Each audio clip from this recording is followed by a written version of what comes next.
everybody bloody good? How's everybody doing on this fantastic Friday, everybody? We got a charity stream today. Up in the chats.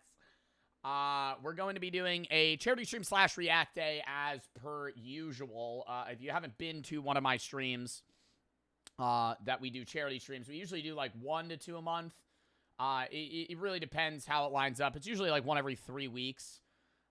And basically, we do charity streams for a variety of things. A lot of them are recurrent. Like I do F Cancer a lot. I do AHA a lot. We've done St. Jude a bunch. But then I also kind of extend out to chat and see what they want me to raise money for. And we kind of do ones kind of periodically in between that chat chooses. And recently I had a few chatters that were asking me to do something around diabetes. And they also recommended a lot of charities. And so we're going to be doing something, or not something. We're going to be doing a charity stream today for your Joe, you're rich, stop running ads. I only run pre-rolls, man. Go watch any other streamer. They'll spam you with 5-minute mid-roll ads. You watch one ad in my stream, and then you get to watch the rest of the stream for free. It could be a 9-hour stream. You watch the rest for free, buddy. The fact that you're complaining about that's crazy. Like, I get it's annoying to watch an ad. Every other streamer, bro, every other streamer runs mid-roll ads and acts like they can't turn them off. I am outwardly telling you, I run pre-rolls. That's it. On Twitch, I run pre-rolls. That's it. I don't run mid-roll ads. If you click off my stream, click back on, it might hit you with another pre-roll. But you can watch my stream nonstop for 6 hours, no ads. It's different on YouTube. I run mid-rolls on YouTube, but that's kind of the perk of watching me live, is you don't have to watch any ads. All right, hold up. Anyways, we're doing a charity stream for a charity called Diabetes Research Institute Foundation. And basically, we already have $400. That's just my pre-stream dono. I always do mine before just to, like, kind of jumpstart the charity at least. But we're basically doing a charity stream for Diabetes Research Institute Foundation. Their goal is to research and try and find a cure for type 1, type 2 diabetes. Obviously, there are treatments in place for people that have diabetes today, but it is still something that is a part of everyday life and something that people that have diabetes have to deal with for possibly their entire life. So I think it's a worthy cause to raise money for, as well as many other people. So if you planned on sending bits today, I get it if it's preloaded on your account already and you already bought them because they just kind of sit on your account. But instead, please, exclamation point DRIF. I think it's pinned in chat. I'll keep it pinned in chat for the rest of the stream. If you want to donate, the link's there. Yeah, we'll read the donos as they come in. And we'll kind of do reacts in between and everything. We have a few goals. We have Shotgun a Beer at $1,500. We have extra YouTube video for the week at $2,500. And if we hit the goal, I will learn a TikTok dance. On stream. Probably not today, but I will learn a TikTok dance maybe Sunday. I don't know. We'll see. The Renegade. I'll let you guys choose the TikTok dance, but I would probably be like, hey, let's do something that I haven't done. I think I've done the Renegade. Or like, what's that one dance that I did? I don't know. I've done multiple TikTok dances. Anyways, Zach, thank you for the 10 to DRIF, says Joe W. Streep. Thank you. Cola, Adrian, thank you for the 5. Imagine Dead Possum Eris, Torstrun for the sub. Chick for the sub, Artemis for the 3. For the 5, you go to Comic-Con. No. Blicker and Drift, thank you for the 3. XR, thank you for the 3. Chunky for the 3. Reanimal demo comes out October 18th. I'm not going to play the demo. I will play the game when it drops, though. I know it's the same devs as Little Nightmares 1 and 2. Little Nightmares 3, we're going to be playing Monday. Here's the schedule. Charity stream today. And reacts tomorrow's Block Wars. I'm going to be live tomorrow at like 1:40 EST PM. Because Block Wars starts at 2.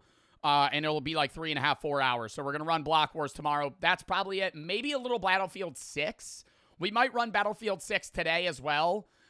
Depending on how long the reacts take.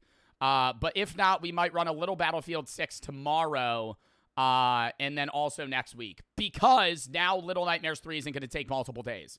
Sunday, we're doing reacts and the Trick or Drink video with Brooke. Monday and Tuesday was originally supposed to be Little Nightmares 3. We're just going to beat it on Monday. Me and Chris are going to rip it all Monday. It's only like 4 hours long. It also has mixed reviews. But I have to play it. I played Little Nightmares 1 and 2. We have to play 3. All the complaints are basically that the game's too easy. So we'll probably rip Little Nightmares 3 with Chris in one stream. Tuesday, then will be a random game day, probably Battlefield 6, a bunch of other shit. And then Wednesday next week, we're doing reacts and back seat drivers with King Wools. And then I'm gone for 5 days for TwitchCon. We're streaming one of them for a Rivals event. Then we're back streaming nonstop till Halloween. And we have another charity stream for breast cancer October 30th. But today we're doing DRIF. But yeah. I'll play Reanimal when it comes out. I'm just, if you know my stream, I hate demos. I think demos ruin the game because when you at least ruin the content for the game. They don't ruin the game. If you're a player, I think demos are great because it gives devs info on what they need to change. And they also gauge audience interaction on whether or not the game's doing well. But from a content perspective, demos are terrible. Because if I play a demo, I'm not going to... Then when the game comes out, I've played the first hour. So then I'm just replaying what I've already played as if I haven't played it when I have. So I know there's a lot of streamers that run demos. Queso sometimes runs demos. King Wools runs demos a lot. There's a lot of horror creators that do run demos. I don't because I understand it's like... It's hard to not run them because the hype of the content, people already start making content around the demos. But I just think it kills the vibe for when the game actually drops. Seabane for the sub, Ivy for the 3. Says, Cancer, Sam for the sub, Lasagna for the 3, Nebula for the sub, Lovely for the 6, Wonder Donate, love your videos. Thank you. Noah and Shadow for the sub, Luca for the 5, Little Nightmares 3 dropped there, you gonna play it? Yeah, on Monday. Caden Safe for the sub, Beast for the 5. How about that Eagles game? Terrible. Lost all my bets. Every single time I go all or nothing, parlay, Eagles money line, Eagles spread. Oh my God, they got mauled. Started passing interceptions. Oh, it was the second half of the game was terrible. I just tuned out. Last quarter, last half of the fourth quarter, I just stopped watching. I started watching solo level and playing more Marvel Rivals. Apparently, there's an update for that as well. I might play that Tuesday. Heard Daredevil got released. Jared and Jackson for the sub, Joss for the sub. Mike here for the sub, Brandon for the 3. You should react to the new Phase 9 to 5 video for streamers. We already watched 9 to 5 video of theirs. I'm not going to watch the second one. Sensor House Lovely and Y for the sub. Formidable Hearts. Jeetle rated. Berserk Turkey. I love King, Jake, Maui, Lil, and GM for the sub. For the 987 supporting the stream. The charity. My friend had diabetes. I would love to support the case. Keep it up. Thank you. Michael for the 3. 19th my birthday today. Happy birthday, Tyler. Thank you for the 10. Sir for the 50. To DRIF. Been really depressed last week, not feeling anything really. Been watching your videos. You make the days more bearable. Well, I'm hoping that you feel better soon, Jasper, and I'm sorry that you're going through it, but I'm glad I'm able to help. Gurr, thank you for the 3. Type 1 diabetes, I love today. Instead of the bits, the site doesn't take payments. It's kind of longer text, but I had diabetes since I was 12 on Mouse 17. Might sound like nonsense to people, to some people, but I think diabetes is one of the best things that happened in my life so far. By diabetes, I changed my life from depressed, fat, and lazy to committed to my health, going to the gym, looking out for myself. Well, it's good that you turned it into a positive. But I'm still sorry that you have to currently deal with diabetes. But it's good that you have a positive outlook on it. Artemis, thank you for the 10. Donated to the wrong link. I said $10 to Streamlabs. Here's another 10. I want to go 50 through Streamlabs, though. Well, thank you, Artemis, for the 10 to DRIF. Emma, thank you for the 10. Thank you for this. My dad has type 1 diabetes, 50% chance I'm getting it as a result. So this means huge love the cause. Thank you. Jaden for the 10, Jackson and Thomas for the sub, J2 and Observe for the sub, Tom for the 10. Are you still doing F cancer this month? No, I never said I was doing F cancer this month. I'm doing breast cancer awareness for this month. I do have cancer all the time, but we'll probably do a hyper-specific charity for breast cancer. F cancer kind of encapsulates all cancers, whereas breast cancers, there's a lot more specific charities. Z Little, thank you for the 10. I don't know exactly what charity we'll do, but we might do one that we did previously. Super glad when I get a tune in. Bearder for the sub, Solomon for the 10. Second time to the charity stream. Enjoy the F cancer one. Thank you for doing this. My diabetes runs in my family. Well, thank you for the 10. Char for the 10. Sister has diabetes. Love what you're doing. It's Morphin Bennett for the sub. Dark for the 3. You can play any Fears of Fathom games soon. Play them all when the new ones come out. Yeah, Caden for the sub. Laura for the 5. What's your favorite type of pasta? Don't really have any, but maybe angel hair. I really do like thin pasta. Farmer for the 25 says W charity. I like gnocchis as well. Nick, thank you for the 10. Hit 150 on bench press yesterday. That's awesome, bro. Anonymous for the 20. Sapphire, thank you for the 25. Dad hasn't lost the weight. W charity. Anna, thank you for the 25. Chris and Dad for the sub. Jeff for the 3. Hockey for the sub. XR for the 3. I already read that. Anaya, thank you for the 10. Hope you and Brooke had an amazing anniversary. Thank you. Con and Taco for the sub. Cole for the 3. say, lost my dad and brother, got a tattoo appointment. Gonna get the quote on your chest because that's some real shit. It means a lot. Also, W, stream, my sister has type 1. Well, I'm sorry for your loss, but that's good that you're getting the tattoo. And I'm sorry that your sister deals with type 1 diabetes. Drawn for the sub. Lachlan for the 5. Personally, a type 1 diabetic. Bitch out for the Trump for cutting Medicaid and making it more expensive for people to get insulin. Great idea, right? Yeah. I don't want to get too into the political shit, but I think any policy in place on either side that increases the cost of people to get medicine. Like, who was that one guy? He wasn't a politician, but he was the head that, like, upped prices for EpiPens and other medicines, like, 1,000x and tried to, like, justify it. Like, there's no reason to try, and there's no logical way that you could explain trying to increase the cost of medicine for the average consumer. It's idiotic to say, outside of literally increasing profit margins for people that are already rich, it's an absurd thing to say. The Pen, thank you for the 25. What's your take on the Shrek change? The movie, we already talked about that multiple times. I mean, I'll see how it is when it comes out, but I don't really know. I think the graphics look weird to me. It looks like a Minion movie. Lord Trick for the sub 6, for the 5. Fuck diabetes, up for the self. Somebody, Jordan, thank you for the 10. Type 1 diabetes, since I was 3, I'm now 18. Thank you for doing this. Jerry for the sub, Kaya for the 100. Shout out to my ex Tyler. He's type 1. Shout out to your ex Tyler, Kaya. Thank you for the fucking 100. I don't know if is that a real shout? Are you friends with your ex? I mean, that's good if you are, but Kaya, thank you for the 100. Jackson for the 5. 17, one of the only things that helps me coming from depression watching your streams on YouTube. Thank you, Kai Dog, for the sub, and I hope you're all right. Unbreakable for the 5. Have a friend with diabetes. It's not fun. Drone for the sub, and I for the 10. SR, thank you for the 3 months. Thank you for the 1,100 biddies. Colin, going through a hard time right now. I'm glad you exist. You're amazing. I want to be more like you. Well, thank you for the 1,100 biddies. Jay Wade, thank you for the 10. Typo Tits 2017. Custom anniversary through it. I'm grateful your support. Also, W Charity Stream. We thank you for the 5. Frank, this diabetes guy back for the sub. Anonymous for the 10. 50 through the, I already read that. Binder for the sub. Anonymous for the 10. Sal for the 3. My dad recently died, and I was hoping if you could do his GoFundMe. I don't do any GoFundMes, man. I'm sorry to let you know. And I'm sorry for your loss as well, but I do not do GoFundMes. It's similar to the if one kid in a class gets a donut, everybody gets a donut. If I do your GoFundMe, I have to do everybody's. And I can't value one GoFundMe over another. And there's also the fear factor of GoFundMes being fake. I'm not saying yours is. I would say the majority aren't. But I do not do GoFundMes. I only do legitimate charities that are on Tiltify. Ben for the sub, K-Dog for the 3. Entry, thank you for the 5. You help me a lot. Thank you for being you. Nix, thank you for the 5. First time donating, you want to say love the stream. Glue Stick for the 10. K-Dog for the sub. Jack for the 5. Any tips for trying to be streamer? Gotta grind out content, man. It's hard because I'm 15, don't understand it. I would say start out editing, learn how to edit, and do YouTube first, man. It's really hard to get into streaming when you're that young of a teenager. It's hard to garner an audience because you don't really have any life experience. I'm not trying to shoot you down. I think it's very possible, but I think this is a time where you should take it as a learning experience rather than trying to gain growth. Anonymous for the 10, Salmo for the 3. But outside of that, man, it's really just trial and error. That's all it is.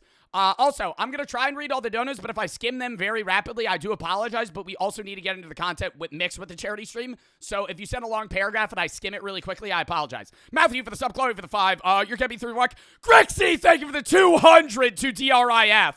Thank you for doing the charity. My brother is type 1 and I hope will receive a cure in his lifetime. Thank you so much for everybody who donates. Well, thank you for the fucking 200, Grixie. Thank you for the nice message.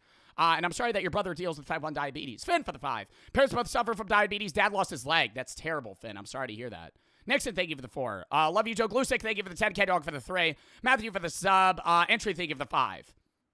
AP and Matthew for the sub. Oh, my gosh. Sorry, I was reading very quickly there. But we're already at $1,085.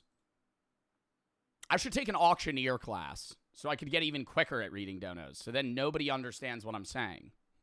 AP and Matthew for the sub. Anyways, chat, run down to the videos we have today. The most disturbing live stream ever, August the Duck video. So you want to get your license, cheats. Camp 14, the most horrible place in North Korea. I know we watch a lot of North Korea videos, but it's a fucking Fern video about Camp 14. We have to watch it. We have to watch it. I know we've done a million videos on North Korea. I've never seen this, so we're going to watch it. The weirdest movie posters ever made, Diamond Bolt. How to speedrun getting cancer, Goblin's Guide. Very interesting. I'm excited to see how this video is going to pan out. And the horrors of Planet Fitness, Papa Me. You guys spammed this video in the suggestion tab. I'm assuming because people know that I hate Planet Fitness. But we'll get into that when we get into it. Matthew and AP for the sub, Chloe for the 5, Freezy for the sub. All right. Anyways, let's get into the fucking videos, chat. Remember, !DRIF.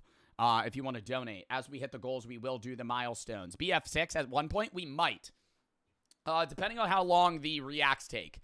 We may play Battlefield 6 today. If not, we'll probably we'll do it before TwitchCon. For sure. We will play Battlefield 6. It's a matter of if, when, not if.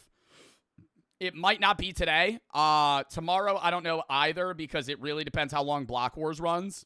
And it's a bit of a weird transition to rip Block Wars for 4 hours and then transition to Battlefield. So we might wait until Tuesday, but I might play it today. We'll see. But anyways, charity stream reacts today. Tomorrow, Block Wars at like 1:40. It'll probably be, the tournament will start at 2. It's me, Pezzy, Big Puffer, Poke, and Anthos on a team versus a bunch of other people. It's basically a Minecraft tournament. Sunday, reacts and the Trick or Drink idea with Brooke.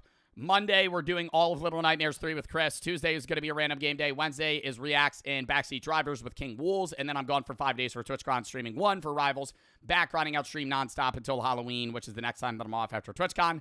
And then we got a charity stream October 30th for breast cancer as well. Scott for the sub. Giacar, thank you for the fucking $100 dono. Dub in the chat. Gia, thank you for the fucking 100. My mom has type 1 diabetes, and as a single mom, it's really been tough on her. Thank you for using your platform for good causes. Thank you. And thank you for the nice message. And I'm sorry that your mom deals with type 1 diabetes as a single mom as well. But, you know, fucking hats off to her for pulling it off. Scuff for the 7. Thank you for the 100. Tom, thank you for the 3. Love from Quebec. The Pen for the 5. I want to say I'm the best at Monopoly 2024 on Xbox. Space for the sub. 4 Block for the 20. To DRIF. I appreciate this a bunch. I have diabetes on both sides of my family. Appreciate your help among these communities. Thank you, Riley, for the sub. Ari, Blooded, Freezy, AP, and Matthew for the sub. If I don't read donos for a bit, I will get to them, but we are going to hop into the first video. Chat, lock in here. The most disturbing live stream ever. It is an absolute unfortunate situation, and there's more to the story that you're not getting. But when the time comes, I will explain it in greater detail. I'm not authorized to talk about the whole thing. I'm not going to give you any more information. This will be in the hands of Jesus. Everything will be okay. I will get this sorted out. Guys. What is he talking about? Killing somebody in front of like 5 viewers on Twitch? Playing MLB The Show 25?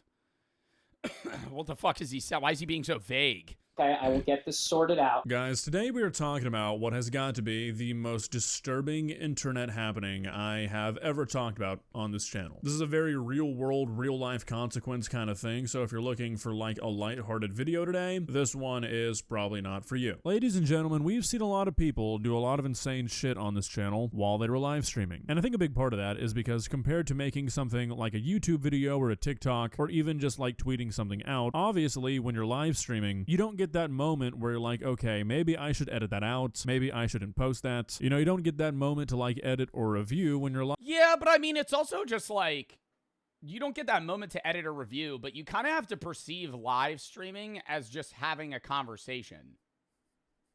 You know what I mean? That's why it's like when people just rip a slur on live. It's like, oh shit, I didn't mean to say that. But it's like, well, you use that in casual conversation, you know? It's the same. It's like, that's the idea. Is like, streaming is just a regular, like, you guys aren't speaking physically to me, but you're typing. So it's like I'm talking to an audience of people watching me as if it's a regular conversation. That's why there's so much parasociality on Twitch as well. But it's like, that's how you have to perceive it. Live streaming, you're basically just posting stuff as you say it. And I think that leads to a lot of things ending up on the internet that if they were being filmed traditionally, you are a mushroom? What the fuck does that mean? They wouldn't have. Things that people say or do in the heat of the moment, you know, knee-jerk reactions people have, that if they had an extra second to think about it, they'd be like, fuck that, I don't want that on the internet forever. Stuff like, for example, basically admitting to your entire audience while you're live. Student 17 accused of killing 2 girls with car posted chillingly casual live streams. Yeah, like, you know what's so weird, too? Is, like, imagine being the one guy doom scrolling Twitch, and you're on, like, a 4-viewer stream on MLB The Show, and this guy just starts basically dumping murder confessions to you. Like, You're just, it's like a regular Sunday, and this guy's just like, yeah, it's in God's hands now, though. What the fuck are you talking about? Streaming. I'd freak out. What do you do in that instance? I feel like as a viewer, you just report the live stream. You know? Like, what do you do? I think it's different if it's like a big streamer, because it's like, then it would be like known shit. But if it's like a 4-viewer streamer, and you're just like, this guy's, I would think he's lying. That's true. You probably wouldn't take it seriously. You would report him. No, but you wouldn't believe it. If you were on Twitch and some guy was playing MLB The Show on his fucking PlayStation, and he's like, yeah, I killed 2 people, you would be like, okay. Like, this guy's just fucking, like, he's just, like, he's trying to clip. He's doing what he perceives as clip farming. You just committed a double murder. Yeah, guys, what we're looking at today is really like nothing else we've ever seen. Oh, he had 214 viewers? Before on this channel. This YouTuber really you're seeing in the background, VinnyBat118, is facing first-degree murder charges after he allegedly struck and... In New Jersey?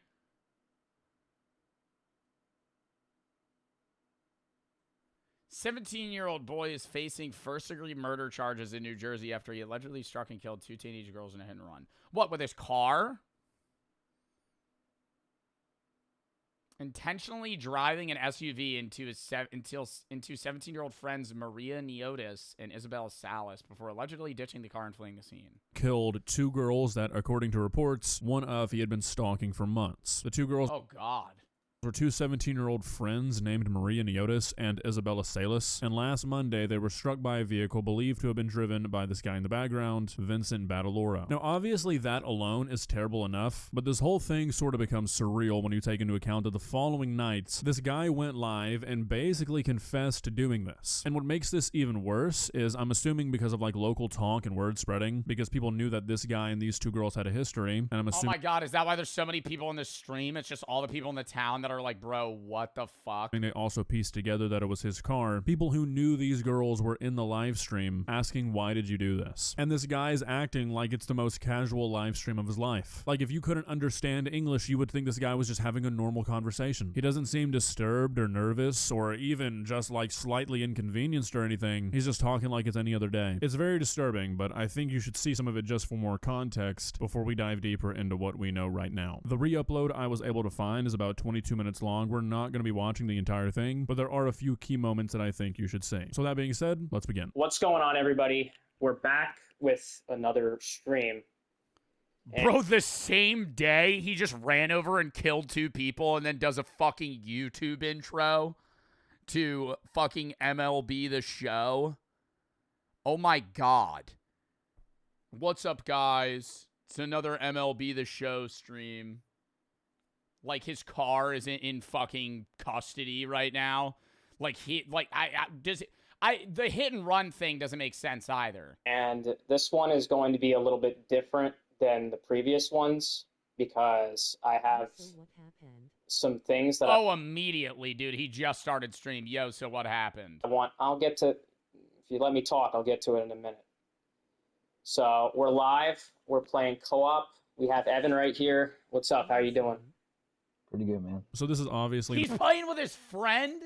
Does his friend know? Is his friend gonna start fucking asking him questions? The very beginning of the stream, and I don't know, man. Like, do you think guys that actively stalk women have friends that know? If one of my friends did that, I'd be like, bro, stop.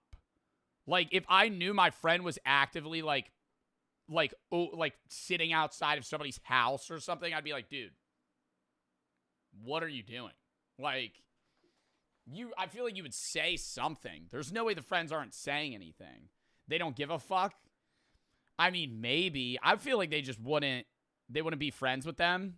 I think this just really goes to show the sort of mindset this guy is in. I mean, obviously everything's alleged here, but based off the way things look, the night before this guy went out and committed a double murder. And the next night, he's doing a live stream to admit that, but... Oh, it's not the same day. It's the next day. Him, it's still like a normal stream. He has his friend on to play co-op at the show. Bro, you killed my best friend. Oh, like what the fuck? I don't need negativity in this stream. Oh my, no, stop. I'm not trying to laugh at that, but what the fuck, stupid ass comment. I don't want negativity in this stream. Dude, it's all the people that knew that, like, what? So everybody's getting timed out. I'll explain what happened, but I'm not going to do it with people. You fucking killed them. 2 girls. I don't know. Wouldn't it just... Oh, God, he has text-to-speech on his regular chats. Wouldn't you say that it would just make more sense if he wanted to do a live stream to be, like, just chatting full face cam and talk about it? Because he knew that the entire topic of this stream would be about the fact that he ran over 2 people. Like, wouldn't you just be like, okay, yeah, I'll just do that now.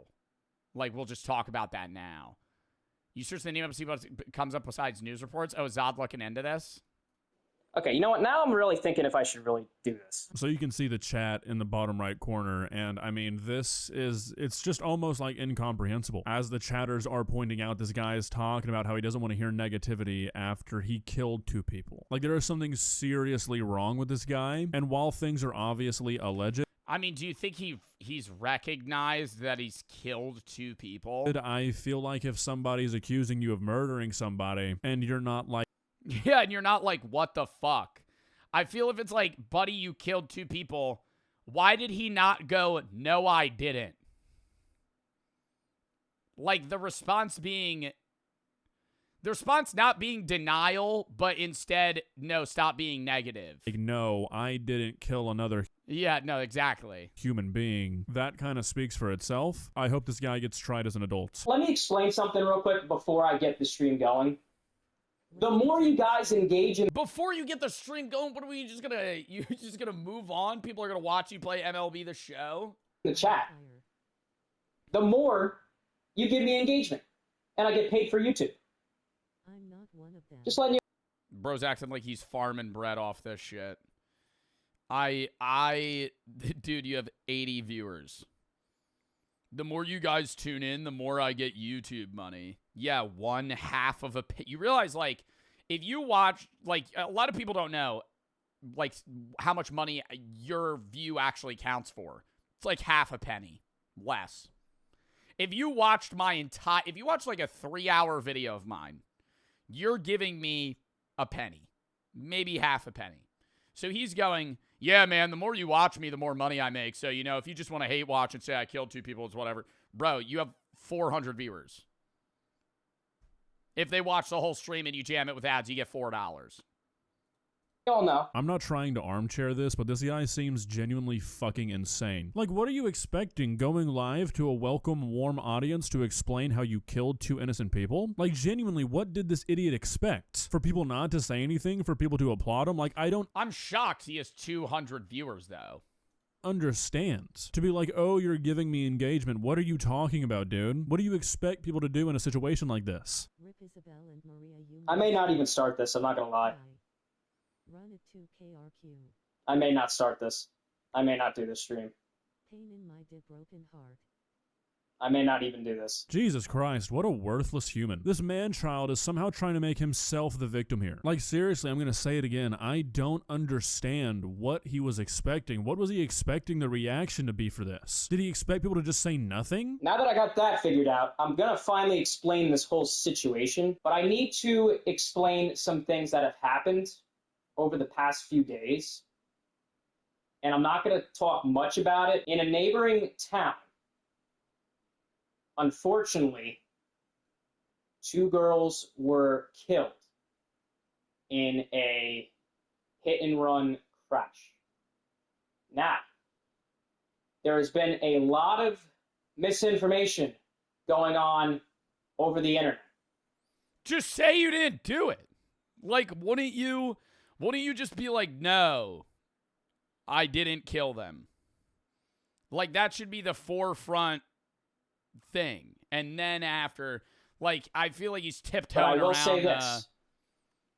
I wish my sincerest condolences to those 2 girls lost in that tragic accident. Okay? It is an absolute unfortunate situation, and there's more to the story that you're not getting. But when the time comes, I will explain it in greater detail. I'm not authorized to talk about the whole thing. I'm not going to give you any more information, but I will say this. Okay? I mean, bro, you're getting tried for murder. I don't think you should be actively streaming and talking about it. Like, isn't he just self-incriminating himself regardless of what he says? I'm just talking from his perspective. This is just a bad play. Because his lawyer's probably freaking out right now. Like, he's going live. He's going to get tried for first-degree murder. And he's going live being like, and in talking about it. Don't say anything. Making threats against my family. Well, It's also a bad idea to kill 2 girls. Yeah, no shit. I'm saying in his situation right now, him going live and being like, all right, we're going to do an MLB The Show stream. By the way, yeah, we'll talk about it later. not be tolerated. Okay, so I wanted to let that play out because it was a bit of a monologue, but again, while everything is alleged here, it seems very, very strange to me that if this was truly an accident and was something you had absolutely nothing to do with. Yeah, absolutely nothing to do with.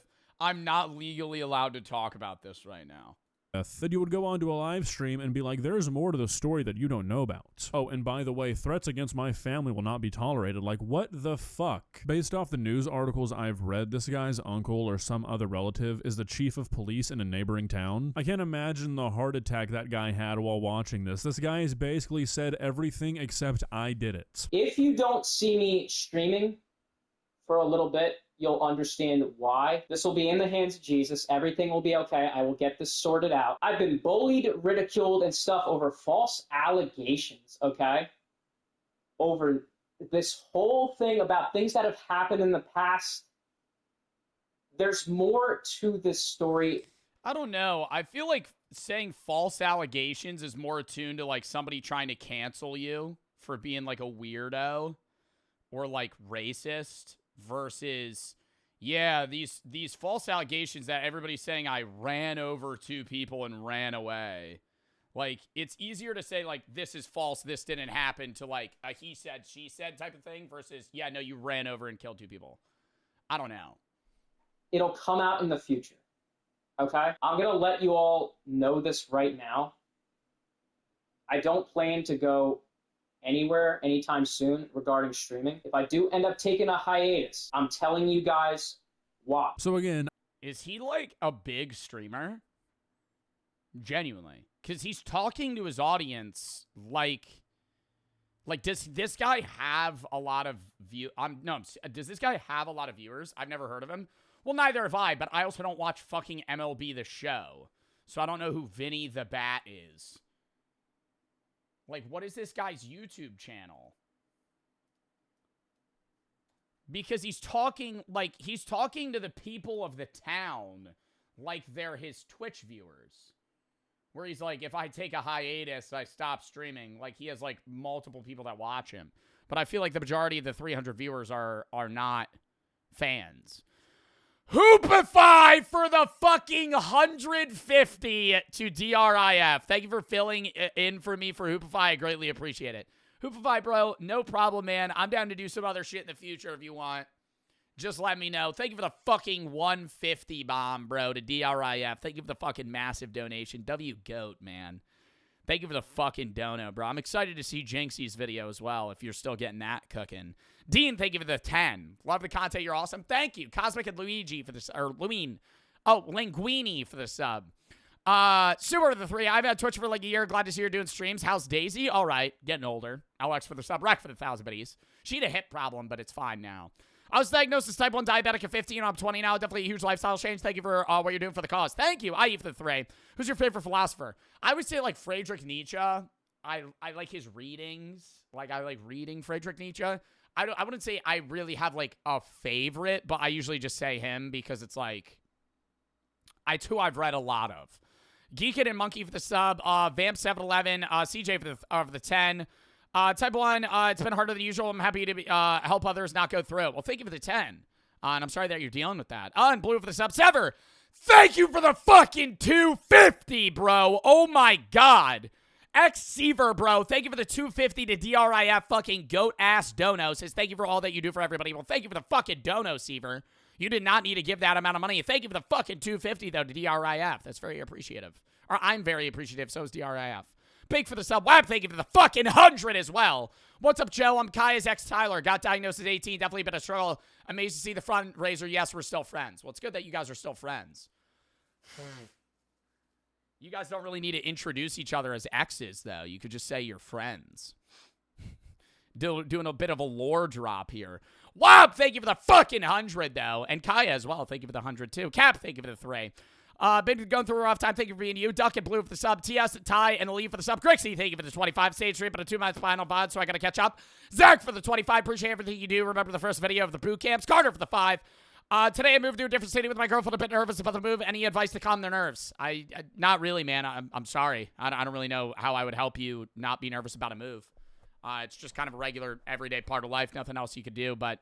You know, it'll be over soon. Moves are stressful, but you'll get through it. Anonymous for the 5. 1 rag for the 3. Seen the trailer for Wildgate? Send video such as tab. Joe for the sub. TTV for the 3. Can you say something for Mental Health Day today? Is today Mental Health Day?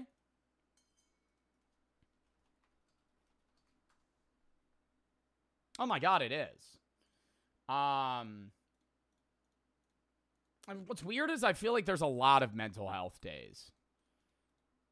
Like World Mental Health Day. I feel like there's another one that I did something for. I don't know. I always say the same thing, dude. If you're going through something, get the help you need. You know, it's not weak to seek out advice and seek out help. It can be really hard to open up to people. But a lot of the time, that's what's needed. You know, mental health is something that you can deal with alone, but a lot of the time it's really hard.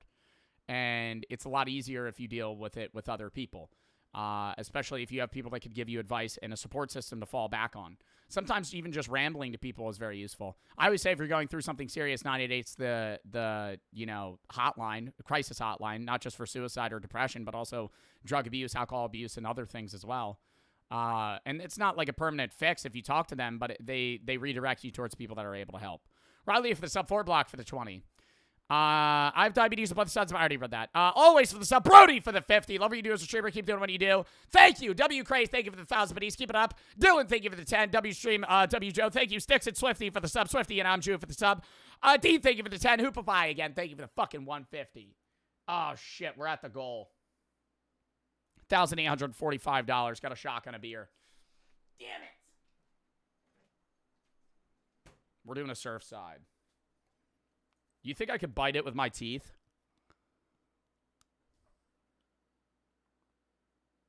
I've never tried that, and I don't really want to, like, fucking break my tooth.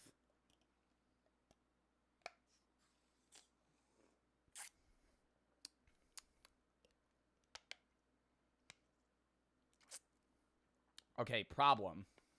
I cracked it with my tooth, but how does one get it deeper? You need a can opener? Fuck. Hold up. Count me down. I need to go grab a key.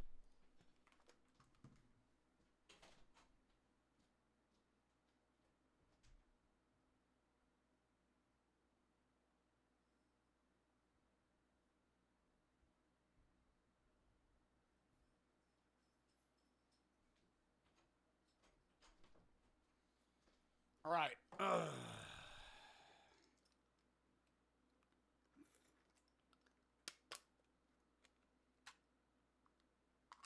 Get a little sendy. A little sendy.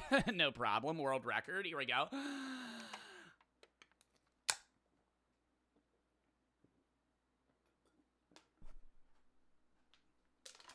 Oh, my God.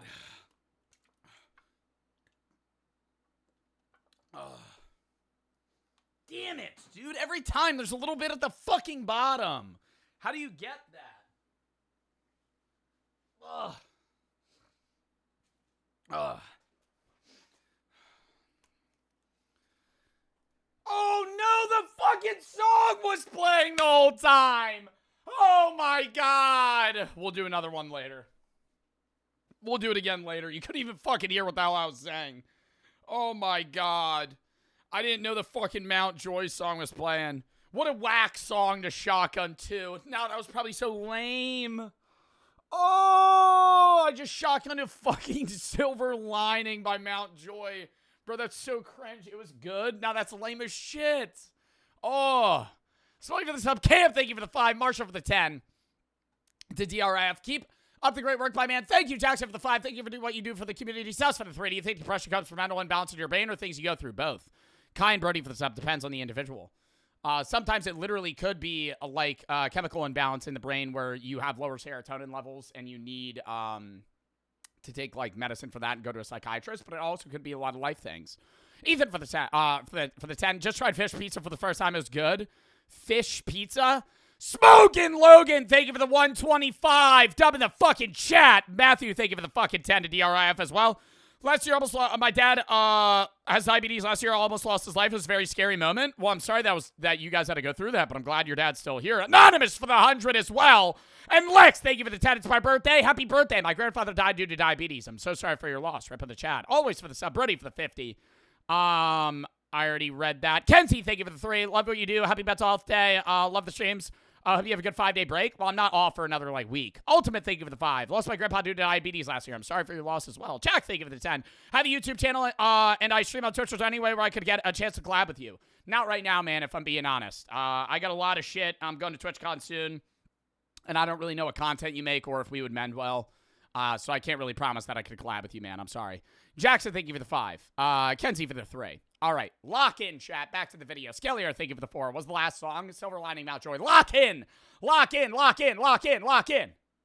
And I just don't really feel like these are the words of somebody who is under the impression that this was just an accident. Like, why would you, a completely unrelated third party, have any more information to share that you can't share right now about a tragedy, about a freak accident? Like, I really don't know what this guy thinks he's doing. I'm sort of gathering from the way he's handling this that he might not be the smartest person. I don't really feel like there's any other way to frame that. He's clearly trying to be cryptic, but again, if it was just a tragedy, if it's just something you heard of in the news, why would there be more to the story, and more importantly, why would you know what that is? Also, in the same vein, why would there be a possibility that you're going to be taking a hiatus? If you had nothing to do with this, why would you be involved whatsoever? Like, just nothing this guy is saying makes any sense. And then obviously he gets into this shit about how he's been bullied, and like, sure, maybe that's a possibility, but this guy in the past has talked a lot about these girls in very negative ways. He's done a stream where he pranked them, sending pizzas to their house, talked about getting vengeance on them, and from what I can tell based off Vengeance on them and he stalks them? What, because they don't like him? what I read,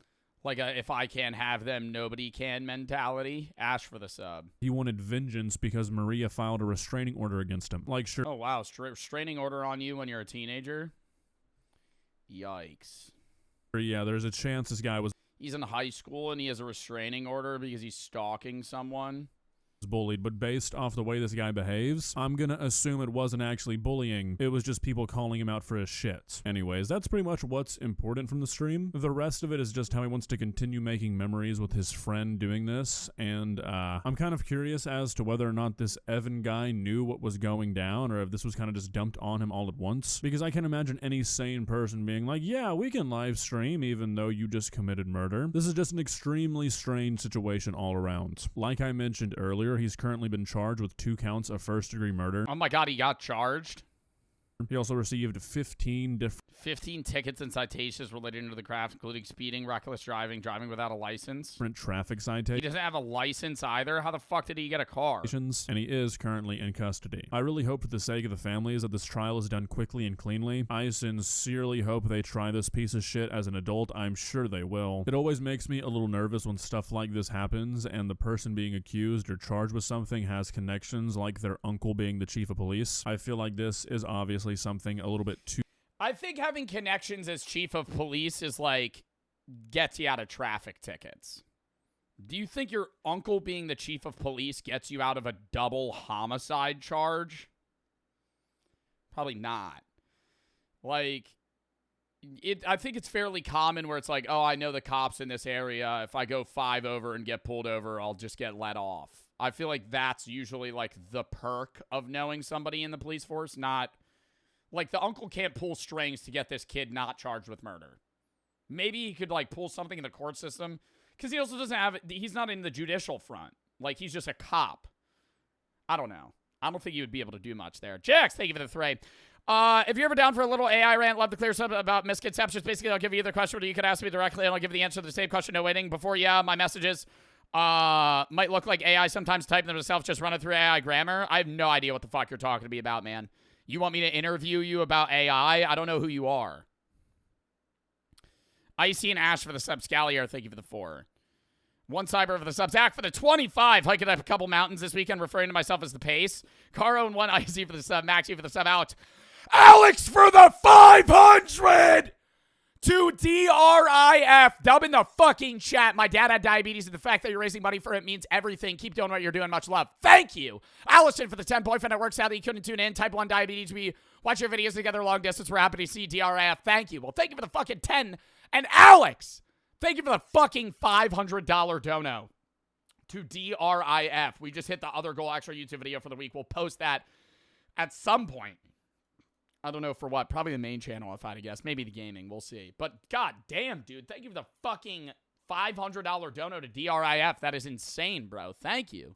Too big for that to hold too much influence over, but you never know. So I figure the more eyes on this, the better, because this moron does not deserve to be walking around with the rest of us. Well, guys, what are your thoughts? Like I said, obviously everything is alleged right now, but the way this guy behaves, the way this guy was talking about all this, I don't see a reality where he does not end up being found guilty. You just don't behave like this unless you've done something. You just don't. Like, this sort of behavior. Well, I think he's behaving. Maybe there's a scenario where he wasn't the one that ran them over, but the way he was behaving indicates that he was definitely at least involved. Is just really not explainable in any other way. I don't see this going well for JX for the 3. Law, I saw you react to the video and I thought it was interesting about it. I don't want an interview. Apologies. Well, no, I'm not claiming that you're saying you want an interview, but you're saying if you're ever down for an AI rant, I'd love to clear up misconceptions and answer any questions you got. That's an interview. I'll either give you a question to think about or you could ask me directly. That's like a podcast interview. That's why I'm sorry if that was rude, if I came off that way, but you were basically saying you wanted me to do a Q&A with you. But no. I'm probably not going to do that if I'm being honest, but I appreciate you saying that. I don't know how to non-awkwardly say no, but no. I'm sorry. this guy. I'm sorry I'm being awkward. I feel like a lot of the time when chatters come to me and they're like, hey, I want to collab. Hey, I want to do this. It's like really hard for me to like nicely be like, no. Deservedly so. Like I said, I hope everything that these families are facing in the future goes as smoothly and as cleanly as it possibly can for them. This is just a horrific situation, and I hope justice is served, and I hope it's served quickly. See ya. All right, that was an interesting video to watch. Next, RC for the subjects. Thank you for the 3. So you want to get your license? Lock in. All right, so getting your driver's license is supposed to be like. All right, so getting your driver's license is supposed to be like this big milestone in life, right? Freedom. I think it is the biggest milestone. I think he's going to say the exact opposite because he's introing the video like this, and then he's going to say, but I think getting your license is like a big freedom milestone. More so, dude, I want to say getting your license is like really big, and it's not really treated as such compared to like turning 18 when you're like an adult. But turning 18's lame as fuck. You don't get anything. You could buy scratch-off tickets. Congrats. The biggest milestone is, depending on your state, because it's varying by age, getting your license and then turning 21. That's the big milestones. 18 to 20 blows dick. That's like the worst years. Not the worst years of your life. It's the worst years in that, like, your birthday doesn't matter. After 21, your birthday doesn't matter either. But it's like, you turn 18, it's like, congrats. Now you're a legal adult. And it's like, oh, really? What did I unlock? Absolutely nothing. Absolutely nothing. You still can't rent a car. Most Airbnbs, you still have to be 21 or 25, so you can't do that either. You can buy scratch-off tickets at a gas station. Taxes don't apply to you when you're 18. They apply to you whenever. They apply to you if you have an income. You could be 12 and you could get taxed. If you have a job, you're getting taxed. It's not taxes. You get a credit card. You could get a fucking credit card before you're 18, depending. You might just need to co-sign it. It's just stupid, right? Turning 21 and getting your license are like the big milestones in your life. Well, if you're in the U.S. If you're in the UK, it's different because different drinking ages, driving ages, whatever. Independence, all that stuff. But in reality, it's one of the most stressful and embarrassing processes you'll ever go through. Like the government... You used to be able to buy cigarettes when you were 18. That was the milestone. Used to be able to smoke cigarettes. Not anymore, though. Damn it. basically hands you a car and... When? Not that long ago. Like, your parents probably could have bought cigarettes in high school when they were seniors. Says, good luck, try not to kill anyone. And the way people hype it up makes it worse. Everyone's like, once you get your license, you can go anywhere you want. Bro, no I can't. I still live with my parents. I got like $3 in my bank account, and gas is $5 a gallon. The only place I'm driving is straight back home. Not to mention, the whole process is designed to humble you. Like, you'll walk... No, I'm still gonna say, bro, not having to need a motherfucker to pick you up is so... much. It's not freedom, but it's better. Bro, I remember getting done at track practice and having to wait to get picked up. That shit's ass. Just standing around being like, God damn, where are they? They show up late, they forget. Have you ever had that? Have you ever been somewhere and it's like your mom forgets that they have to pick you up? And it's like, oh, don't worry, I'm on my way. And it's like, you were supposed to leave an hour ago. So now you're just standing around like fucking waiting for shit to happen. Like, you run on other people's schedules. Once you have a license, you have your own time, right? Like, you could go places when you want to go places. Yes, you need money, but it's like, if you have gas, you could go somewhere. Designed to humble you. Like, you'll walk into the DMV thinking you're ready for adulthood, and the second you step up to that counter, some 60-year-old lady with glasses down her nose just looks at you like, you're not built for this. And she's right. No, that's not what she's gonna do. She's gonna go, you don't have enough you need more points of identification. You only have your passport and a local water bill. You're gonna need to go home. And now you have to go you have to prove that you're you in every way in the fucking world. Oh my God, going to the DMV, bro, you might as well bring a binder full of everything that's ever happened to you. Drive all the way back. And hey, if you have an appointment, now you gotta reschedule because you didn't fucking show up with the right shit. Thinking you came with the right stuff. Wrong. You got to show up with something else. Right, because 5 minutes later, you're out there stalling your car in front of a line of 30 people who all hate you now. So let's talk about what actually happens when you try to get your... I had a friend that failed the written test 15 times.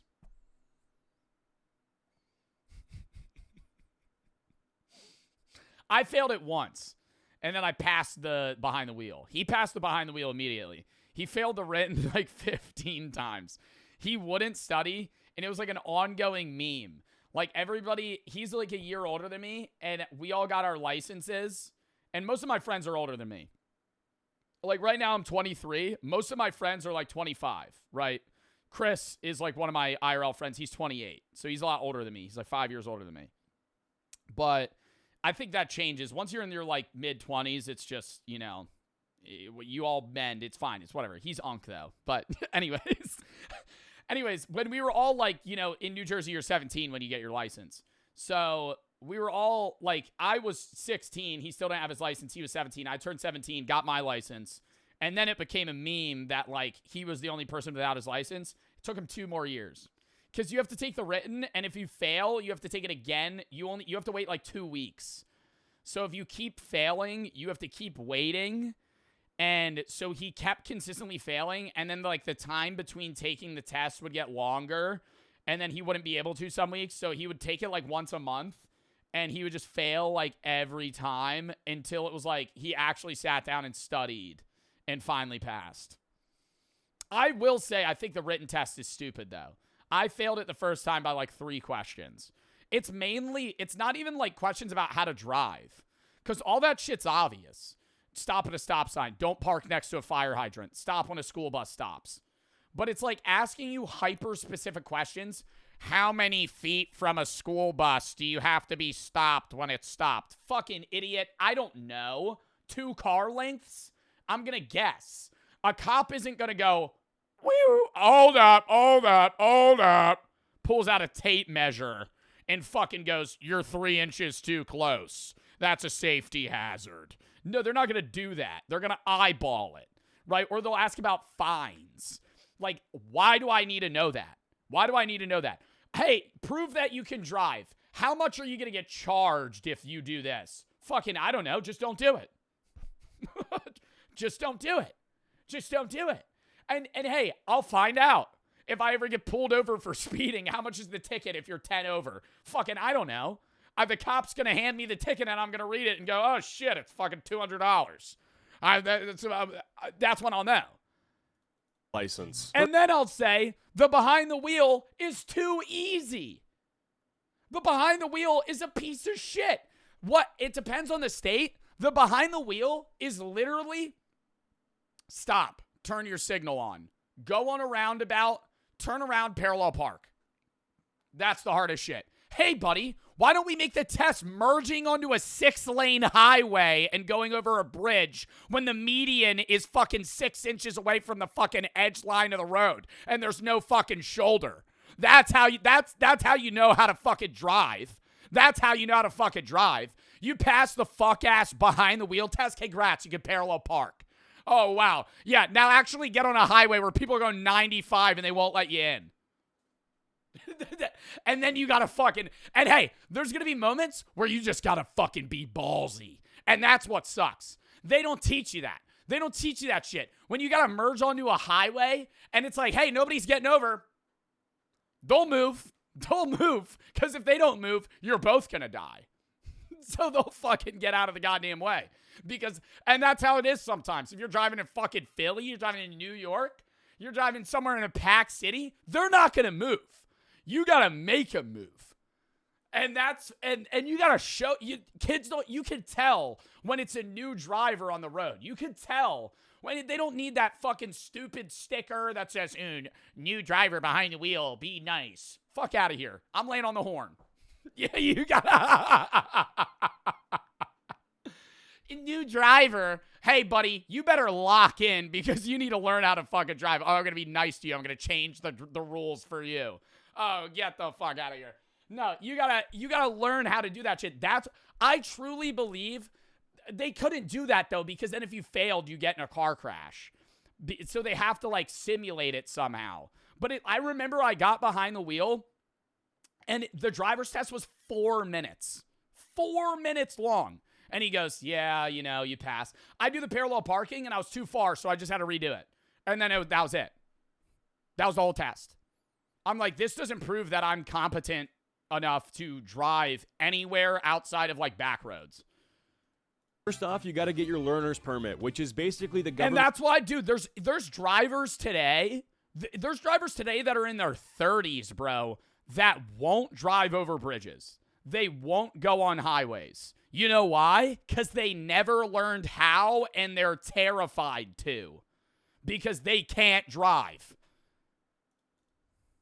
Saying, here's a piece of paper that lets you legally traumatize your parents in the passenger seat. Every drive turns into a hostage situation. Your mom's clutching the door handle like you're driving a fighter jet. Your dad's yelling, brake earlier every 5 seconds. And God forbid. Bro, the worst is, this is optional, but I remember I did it. So it'd be, I could get my license earlier, and it was like I took a driving class. You take the written to get your permit.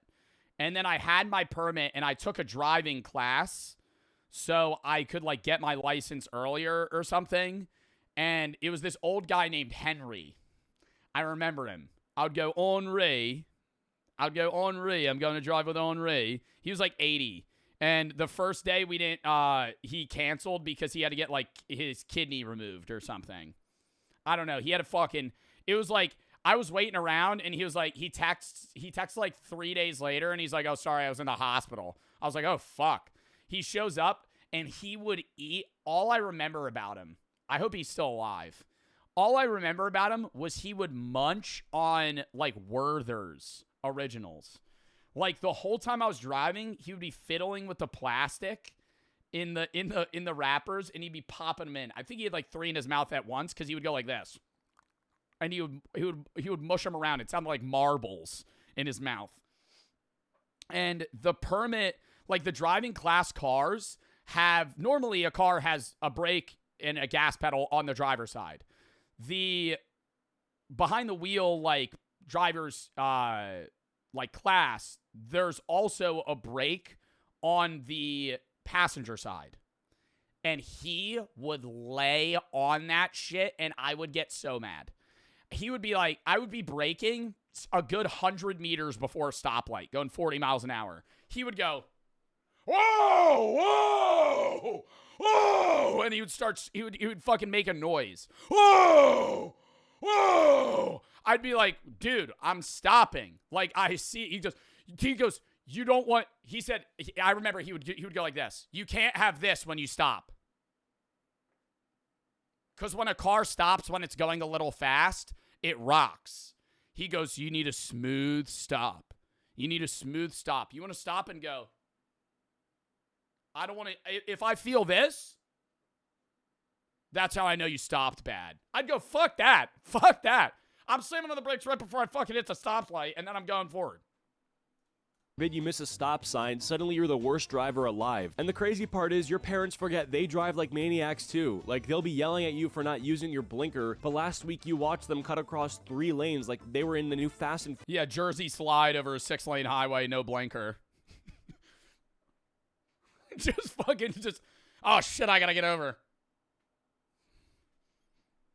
Furious movie. Plus, having a permit makes you a second-class citizen. You can't even drive alone. You need some random adult next to you at all times. Like, bro, if I'm old enough to control a 2-ton... Bro, and you fully bank. I remember, bro, when it was my turn to take the driver's test, all my friends that had taken it before me, like, in my class, were like, dude, you don't want, like, Rachel.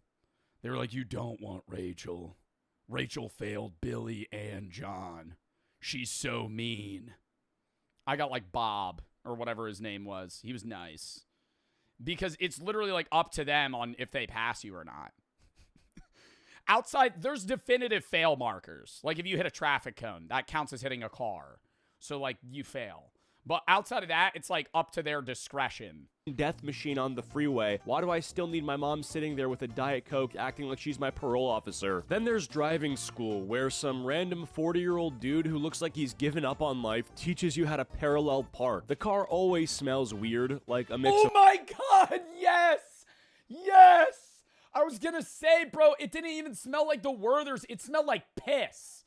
It smelled like piss. Like, but not new piss. Like, imagine you peed all over the fucking seats and then let it dry and, like, sit out in the sun for a week. And then I would get in the car. It just smelled like piss. Old coffee and regret. And they make you do the dumbest stuff, like a 3-point turn. Like, bro, I'm not driving a 4... I will say, all right, this is gonna sound like dickhead shit. When I got my license and I saw a car, like a gray car with the big block thing on the front that says student driver, I would pass him. I'd be laying on the horn more than normal. It's fucked. I remember when I was 17, I was like, oh shit, I passed. Now they got to deal with it. And so I'd just be like, the second the light would turn green, half a second, just lay on it. And I know too, dude, they're fucking 10 and 2, white knuckle in the steering wheel going, just like nervous. Forklift. I just want to get the Taco Bell. First time trying the new cheesy crunch wrap. Let's see how it tastes. And these instructors always have that dead behind the eyes look, like they've watched thousands of teenagers almost plow into a mailbox and now nothing excites them anymore. You could literally crash into a fire hydrant and they just write it down like, yep, -5 points, don't do that again. They also purposely take you on the worst possible roads. Like, bro, I live in the suburbs, why are you making me merge onto the freeway in the middle of rush hour? They don't do that. They did that when I took the behind the wheel class. I had to merge onto a highway. And I think that was valuable. I will say that. I'm going to disagree with him. I think taking that class, having that guy be annoying to you and make you drive in stressful scenarios makes you a better driver. Because that's how driving's going to be. there's going to be moments where you're stressed as fuck and you need to lock in, right? And having some dickhead chirp at you the whole time helps. Sunflower for the sub. Fooey. Thank you for the fucking 25 gifted subs. I'm definitely saying your name wrong, but thank them if you got a sub, and thank you, Fewey, for the fucking 25 gifteds. Love it Little for the sub, Anonymous for the 25 to DRIF. LT, thank you for the 5 gifted. Zabbies for the sub. Yee for the fucking 100 to DRIF. Had type 1 in when I was in kindergarten. W charity stream. Also, merch came in this week. W for that. Well, I'm glad that you got the merch. I hope you like it. Keep up the great work. We appreciate you. Thank you. Thank you for the 100 to DRIF. Leo, thank you for the 5. Work overnights. They for sure help a little bit. RX for the 10. A lot of family members have diabetes. Very good to see. This campaign looks fantastic. Thank you, Foxy, for the sub. Vape for the 3. That's not how my exam went at all. I had to drive like 3 blocks, turn around, and go right back. Red Z for the sub. Uncandy for the raid. Pan, thank you for the 3. Been watching for 1 to 2 years. That's awesome. Sis for the sub. Thomas for the 5. What are your thoughts on the AI video progression? We talked about it a bunch. You got to go watch one of the videos. I'm sorry. We got to lock in for these videos. Sus, thank you for the 3. 19, but I could die in war, but can't drink. Down for the sub. Ashton for the 5. My dad and brother have type 1 diabetes. I'm sorry to hear that, man. Marissa, thank you for the 10. Ran out of odds to watch. Banker, thank you for the 3. Some of the family members have diabetes. I'd love to donate to charity. Realize I have some leftover bits. Can you donate money from these bits to the charity stream? Yeah, but for future, you got to, please just donate directly to the charity. B for the sub, because then Twitch gets a cut. I don't want to say it annoys me, but when chatters like send bits and they're like, hey, can you donate this to the charity for me? Then there's just cuts getting taken out, and then Twitch is getting money that should be going to the charity. Willem, thank you for the 10. Donate to the cause, what you're doing. RC for the sub. JX for the 3. So you're back to the AI video. I already read that. Jacob, thank you for the 50 to DRIF. Mango and Sunflower for the sub. W fucking donos. We are at $2,855 to the DRIF. Lock in.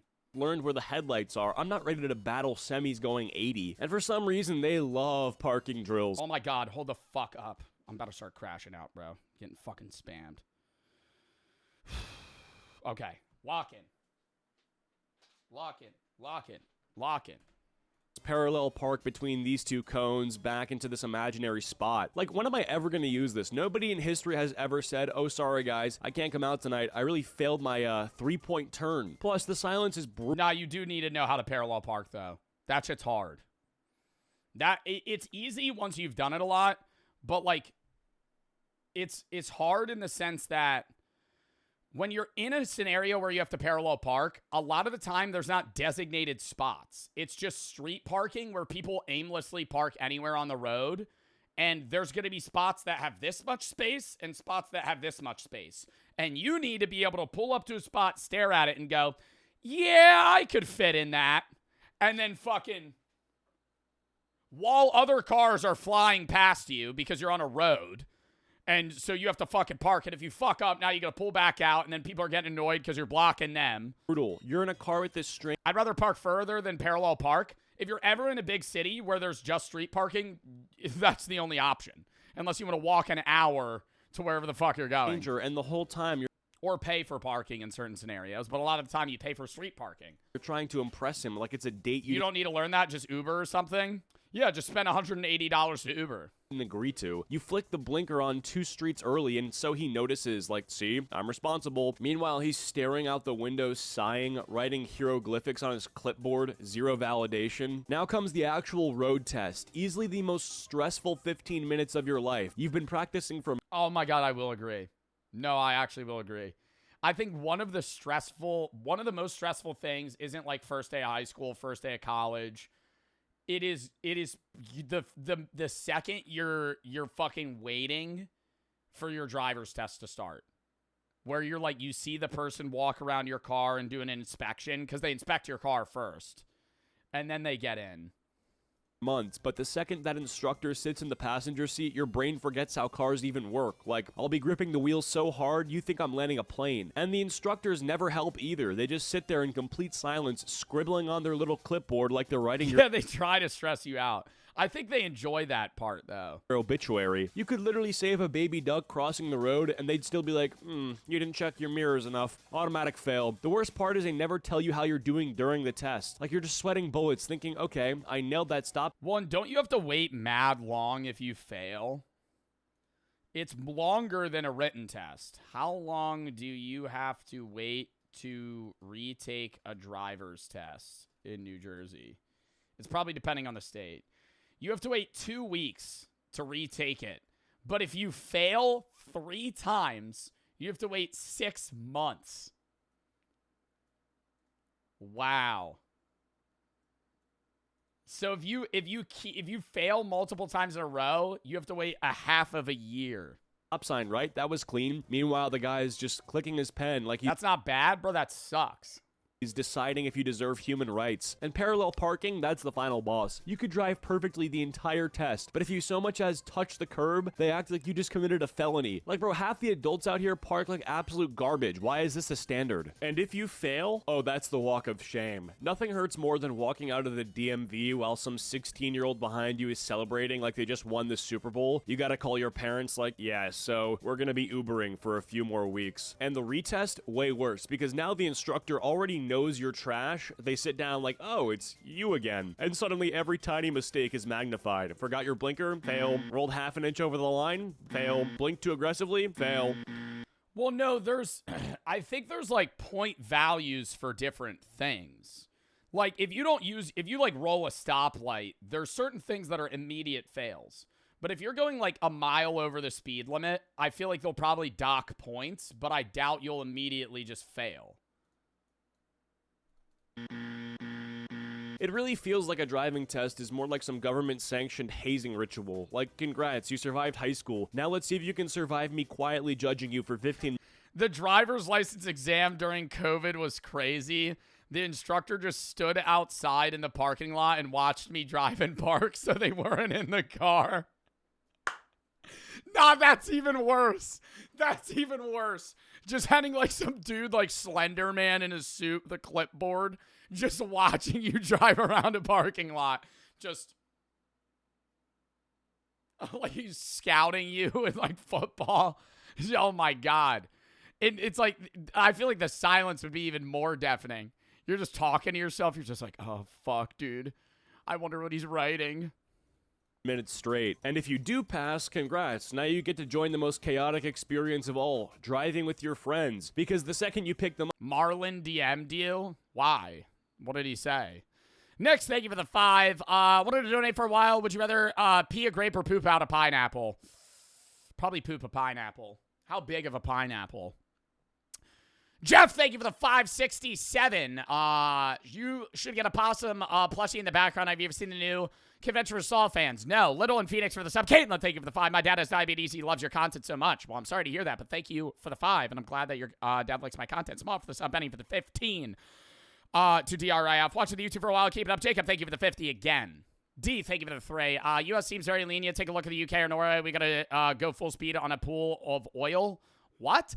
Ricky and Cy for the sub. Nick, thank you for the 10 to DRIF. they act like your car is a party bus. Someone's fighting for the aux, somebody else is hanging halfway through the window, and there's always that one friend in the back spilling Taco Bell all over your seats like it's their own personal trash can. Suddenly you're not the cool guy with the car, you're the unpaid Uber driver. Oh my God, hold up. Jesus Christ, dude.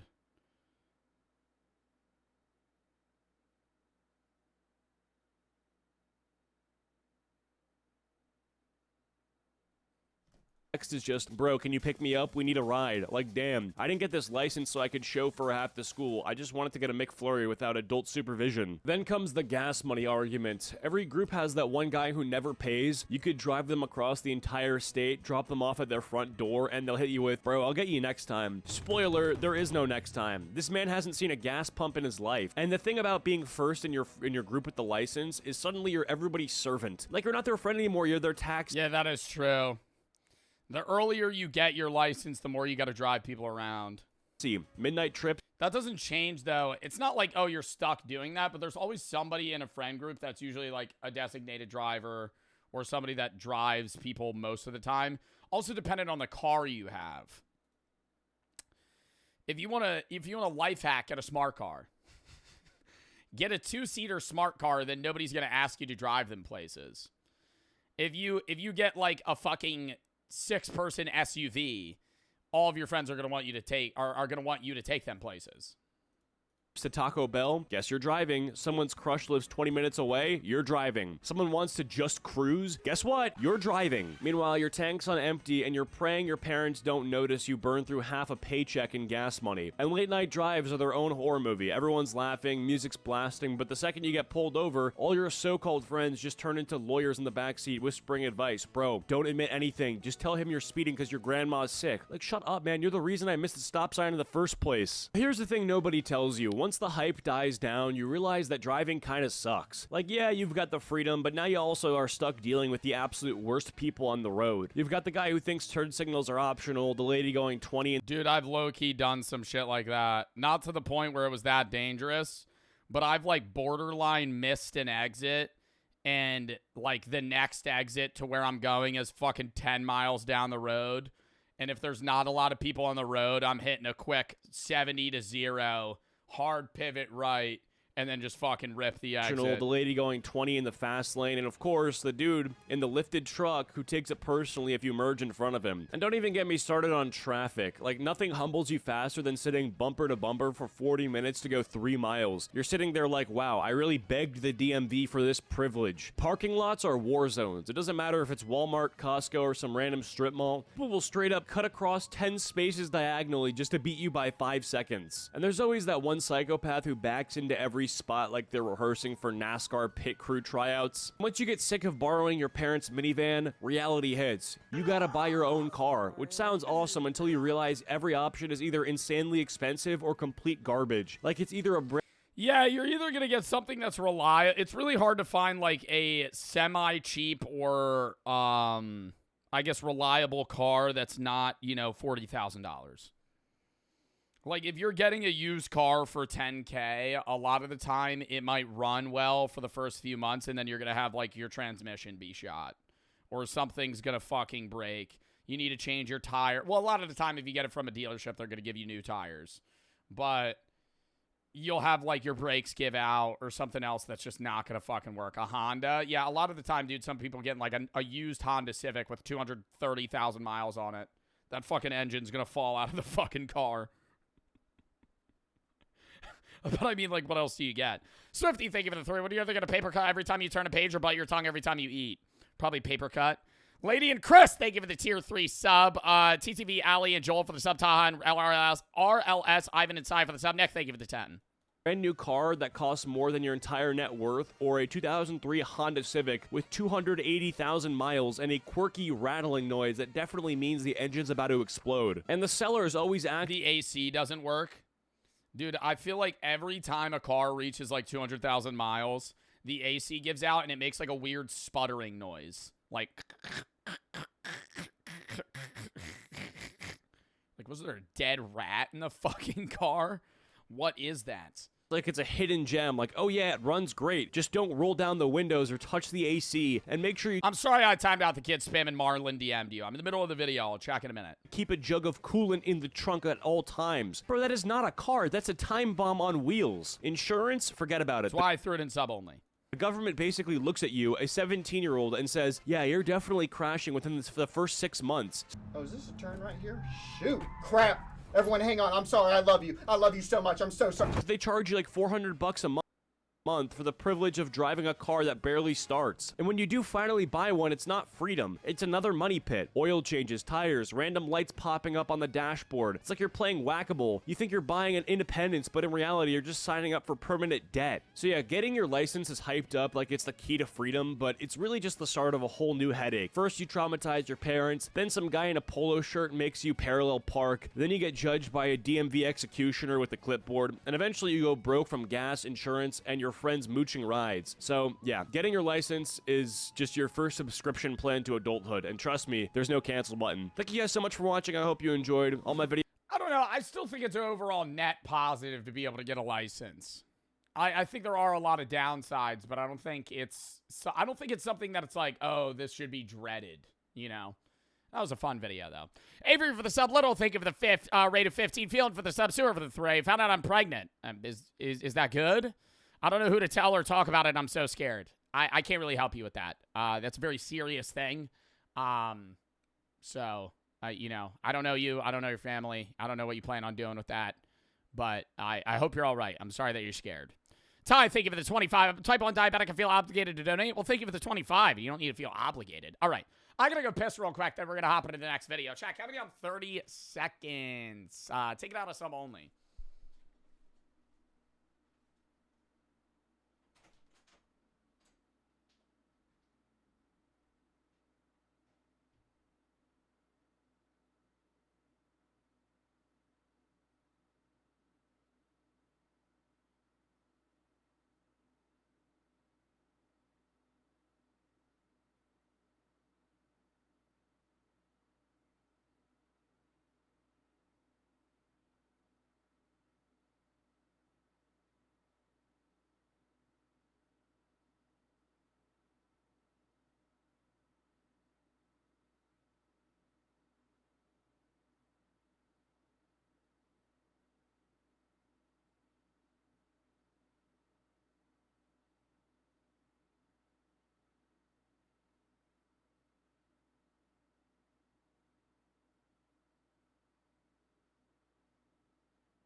Ugh. We're back. Ballstein and Chloe for the sub. That Avery for the sub as well. Chat, we are $2,905 to DRIF. Dubbing the fucking chat, dude. God damn. Hour and a half into stream, almost hitting the goal. Crazy work. Thank you guys for the support for the charity as well. Sam and Ballstein for the sub. Chloe for the sub as well. All right. Next video. Fern video. Camp 14, the most horrible place in North Korea. We've done a lot of North Korea reacts, but they're all very interesting because it's so, like, crowded. There's so much mystery around North Korea and what they do, how they function, what they do to their people, how bad the lives are. I've never heard about Camp 14, so this is going to be interesting.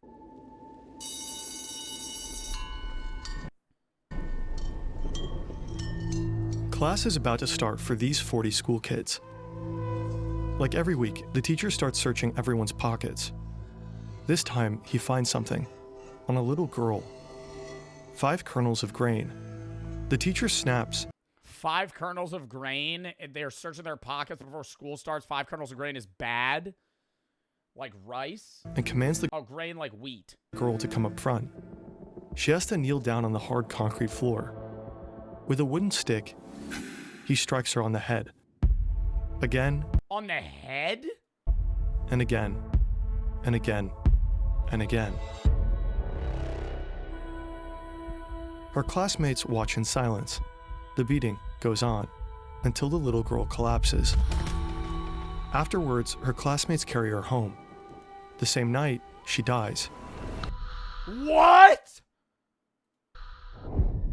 For having 5 kernels of grain in her pocket, they fucking beat her to death? Why is that a violation? The little girl and the other 39 children are all inmates in one of North Korea's deadliest prison camps, Camp 14.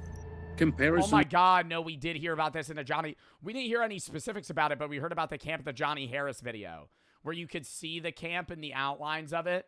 And this is where they send, like... Dude, it's like an entire city. There's, like, thousands of people that live there. SC, thank you for the 5 gifted. K and Sam for the sub. Also you for the sub. Lock in, chat, please. Throw it in sub only again. I'm sorry. I do want dub spam, but it looks...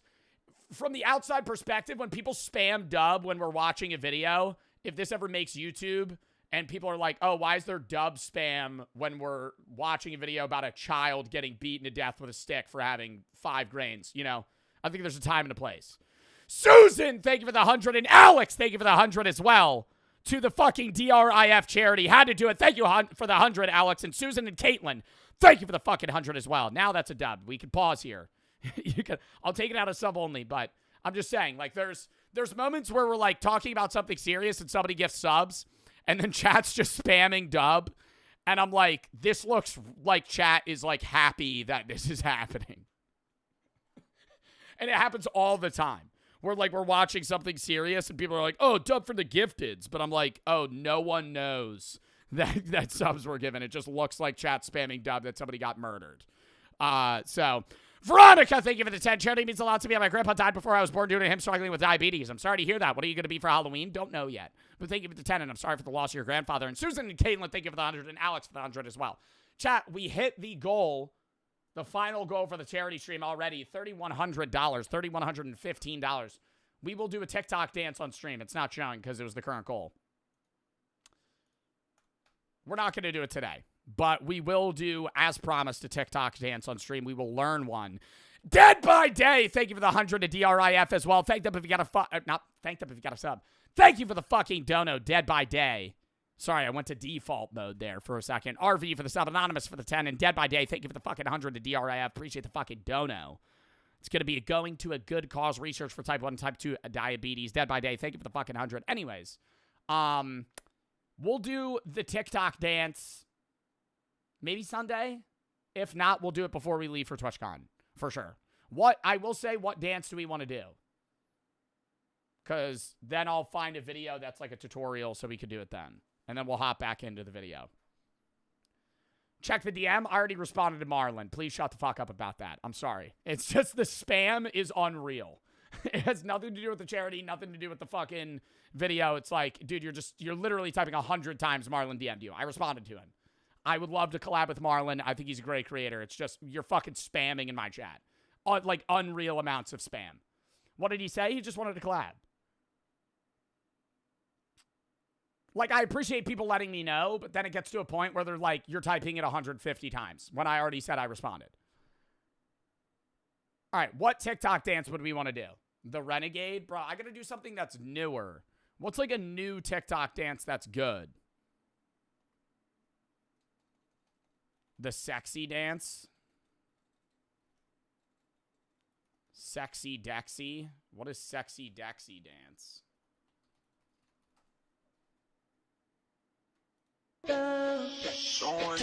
Oh, you're gonna have to fucking mute this, editor. Sorry. Or Brady. Brady's gonna be unhappy. What's the dance? Oh, fuck no.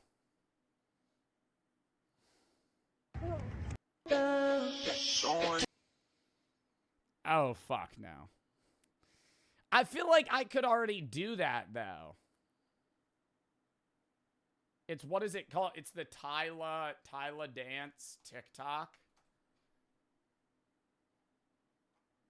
I gotta see a guy do it. Tyla dance TikTok man.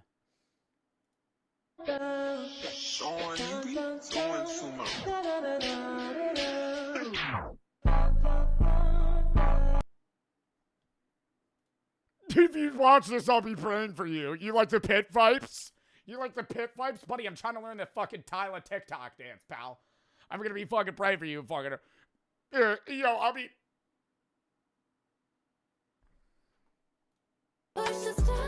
Where's somebody doing the dance that's a guy?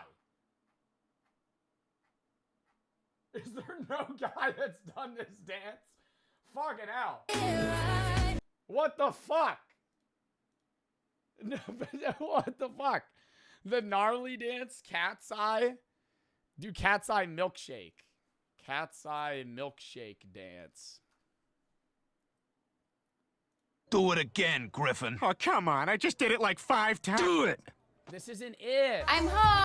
What is the name of the dance? It's just milkshake dance. Milkshake dance TikTok.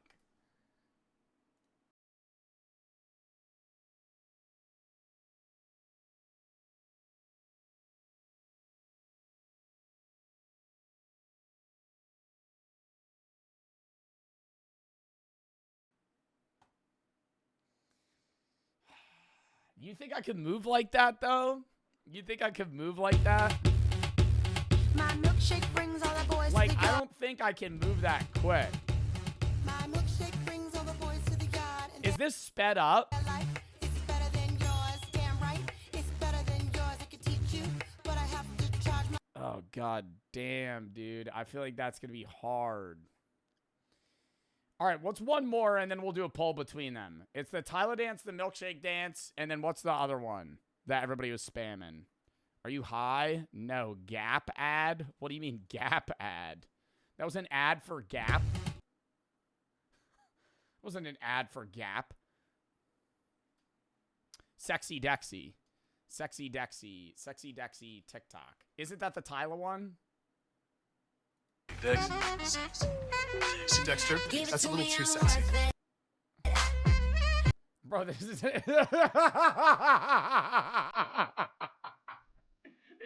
it? Is this it? This is just like a NFL celebration. That's a little too sexy.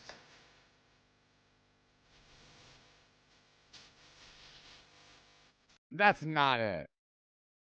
Bendy dance? That one's lame. Bendy dance. Bendy dance. Oh no! Bendy in the ink machine? I'm not. No! The bendy dance? That's so cringe.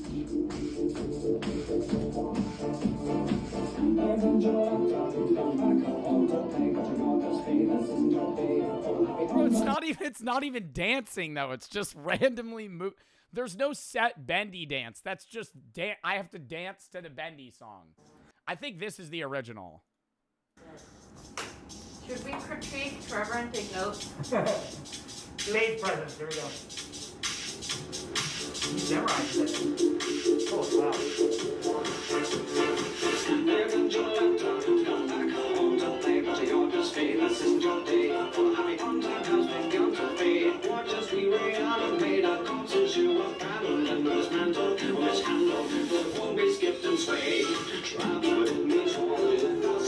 No, I'm not doing that. Bro, that's like unironically. Bro, see, it would be like funny cringe if I do like the fucking milkshake dance. That's just cringe. Like, that's just cringe. Like, if I do that, bro, the whole time I'm gonna be like dying on the inside. Peacemaker dance? Oh, from the show? Peacemaker dance TikTok. From the show?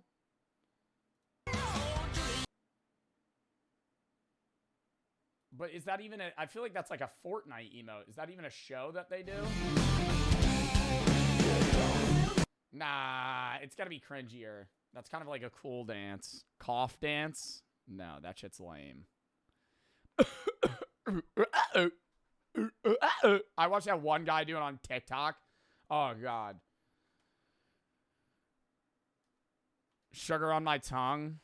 Okay, that's just a thirst trap. That's not even... that's not even a dance. That's just... That's not even a dance. Gnarly dance. All right, this is the last one, and we got to hop back into the videos. And we got to pick one.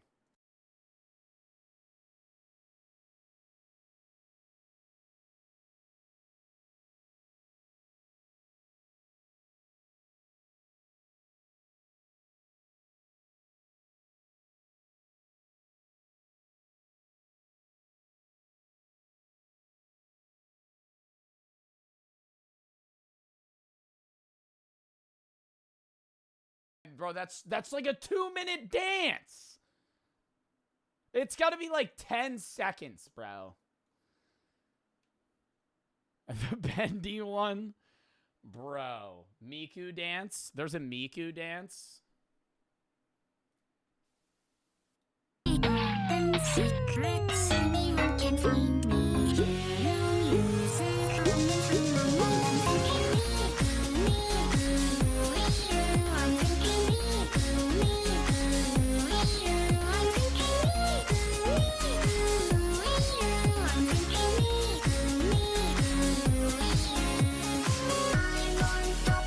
This is 3 minutes long.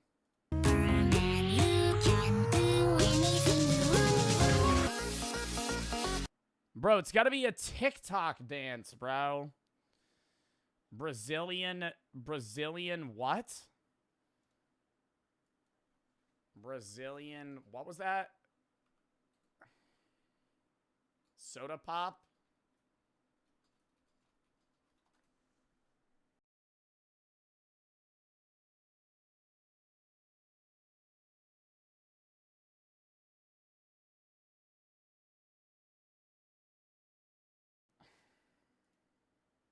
Bro, these are all lame as fuck. These are all lame as fuck. I feel like the only one I would want to do is the milkshake dance. Zesty, sturdy. So you just want me to get sturdy but look zesty. Tried dipping, he begged me to stay. Babe, I'm not staying, I just wanna play. In the party, he just wanna rum. Big boobs in the bus, they. No. Brazilian Luffy. Bro, we gotta hop back into the fucking video. What am I doing right now?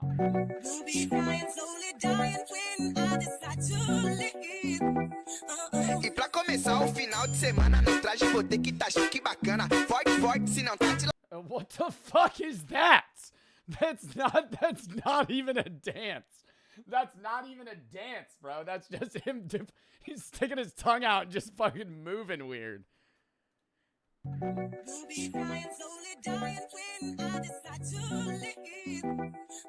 E pra começar o final de semana no traje vou ter que tá chique bacana. Forte, forte, se não tá de lacoste, não sei se vou usar o lacinho ou campana. E o crocodilo estampado no peito. Yeah, that is insanely stupid. That is insanely stupid. All right, we're doing a poll. Oh god, I almost just raided somebody. Holy shit. Slash poll. Which? The Luffy dance. The Luffy dance. Milkshake. Don't hide dance. What is the don't hide dance?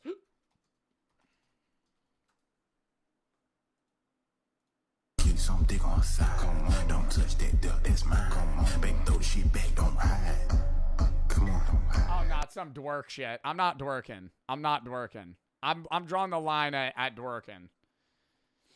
I'm drawing the line at dwerking. All right, bendy dance. Bro, if I do the bendy dance, dude, I'm only doing it for like a minute. Luffy dance, milkshake dance, bendy dance. The Miku? The Miku's too long.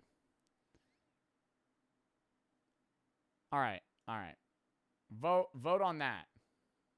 It's between those three. Milkshake and Bendy are winning. Bro, if I did Bendy, it would just be improv.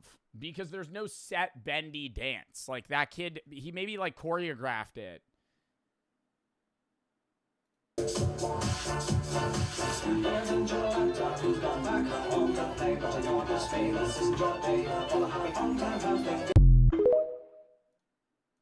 No. All right, so we're going to do the milkshake dance. What is that shit again? Oh, God, I'm going to look so cringe. I'm home. Hey, Kylie. Hey. I'm home. What is that?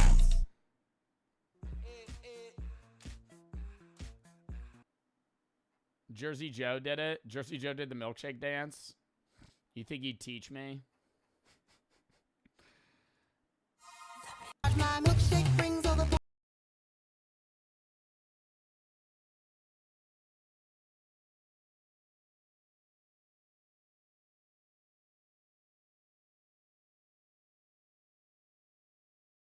This is an ad for Gap.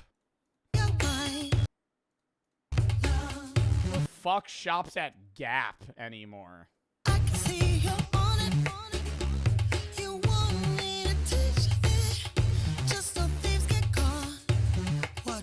Wait, so am I doing this? No, this isn't the milkshake dance, though. Smart. I'm doing the milkshake TikTok dance. It's a part of this song. Okay.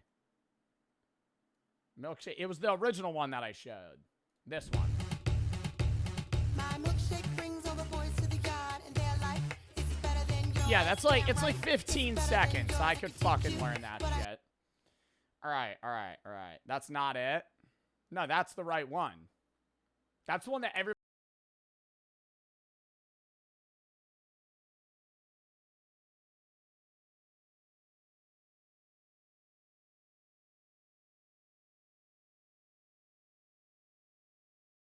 And the new milkshake viral TikTok trend. Oh my god. No, you're like. I hate when they do like the authentic reactions when it's like the 15th fucking take. Hey, I'm going to act like I'm showing you this for the first time. Be surprised. Ugh. Ugh. Ugh. Just work for 15 seconds? Oh, really? You think that would suffice? All right. Lock in, chat. Pickle, thank you for the 5 gifted. It's Oriana, Cy, Danny, Finn, and Solar for the subcard for the 3. Man, my grandma, watch your videos. I use power to be to study psychology. Hope you're doing well. It's pronounced KH. Well, thank you for the 3. Nicholas, thank you for the 25. Love your content. Mr. Round for the sub. Francisco, thank you for the 25. Love your content. Thank you. Agent for the sub side for the 5. You help me with life. Love your videos. You help me in the hardest times. Help with cancer. I want to give you support. When I had cancer, well, I hope you beat it. F cancer in the chat. Nyan, thank you for the 15. Had type 1 for a while, joined Twitch recently and love what you're doing. Samantha, thank you for the $50 dono to DRIF. Been a type 1 diabetic since I was 4.5. Gonna be 19 in 2 weeks. Really appreciate the charity stream. Wish I could donate more. Save it for a car right now. No problem. And I hope that you find the right car for you. And thank you for the fucking 50 to DRF. Haluga for the sub. Joe Bar for the 3. Jenya, thank you for the 10. Sexy Dexy by Dexter. MBK for the sub. Lady Berserker for the $300 fucking dono. Haven't been able to donate since last year. Glad this is going to a good cause. Well, thank you for the fucking dono to DRIF. Gal, thank you for the 3. Love what you're doing. Thank you. Binks, Espresso for the sub. Extension for the 3. Connor for the 3. How much you lost on your parlay last night? Like $200. That guy for the sub. Dev, thank you for the 100. RV for the sub. Anonymous for the 10. Veronica, thank you for the 10. I think I already read these. Charity means a lot to me. My grandpa died before I was born due to struggling with diabetes. Yeah, I already read that. Roy, thank you for the 25. W stream, keep it helping the people out. Pickle for the sub. Morality for the 3. Dr. A. Baja, NGL, and Pickle, thank you for the 5 gifted. Chat, we are at $3,675 for DRAF dub. Now let's lock back in. Ugh. Are you going to play Ghost of Yote today? I'm not probably playing that on stream anymore. So, no.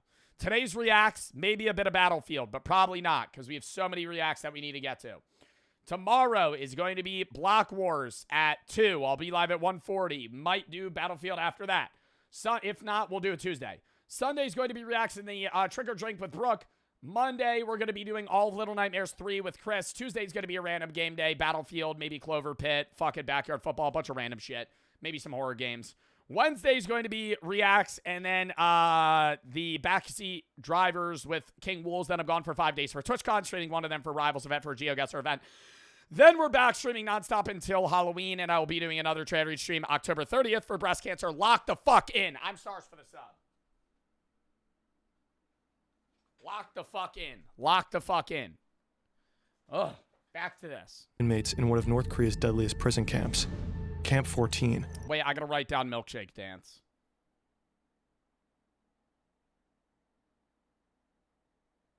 Learn Milkshake Dance. Don't know exactly when we will, but we will do it. Mr. Krabs for the 25. You should do the Russian hard bass dance at W Charity. Thank you for the 25. We already chose the dance, though. Nyan and stars for the sub. Lock in. Lock in! I'm not going to read donos until we're done this video. So if you send a dono, I'm sorry. But we need to get through this. Camp 14. Comparisons have been drawn to the Nazi death camps, to the Soviet Gulag. You know, they're accurate, and in their own way, they're different. A lawless detention facility hidden in the mountains of Kaeshan, a place where people are imprisoned for the crimes of their parents. Once you end up here, you will most likely die here. This is truly a space. Crimes of their parents, but what's so weird that I don't understand about the camp is like, yeah, in North Korea, if somebody tries to escape or they commit a crime, part of your family lineage is imprisoned in a camp. But if they have kids in that camp, are those kids also imprisoned? Like, is their family lineage perpetually there for the rest of eternity, or can they ever get out? That is outside humanity, let me say that. Prisoners are forced to work under inhumane conditions. The smallest mistake can cost them their lives. Escape is almost impossible. Only a handful make it out, risking everything on deadly routes. Make it out, but then they probably have to go all the way out of North. If you make it out, you can't stay in North Korea. You would have to flee the country entirely, and I feel like Camp 14 isn't bordering, like, China. In North Korea, there are several of these death camps, and the regime has kept them a secret for decades. But through the relentless work of human rights organizations, satellite imagery, and reports from survivors, we can have a glimpse at these facilities. Why are people being sent to Camp 14? What does daily life look like inside its walls? I just don't understand why North Korea and Kim Jong-un and, you know, whether or not he's a figurehead and his sister runs the country or it's a culmination of things, neither here nor there. Why purposefully crush your nation like that? Like, I understand he keeps his power. I think that's what it is.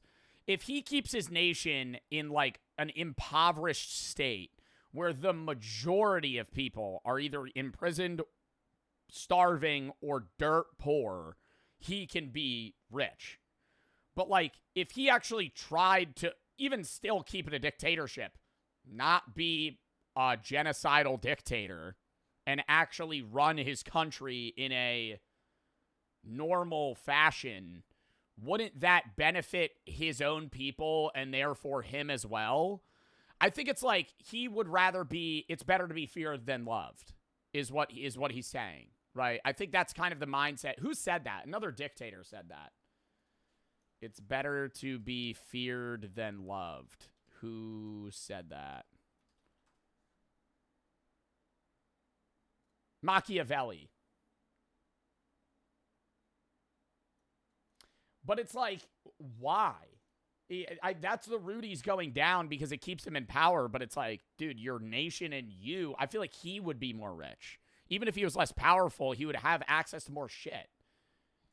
What horrors do the inmates face? It gives himself more importance. I think it really boils down to also just like straight up narcissism.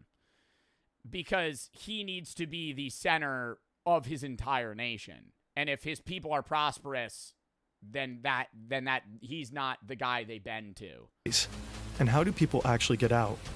This is the story of the most horrific prison camp in North Korea. It's some Hitler shit. Well, it's the same sense of Hitler shit in, like, he's basically being genocidal to his people. But Hitler was obsessed with world domination.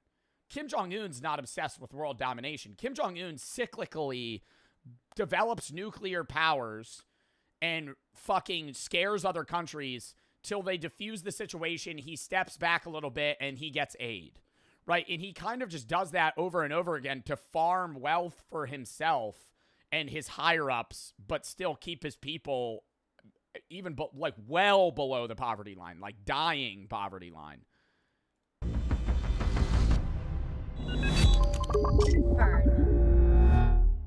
This story is based on Escape from Camp 14 by Blaine Harden.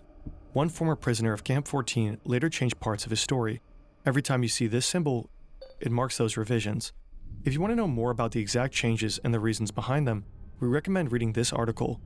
Since North Korea did... I would just be so worried, even as a North Korea defector. Like, if you left North Korea and you wrote about it, don't you think that Kim Jong-un, at least in part, his insanity, he hires some people to try and track these people down? Like, even if now in modern day you live in, like, Switzerland, or you live in Germany, or even the United States, I could easily foresee, like, Kim Jong-un trying to hire people to come kill you. Like, because he doesn't want you to talk shit about him. Like, that's how tight-knit this is he, like, they hate satellite. I wouldn't be surprised if they have shit underground now, or that's what he's planning to do, because then that keeps shit under wraps. Because he could say all the time, no, we don't have death camps, but, like, you could see them on Google Earth. But now if he puts it underground, you can't tell. Denies the existence of these camps, independent verification is not possible. Shin Dong-hyuk is just a young boy when he witnesses the little girl being punished for having food in her pocket. Shin has no doubt she deserved it. After all, she stole food. And at Camp 14, stealing means... Stole food, bro. 5 fucking grains of wheat? What is that, 2 calories? Or is that just supposed to be indicative that, like, she stole more? Death. He doesn't question it. He knows nothing else. The camp rules are... It is brainwashed. It is. He's grown up in a camp where, in his mind, it makes logical sense that she should die. Because that's all he's known. It's like, I don't want to tune it to, like, being told Santa's real, but it's like, when you're a kid, you tell anybody anything, they're going to believe it. And if you grow up in a genocidal camp and they teach you, hey, like, stealing is so wrong that you should die for it, he's probably not even going, wow, that's terrible. He's going, oh, yeah, you know. Reality. He's real, though? Yeah. Shin was Oh, you mean Santa? No. born in Camp 14, but his parents didn't fall in love. They were assigned to each other by prison guards. Intimacy. I'm sorry, bro. And I feel like there's a argument to be made where, you know, hey, Joe, you might have younger viewers that still believe in that. Bro, you like still believe in that shit? We're talking about genocidal dictators in North Korea, and in the back of your head, you're like, oh, I hope Santa's going to get me presents this year. I'm sorry, man. Like, you just shouldn't be watching me if you believe in that shit. Like, I'm not going to do this facade anymore of like, oh, you know, fucking, bro, come on. Like, between men and women is strictly forbidden. If a woman becomes pregnant we're without watching a video about a fucking genocidal camp, and people are like, but Santa's real, right? permission, intimacy between men and women is strictly forbidden. If a woman becomes pregnant without permission, both she and the baby are shot. What? Wait. Is strictly forbidden. They were assigned to each other by prison guards. Intimacy between men and women is strictly forbidden. If a woman becomes pregnant without permission, both she and the baby are shot. Without permission? How does she get permit? What do you mean? She has to ask? In Camp 14, there is only one way to have a child. Promotion. Promotion? Those who work hard, and more importantly, snitch on others, may be granted a reward marriage. This is how Shin Dong-hyuk and his older brother Shin Hee-gyun come into the world. But they don't grow up as a real family. I do want to question the moral. I think it's a survival in that sense from the parents' perspective. But in that scenario, wouldn't you say, like, why are you having a kid? Maybe in hopes that they get out of it, or like going back to a regular, because they're saying promotion, so I'm assuming maybe you live a better life in the camp and you're able to go to school rather than just do like slave labor over and over again. But it's like now this kid's basically being born into slavery. Their mother never talks about the past. And they probably don't even have the option. It's like you're allowed to have a kid, but I feel like it's also just like, no, you're going to have a kid. Hey, you've been good. We're going to reward you. I don't want it. No, you need to take it. Like, that's probably what it is. Shin has no clue why his parents... Quiet ass Mike, turn me up then. R6, thank you for the 25. Can you please say go CSW Sports? Shout out for the three. Get into more philosophy, any book recommendations. Nicomachi and Ethics by Aristotle and Plato's Republic. Whiskers and Kings for the subgate for the 25. Grandpa has diabetes. Dad had diabetes until he died. I'm going to donate to this. Well, rip in the chat, man. I'm sorry for the loss of your grandfather. Or your dad. I don't know what you're saying. Oh, your grandfather has diabetes. Your dad died. I'm sorry for the loss of your father. Blakey Cash for the sub. Ellie for the 10.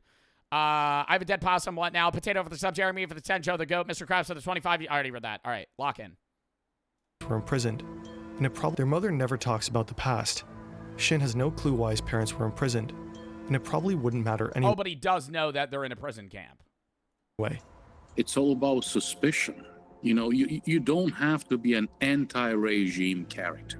But if you're suspected of being anti-regime, of being a wrongdoer, a wrong thinker, of having engaged in wrong associations, they will send you to the camp. This is Greg Scarlatoiu. He's president and CEO of HRNK, the Washington-based Committee on Human Rights in North Korea. For years, Greg and his team have been investigating human rights abuses at these camps. Like many others, Shin will most likely stay in Camp 14 for the rest of his life, even though he never committed a crime. This is the house Shin and his mother live in. Along with his mother's promotion came slightly better housing. Okay, so that's answering my question. Because I kept saying, why would she have a kid if it's not, it's helping her. She gets a better house, better room, maybe she doesn't have to share. Like, they're able to live, not a normal life by any means, but, like, they get their own space. They share it with 3 other families and never mind. Sleep on the floor. Holy fuck, they don't even get a bed? So they just sleep in a bare bones house, no furniture, nothing. So it's just a roof, no AC, no heat. It's just to keep them out of, like, the rain. Came slightly better housing. They share it with 3 other families and sleep on the floor. Oh my god. There is a single light bulb in the kitchen. Electricity works for just 2 hours a day. there's no running water, no furniture, no shower, and barely enough food to survive. Bro, like, I always see this is like such a weird, because like that's evil. That's evil, right? And can we agree? I think there's a difference between bad and evil people. This is like another level of you're not even human anymore. In the most I don't even care if that sounds fucked up. Like if you're willingly putting hundreds of thousands of people to do this, you're not a human, right? Like you have no moral groundings. It's not like you fuck up and you're just not seeing the right way and you're ignorant, right? Because a lot of bad people are bad out of ignorance. This is bad not out of ignorance, out of the willingness to go, I'm going to fuck over and murder hundreds of thousands of my own people for the sole purpose of keeping me in power and keeping my narcissistic ways the way they are, right? Kim Jong-un gets to eat whatever the fuck he wants. He gets to smoke expensive cigarettes and have nice whiskey, and his people are dying in camps in the middle of the fucking woods.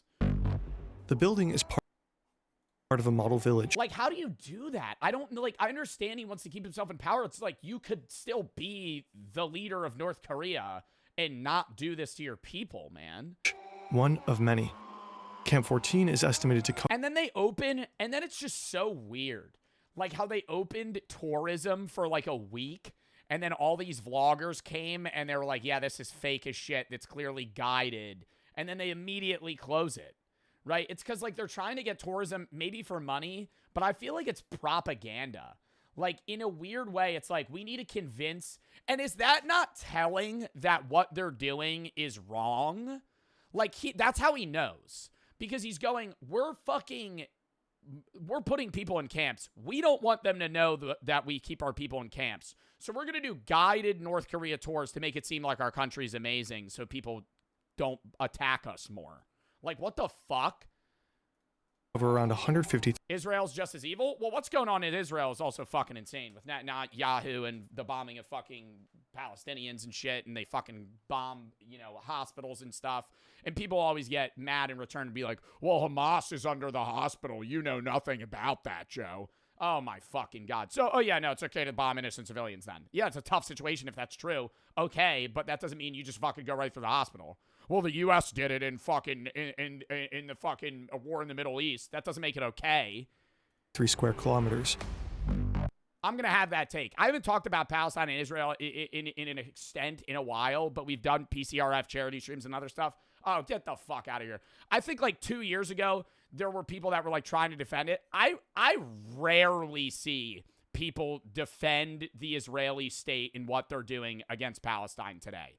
You would see it like a year ago where there would be like some stuff that they would say. Now you see the fucking geographical images of before and after of Gaza and like how it literally looks like the entire city just got carpet bombed. Like they just fucking killed everyone. They don't let people come feed civilians there. It's fucking insanity, dude. And then the U.S. is funding that. Like, my tax money's going to fucking kill these people. Get the fuck out of here. That's why it's so... And I feel like it's fucked because I don't want to act like this is as bad, right? This is terrible. But it's like, I think people perceive the Palestinian genocide that's going on much differently because it's like the U.S. is involved in it in some way. North Korea, it's like, well, we don't fund them. So... Almost 3 times the size of Manhattan. I don't know, man. It is secured by... I'm not trying to go on an off tangent rant here, but it really just it really fucking annoys me that it's 2025 and I feel like the human race should be at a point now where yes, there's war, yes, there's conflicts, but like, bro, we're committing like war crimes. Like we're like, and I'm not even saying that the US doesn't do that, right? I don't think that should be done at all, right? Like why the fuck, like we're just like murdering innocent civilians. Like whether it's in North Korea, whether it's in fucking Palestine, whether it's the war between Ukraine and Russia right now, it's fucking terrible, dude. Like, and I feel like countries, and now what? There's another war in what? Cambodia and, is it Cambodia and Thailand? Dude, it's like every country, I feel like war, I'm not saying World War III's coming, but I feel like there's a lot of wars that are sparking up. like a lot of wars that are sparking up. More than I think we've ever seen in our lifetime. Like if you're Gen Z. A 60-kilometer fence, patrol paths, barracks, guard posts, and checkpoints. The whole area stretches from river valleys to mountain peaks. The wilderness and the Taedong River act as a natural barrier. Sorry, I gotta rewind. I went on that. 153,000 kilometers squared. Can you guys visualize that? If you hit me with that number, I have no idea how big that is. Square kilometers. Like, how big is that? How big is 153 square kilometers? Like, what's 5 square kilometers? Like, what's like a block? What's like a New York block? Almost 3 times the size of Manhattan. Okay. It is secured by There we go. So it's huge. a 60-kilometer fence, patrol paths, barracks, guard posts, and checkpoints. The whole area stretches from river valleys to mountain peaks. The wilderness and the Taedong River Do they have an estimated amount of how many people are in this camp? act as a natural barrier, an immense obstacle course separating the facility from the outside world. Little villages are scattered across the vast area, containing housing and working units. These are sprawling facilities. They're very large facilities. So at some of these facilities, you see farming, agriculture going on. You see some of these facilities that are adjacent to coal mines or other types of mineral exploitation. Researching and animating topics like these take a lot of time. We work to everything Brilliant offers. And it also has a school. I'm thinking that do you think these camps fund like a large portion of like North Korea's money? Like, I wonder if there was like a pie graph or a pie chart, what percentage funds what? Because they don't really have a lot of opportunity for trade. Most countries don't fuck with North Korea for very obvious reasons. And they don't trade with them. And so all of their wealth has to come from in-house. And so I feel like to keep their country propped up, like the camp kind of runs that. Because they don't pay any of these workers. They just do basically slave labor. City. And it also has a school. This is where Shin goes every day. His teacher wears a guard's uniform, carries a weapon. They export a lot of minerals and coal. Yeah, but I mean, that's not like hyper valuable. Like that's not gonna like their nation. Even the best parts of North Korea are like very bad. Like they don't have nice stuff. And teaches obedience above all else. Camp rules are brutal. There are 10 of them. Even the smallest violation can lead to execution. Shin memorizes them all. Rule 1. Wait, what? Execution. Shin memorizes them all. I think it's more insane to me too. Like even on the levels of like them having these concentration camps, like killing an adult for fucking up a rule versus like a born in camp child beating them to death in front of their fellow students because they stole 5 grains of fucking wheat. Rule 1. Any witness to an attempted escape who fails to report it will be shot immediately. Wow. Rule 3. Anyone who steals or conceals any foodstuffs will be shot immediately. Rule 5. Anyone who holds or hides a fugitive's possessions, conspires with him, or fails to report him will be shot immediately. The guards enforce the rules without mercy. 내가 총을 꾸려서 뭐 쏘거나 해도 I didn't feel the slightest bit guilty, even though I killed so often there. 느끼지 않았어. 일반적으로 우리는 그때 쏘도 나라를 지키. We thought it was the right thing to do to protect our country. So are these people just brainwashed? Yeah, I didn't feel bad. I was killing 5-year-olds. They stole rice. They stole food. That's bad for the country. Yeah, because that one kid stealing 5 grains of fucking wheat's gonna topple down North Korea from the bottom up. 지키기 위해서 내가 한 일이기 때문에. 그 수용소에는. It really does bring up that hard question of like, are the soldiers responsible for things that the nation tells them to do? And I mean, that's ongoing today. It was in World War II with Germany. It was in Japan. It was in the US. It was everywhere where it's like, you're being commanded to do this. while you're not entirely responsible, it's like you're still making the wherewithal decision to be like, yeah, I'm gonna like kill these kids. Yo, Warney, get the fuck out of my chat. Don't want you here, boss. See ya. 들어오게 되면 사람이 Stop watching me. 아니에요. 사람이 아니고 내 마음대로 해도 돼요. 그 안에 사람은 사람이 아니에요. 사람이 아니고 내 마음대로 해도 돼요. 그 안에 사람은 And that's what's fucked is it's like I think there's like a line they cross where that's how they deal with it in the most fucked up way. It's because if you're seeing them as human, you don't then your some level of morality inside of you kicks in. Where it's like these soldiers are like purposely perceiving these people as non-human, and then it doesn't matter what happens to them in their brain. 그 자리에서 죽이겠으면 죽이고 살리겠으면 살리고 하는 건 내 마음에 뭐 설명해 주세요. And that's also just like power hungry shit. I think people feed off that. If you're like growing up a soldier, especially in North Korea, where you've also probably grown up in a pretty shitty life, now you're giving power over others, right? Where like the power that's been inflicted, it's like a very hyper evolved version of like what's happening to you, you inflict onto others. What did he say? He was saying he had the power to kill or not kill anybody. It was entirely up to him. Across North Korea, there are different Like he probably liked that. types of detention facilities. The worst of them are called Dmar, thank you for the sub. Derek, thank you for the 100 to DRIF. This is from me and my mom. I had diabetes since I was 2, and now I'm 20. Thank you for spreading awareness. Well, I'm sorry that you deal with diabetes, Derek. And thank you for the 20, bro, from you and your mom. I appreciate that. W in the fucking chat. J-Man and Kira for the sub. D, Sin, Zaza for the sub. Maddie for the 5. My mom passed of type 2 diabetes a little over 4 years ago. Rip in the chat. I appreciate everything you do. Keep it up. Love your videos. Well, I'm sorry for the loss of your mom, and I hope the mourning process has gone well. Minnie and Maester for the sub. GRN for the sub. Kirby for the 3. Always entertaining when I'm bored. Russ says, thank you for the 5. What do you think about about people being rude to me just because I'm Israeli? I think that's insane. I think there is also a disconnect, and that's why, like, anti-Semitism's on the rise because of, like, what's happening with Israel and Palestine when it's obviously a state problem. It's not even a religious issue, right?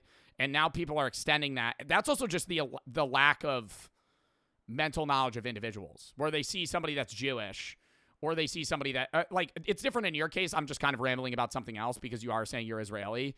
But people associating Israeli people with what's happening, it's like, just because you're Israeli doesn't mean you're a part of the problem. And especially as well, even extending that further to people that are just Jewish in the United States, you see anti-Semitism on the rise. And it's like, that has nothing to do with it, right?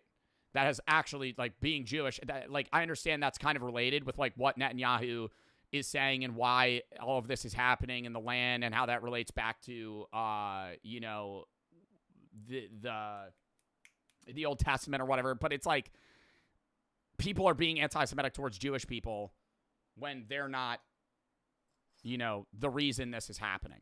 So, no, I think that's fucked, right? I don't support the state of Israel and what they're doing against Palestine. But that doesn't mean that I don't like Israeli citizens, right?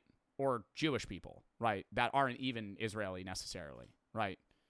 So I think that's the regular take. I think there are people that are taking it to the point where now they're just being anti-Semitic. Now they're just being anti-Israeli people rather than anti-Israel the state, because there are a lot of citizens in Israel that don't support what their country's doing, but don't have the capability to change it, right? You can protest and do things, which people in the United States do. You can take a stance, but at the end of the day, like, the United States does shit I don't fucking support, but, like, I can't change that, right? I can talk about it, and I could be like, I'm not going to vote for that, but at the end of the day, there's certain things that are out of your control. So I don't think that's your fault, right? And I think that's fucked that people are doing that. Malias for the sub. Justin, thank you for the 35. Lennon Unfriends for the sub. R6 for the 25 as well. Broken Fen for the sub. Storm for the sub. All right, lock in. Quanly so. Camp 14 is one of them. It's also called a total control zone. You're against the government's decisions? Depends on what. Lock the fuck in.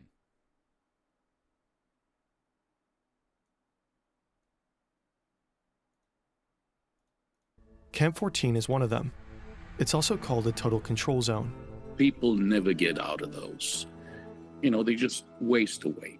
They get killed by this vicious cycle of malnutrition and forced labor. Shin's mother has to work the rice fields, 10 to 15 hours of hard labor every day. If she meets her quota, 15 hours straight? She receives food, just enough to survive the night and make it through the next day. North Korea is all about production targets. If Anti-Semitism.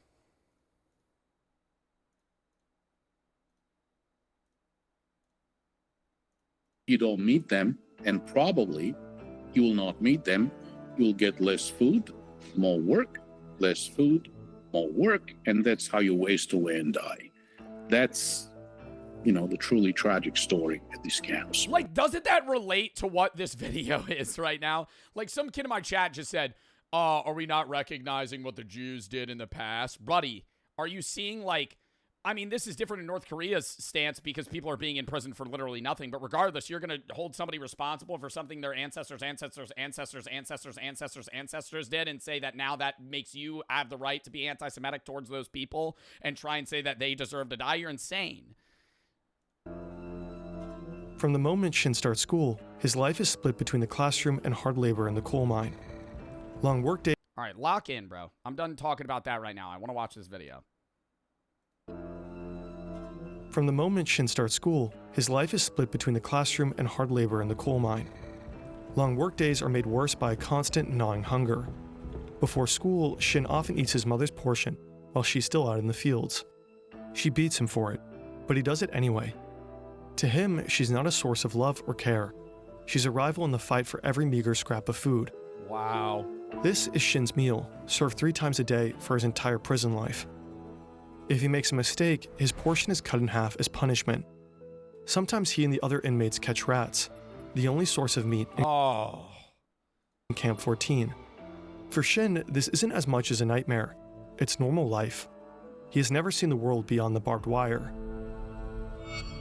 Unlike this man.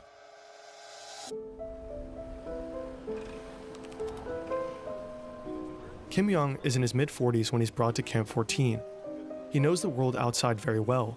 In fact, he was a high-ranking military officer and vice president of a state-owned company. In his former life, he enjoyed culture, a chauffeur, and all the benefits of being a government employee. Now he's also forced to work in the coal mines. Kim didn't break any laws to get here. His parents did. That's what's fucked, because that's how dictatorships work, because you have to bend.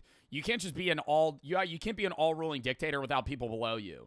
And that's like, it's the rule. There's a video that I want to watch called The Rules of the Ruler as well, where it kind of dives into that. But it's like, if you're a dictator, you have to please all 4 people below you that run different areas of your government. And those 4 people have to please the 5 people below them, right? And at some point, you don't have to please people anymore because they just have to bend to your power.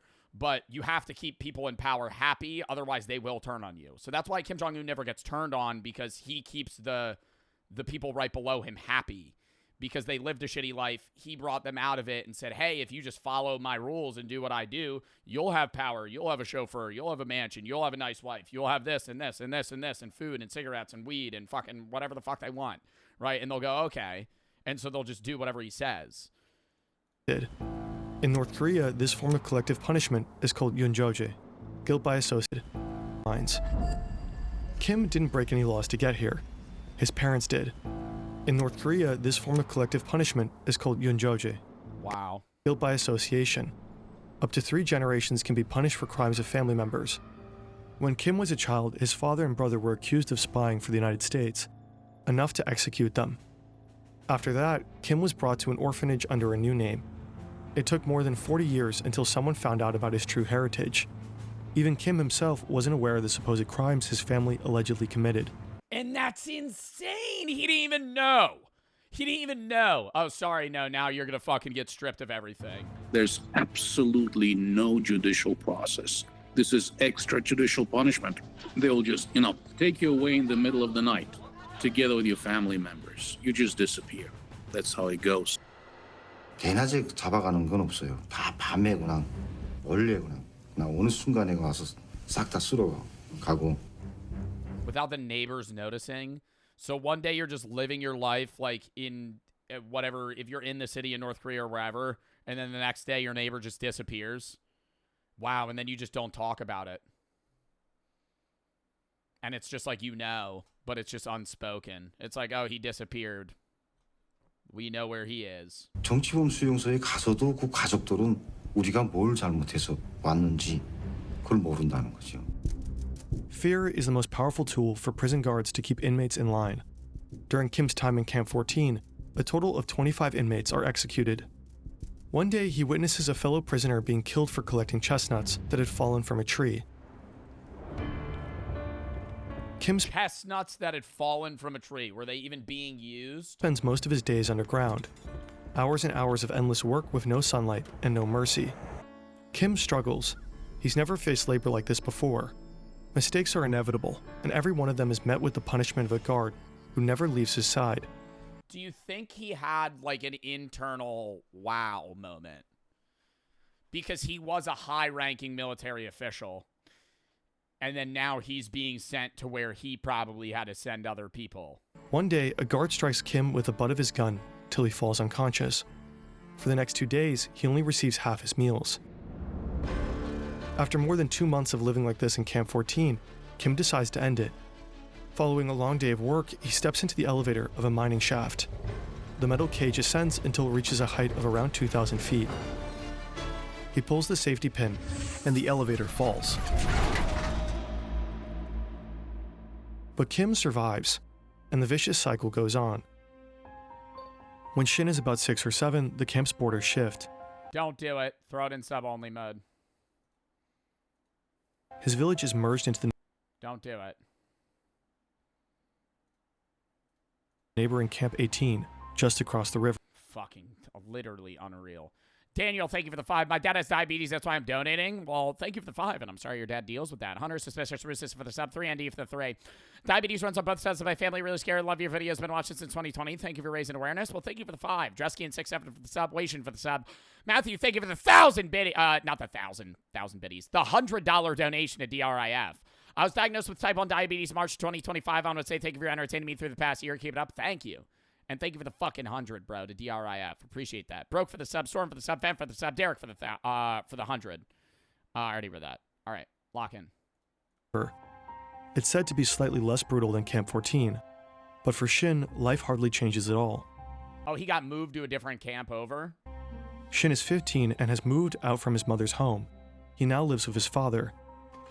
One day, a teacher allowed... Y'all are so fucking annoying, I swear to God, bro. It's insane. I'm sorry, bro. I'm not trying to be annoying and, like, tell my chat they're annoying, but it's like, bro, we're watching a video about how a guy's getting fucking basically put in, like, a genocidal camp. The fucking numbers show up. Shin to spend the night at his mother's house. Keep it in sub only right now. Suko and Killer for the sub. Take it out in, like, 5 minutes. Really how your forehead stands out. Slanted for the 3. Farmer for the sub. A reward for good behavior. When he arrives, another guest awaits. It's his brother. Wait, he got awarded for good behavior, but he tried to take his own life in an elevator. Did they just think it was an accident or something? It's said to be slightly less brutal than Camp 14, but for Shin, life hardly changes at all. Shin is 15 and has moved out from his mother's home. He now lives with his father. One day, a teacher allows Shin to spend the night at his mother's house. A reward for good behavior. When he arrives, another guest awaits. Oh, it's the previous kid. It's when he grew up. This is him when he's older? And the vicious cycle goes on. Sorry. When Shin is about 6 or 7, the camp's borders shift. His village is merged into the neighboring Camp 18, just across the river. It's said to be slightly less brutal than Camp 14, but for Shin, life hardly changes at all. Shin is 15 and has moved out from his mother's home. He now lives with his father. One day, a teacher allows Shin to spend the night at his mother's house. A reward for good behavior. When he arrives, another guest awaits. It's his brother, Shin Hee-gyun. The 21-year-old works at the prison cement factory, a couple of miles away. Shin doesn't like him at all. In the middle of the night, Shin wakes up from his sleep. He hears voices from the kitchen. His brother is talking about escape. His mother seems to support him. Shin's first instinct, he has to report this. Oh my god. Dude, having to rat on your own family, they'll die. Holy shit.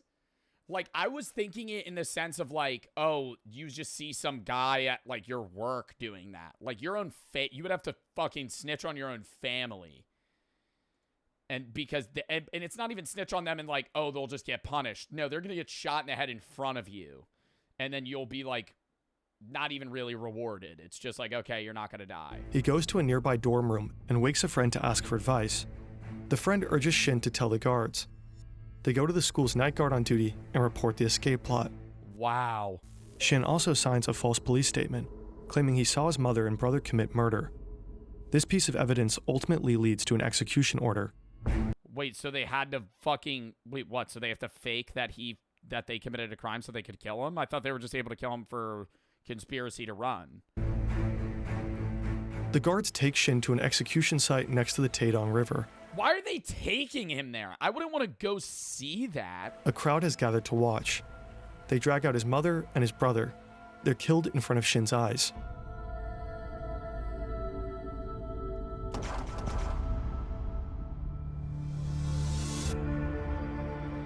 In 1996, Kim Young is transferred to Camp 18.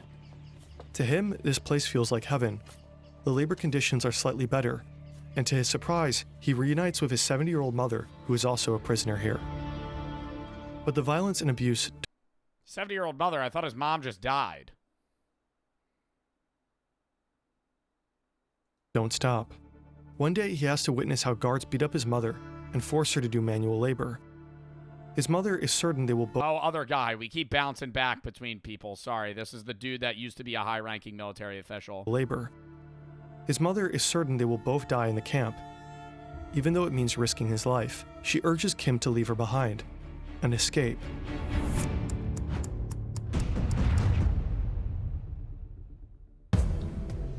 Escaping from a North Korean death camp is almost impossible. You know, these are highly protected facilities. You're talking barbed wire, walls, armed guards, intersecting lines of fire. Well, it's not even just that. You're also extremely you're experiencing extreme malnutrition. And so you're weak. You know, you can't run. You can't you're not going to be able to scale a fence very easily. You have no muscle. All right, somebody redeemed Flex. No more channel point redemptions. Bark, it's an honor for the sub, Cap for the sub, Dorian for the 3. Got muted for another, talking to another chatter in another language. It's an English-only stream, man. I'm sorry. Suko and Killer for the sub. Honor for the sub. I know that might sound fucked, but it's like most of the chats are supposed to be something that I'm able to read because I'm the streamer that you're typing in their chat. So if you're like typing in my chat in a different language and I can't understand what you're saying, it's usually just assumed that you're saying something fucked and then you get timed out. Talking machine guns. Y4, shut the fuck up. We're gonna time you out. Chat's being really annoying today. It's insane. Very contemplating keeping it in sub only for the rest of the stream, but I'm gonna let it ride right now. Difficult to escape. I mean, it's difficult to escape a detention facility in any civilized country. Imagine North Korea. Kim Young quietly studies his surroundings. He observes, waits, and starts thinking. He lays out multiple escape plans, but none of them seem doable to him. Another hard day of work. The prisoner... Yeah, rest of the video, I'm sorry. It's no follower only. It's sub only right now for the rest of the video. We'll take it out after. When the video's done, mods, take it out of sub only. I just can't right now. I'm sorry. And then even when the chat's not bad, if the entire chat is just like, dude, chat lock in, L chat. It's just like literally... I'm pausing the stream constantly to address chatters that are terrible. Mods, just time them out. Don't ban them. If you see any, I don't even care if it's like a false timeout. I'm sorry, some of y'all are going to get wrongly timed out. Mods, if it's a chatter that's just being annoying, time them out for a week. Just time them out for a week. Just get them out of here, okay? I don't want to fucking deal with that shit. I'm giving you free reign. Just time out people that are fucking annoying because it just ruins the vibe of chat, ruins the experience, and then we're just sitting here pausing nonstop to deal with it. Another hard day of work. The prisoners are loading coal onto a train. Suddenly, they spot something. Grain scattered across the bottom of a train car. It must have transported food before. The scene explodes into chaos. Prisoners drop everything, desperately looking for the tiniest speck of food. What, are they gonna eat it right there? The guards start shouting, but no one listens. Kim discovers a narrow space beneath a metal panel in the floor of a coal wagon. He squeezes inside, and as the train rumbles out of Camp 18, he rides with it. No way. Hours later, He got out because people were staring at grain from, so he didn't even plan this escape. He just, like, on a whim, just tried to get out. Is this based off a true story? This is a true story. This is basically the video version of an actual man's account that escaped North Korea and wrote a book about it. later, the train reaches Go-On Station at around 4 a.m. We don't know exactly how, but Kim manages to crawl out of his hideout and disappears into the night. But, like, then what the fuck do you do? You know what I mean? Like, I wouldn't know if I got out and now you're in, say you're in China. What do you do? Like, do you just go, you gotta go, you get a job? You have no ID. You're not a citizen, right? It's not even just like it's not even like, oh, you're an illegal immigrant. It's like, you're not even on a record. No one knows who you are. Like, I would have to find, you know what I would do? I would go to another, like, say I was in this scenario, I feel like I would try to go to a country I knew was enemies with North Korea, and I would go to I would try my hardest to find what is it called, where they have, like, their own setup in different countries? What is it called? You know what I'm talking about. Embassy. I would go to, like, the U.S. Embassy, and I would be like, I'm a North Korea escapee. Like, I would go to some embassy because he was a soldier too, so he knows the countries that are enemies. I would go to the enemy of North Korea and be like, I escaped. Like, please, you don't speak English? I think they're going to put 2 and 2 together. If you are at a U.S. embassy in China and some dude runs in speaking Korean, clearly malnourished, beat to shit, you're probably going to be like, okay, calm down. I'm going to get a translator, right? Even if you don't speak, say you don't speak the language. You know, I feel like there's something that you'd be able to do. Kim successfully I'm not escaped even Camp just saying 18. U.S. embassy, just any embassy that's not in association or partnered with North Korea. But his path to freedom is still very long. After finding a worker's uniform, he changes clothes. You want to know what an embassy is? Ooh, that's true. But you can't just walk up to a random guy in China and be like, I'm from North Korea, help me. You're not going to be able to speak to them, and it's like, what the fuck? Like, they're just going to rat on you.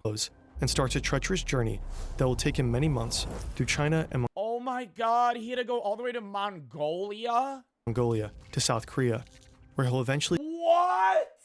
He had to make his way all the way to Mongolia so he could catch a flight to South Korea? seek asylum. Escaping a prison is one thing. Escaping the country is another. We made a whole video on how to escape North Korea.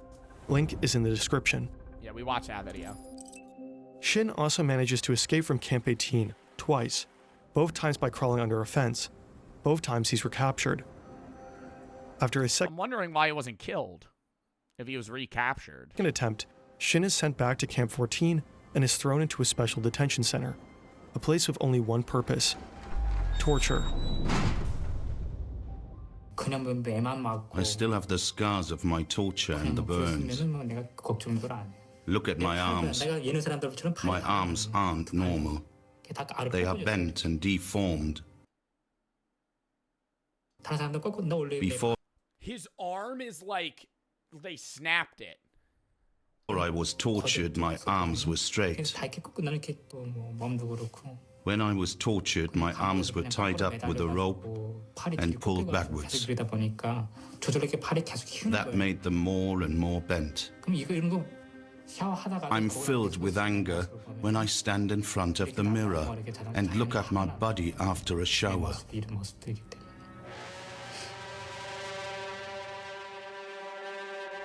After 4 weeks of torture, he's thrown into a pitch-black cell.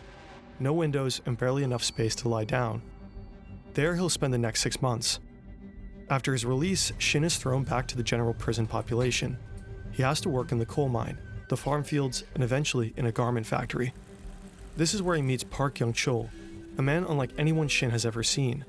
Born into an elite family, Park once held a prestigious job and had seen the world beyond North Korea's borders. What? So he left North Korea? By then, Shin already knows he's on the execution list.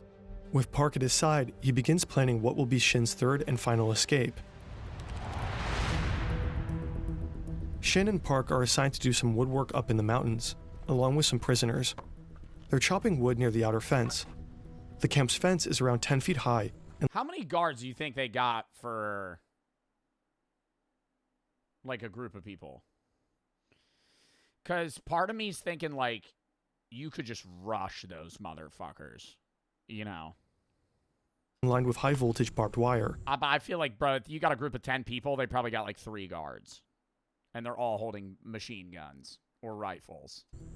The next guard tower is a quarter of a mile away. Shin watches. Some people would die. Yeah, well, realistically, they probably have enough guards to where all of them would die, so they can't revolt. But I'm thinking, like, if you had 2 guards and 10 people, you could realistically try, like, knowing 8 of you are going to die, but, like, 2 of you are going to be able to overpower them and live, and then you just steal their shit. The patrols. There are long gaps between them where no guard is close enough to spot the two. The plan is simple. Wait until dusk so that their footprints can't easily be traced in the snow. They slip through the high-voltage wires without touching them. Risky maneuver. As the sun sets, Shin and Park move closer to the fence. They hack branches, pretending to stack wood. Nobody notices them. Park hesitates. Shin's heart races. He grabs Park's hand and they run. Shin slips. Park reaches the fence before him. He tries to squeeze his head between the 2 lowest wires and hits one of them. Park's body is not moving. The bottom wire bends under his weight, creating a narrow gap. Oh my god, and you just leave him. Oh my god, you just leave him. Shin crawls over Park's body. You have to. He's almost past the fence when his legs slip, hitting one of the wires. The voltage tears through him. His pants char. His skin burns from ankle to knee. It's that fucking high of voltage? Did it kill him? But somehow he makes it through. No! Okay. Park's body lies dead on the fence. Shin runs without looking back. Oh, because he got hit in the head. For 2 hours straight until he realizes that he made it. He manages to cross the river to China, and after a journey of almost 2 years, he finally reaches South Korea.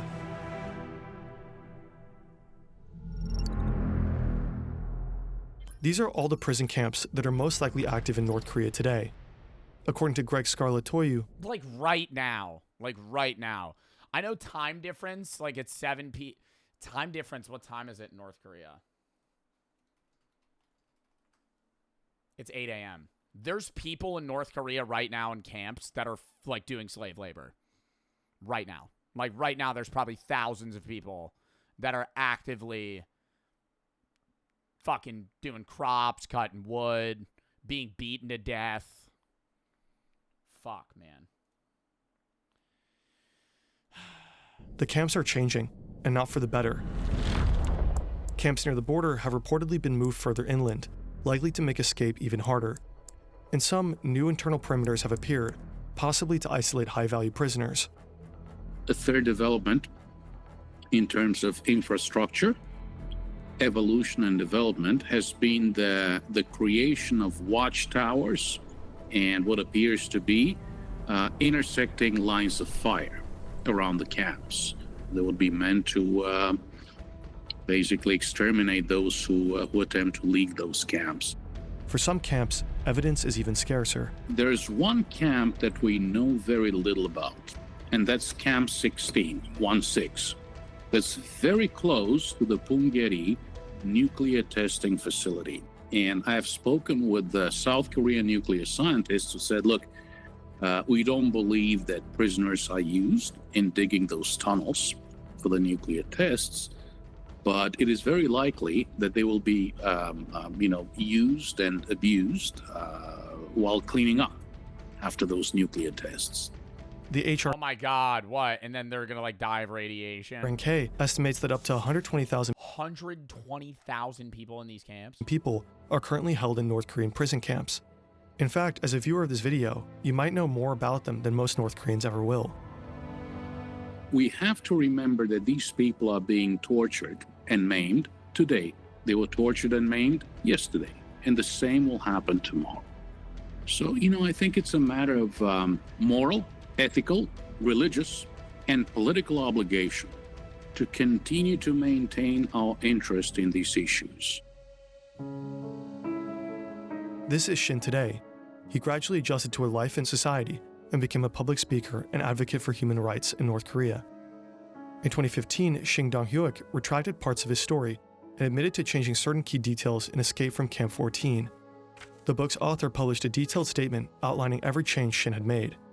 According to Shin, some memories were simply too painful and others too shameful to share truthfully at the time. This is wow. So it's not even like he made it seem worse. He made it seem better than it was.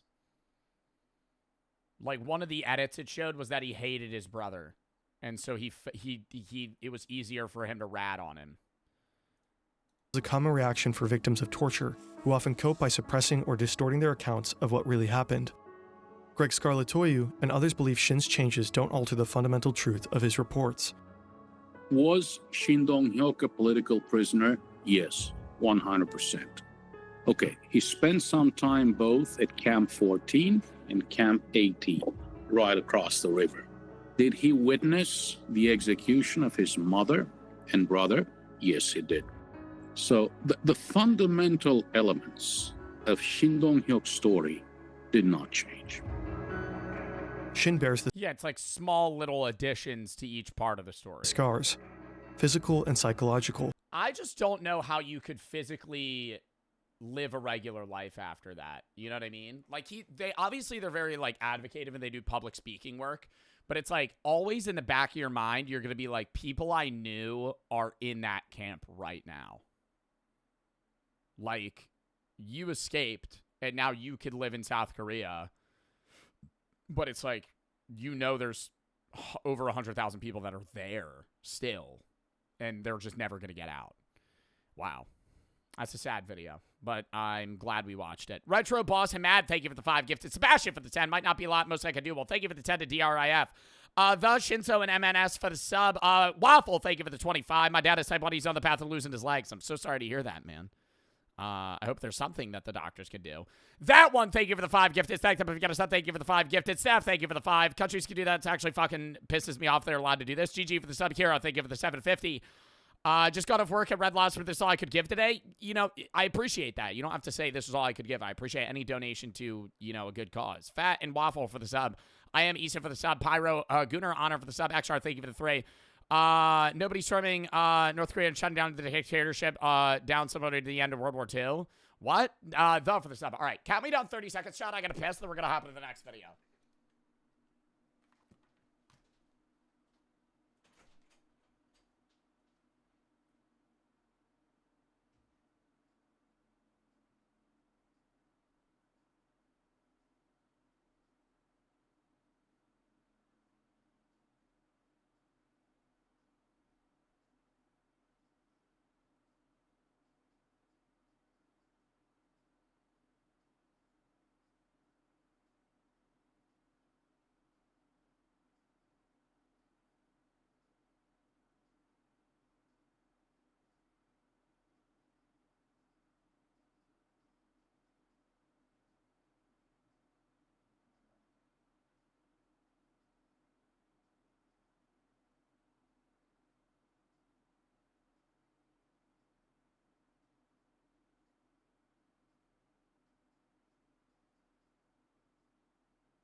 Monkey.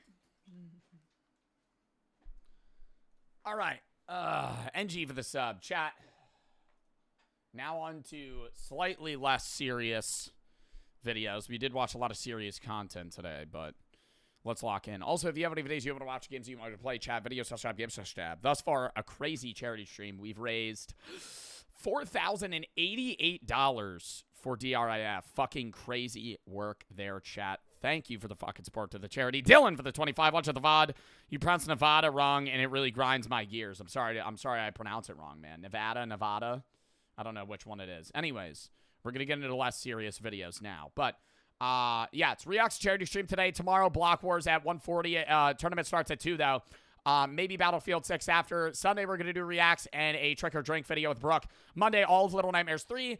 Tuesday, random game day, Battlefield 6, and some other random games that we're going to play, a bunch of horror games and other shit, too. Wednesdays, Reacts and Backseat Drivers with King Wolves. Then I'm gone for 5 days for TwitchCon, streaming one of them for a Rivals event, and then we're back streaming nonstop until Halloween, October 30th, breast cancer charity stream as well. Us for the sub, Blake for the 1,000 videos, Patty for the sub. Lock in chat.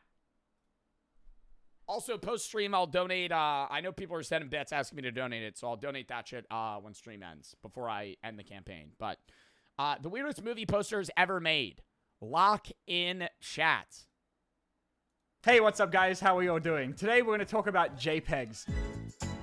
Only the most interesting topics on the channel, of course. I want to start off by saying this video was inspired by the poster videos from Dr. Skipper and Astrosys, because just like every poster designer, I have shamelessly stolen their ideas so I can use them to make something much worse. But neither of them brought up the Cybermutt poster, so eat shit, guys. I'm skipping this video, I'm sorry. I already know it's just gonna end up being a skip. I love that guy's content. I watch Diamond Ball all the time. I just know that's gonna be a skip. I just know that's gonna be a skip. Sorry. I could just tell off the intro. Lil for the sub, Matt, thank you for the 10. All right, we'll replace it with another one. I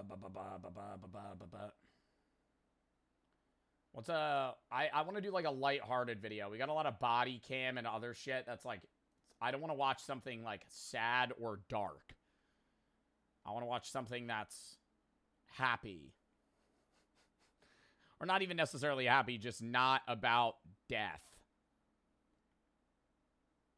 I'm going through the watch later right now. We still have 2 other videos too. I just want to add another one. Darman. Darman videos are a little whack now, not gonna lie. You can't really tell what's going on. Feels like a fever dream when you're watching those. Modern aesthetics explained in 15 minutes. GOAT in every major sport. I'll do a poll. We're gonna do a poll. Tomorrow's teachings? Yeah, pass. Alright. Papa Meat or Darman? We're watching Papa Meat later. Alright. We're going to do a poll between this. If you have any videos about skips to play, video, search time, game, search tab. Stop spamming what you want me to watch right now. We're not going to... I'm going to do a poll between videos we have on the watch later. 80s, thank you for the fucking 10. I knew a kid in high school with diabetes. Love for the good cause. Love your streams. Thank you, Salas, for the sub. All right. Which are we going to do? Who's the GOAT in every major sport? The website that tricked people into doing horrible acts. That sounds depressing. I don't want to know. That's not on the list. Why is everything dark? Fuck. Pretty privilege is real, and TikTok proves it. Or...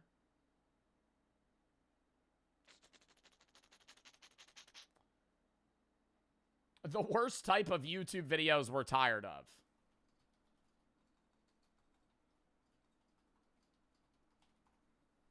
Which? Mom for the sub. All right, everybody's voting for that.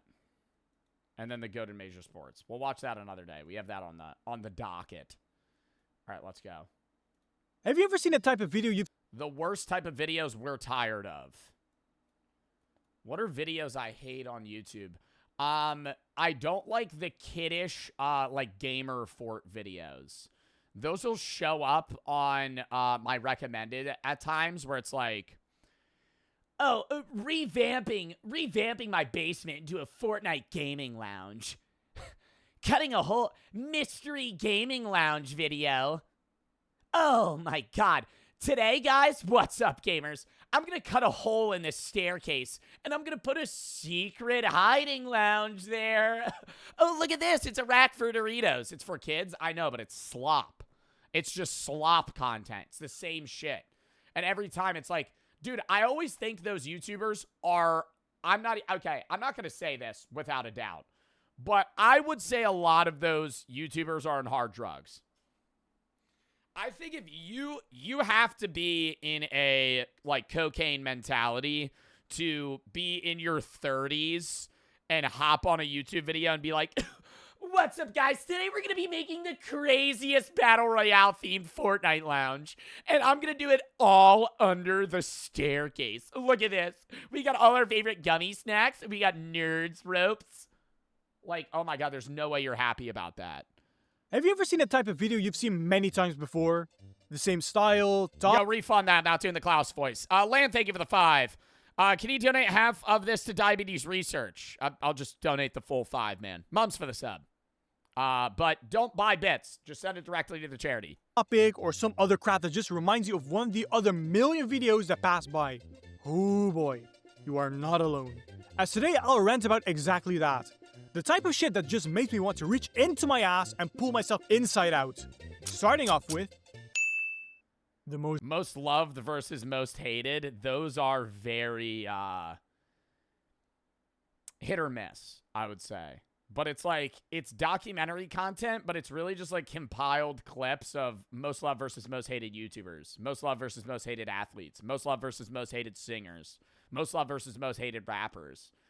It's like, but it's just trend-based. That shit'll die in a month, you know? It's what's hitting, though.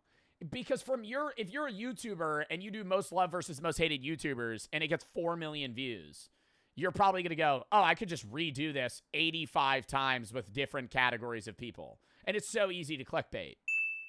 The most loved and most hated type of videos. You know which one I mean. Discussing the most loved and hated YouTubers, streamers, rage baiters, etc, etc. They are literally a copy of each other. The thumbnails always have heaven on one side and hell on the other one. Then we have a creator that has these devilish horns or an angelic ring on their head. Maybe you got curious like me and clicked on 50 of these just to be presented with a for every loved streamer, rage baiter, YouTuber, content group. There is a hated one type shit. With all of them being the Sunny V2 ripoff. And it does not matter where I am. Didn't Sunny V2 just like disappear off of YouTube? I'm pretty sure he doesn't post anymore. We used to watch his shit all the time. Sunny V2. Yeah, he hasn't posted in 6 months. He just like randomly disappeared. I mean, he might have made enough money to retire in the time he was posting though. Bro was pulling like 5 million views a video for like a straight 3-year run. Like, he probably could have just left and it would have been fine. And his videos will still get views for the next 3 years. Because if I watch football, there's a most loved and most hated footballer. If I watch Minecraft, there's a most loved and most hated Minecraft YouTuber video. And if I watch porn... Yeah, it's for a category of every... most loved versus most hated porn star? Well, there's a most loved and most hated OnlyFans. It doesn't matter where you are. YouTube always just shoves one of these trashy videos down your throat. At first, these videos were interesting because they were completely new, but now I cannot even turn a corner without one of these videos catcalling me. This format is literally the fast food of YouTube. It's very easy and quick to make, and you're also earning some real profit off of it. And it was bad enough for humans to make this copy-paste type of shit, but now we have literal robots I think you could no. The AI isn't doing the most loved, most hated shit. The area of YouTube that has become unbearable is like the drawing YouTuber content where it's just like a stick figure that talks about stuff. I used to love those videos because it would be very informative. And it would be like the 7 craziest historical events that you've never heard of. And I'd be like, oh, that's so interesting, right? And you click it and you used to watch it. And they used to be made by people. And a lot of the time they still are. But you see more and more channels that are literally just AI voice, AI script, AI editing, AI generate. Like, the entire video is just like somebody went into Sora and just fucking asked it to create this. And that's all it is. And but half of it's misinformation and wrong. And then the other half is just really unbearable that the voice is like, and one of the most entertaining things yet is number 3. Burger King foot lettuce. This was a meme that existed in early 2015, and it was hype in its time, to say the least. Oh my god, it's horrible. Like, I out of everything, how is the AI voice the worst? Like, I don't want to say I hope it gets better, because then AI content's going to get even more popular, but that's the way you tell. It's not the content, it's not the generation of video stuff, because it's just stick figure shit. It's the voice. The voice is like, it's like Google Translate talking to you. No emotion. Just, and the next thing is number 3. The worst way to die. This man got his balls stuffed into his eye sockets, and his eyes were sewn into his ball sack. Like, I think that's deserving of more energy, you know? If you're telling me about a man who got his nutsack or his nuts shoved into his fucking eye sockets, I'd say maybe you should put a little more umph there, you know? Oh, we have literal... But no. Robots. This next guy killed his entire family. Not really the way I would, you know, say that line. That's how you know. Either A, they are not human, and they're a lizard person, or B, they're AI. Wanting their slice of this pie, and now we have... Hoopify type shit? Nah, Hoopify, it'll be like, the next craziest thing you never heard of. Number 3, this guy's named John. John was walking through the supermarket when he saw a man named John Wayne Gacy. John Wayne Gacy took him home and ended up killing him and shoving him under the floorboards. Have channels like Clip Cove stealing the show, talking about YouTube drama and that annoying monotone voice you hear in every AI voice video. And speaking of YouTube drama, oh my god, does drama alert still exist?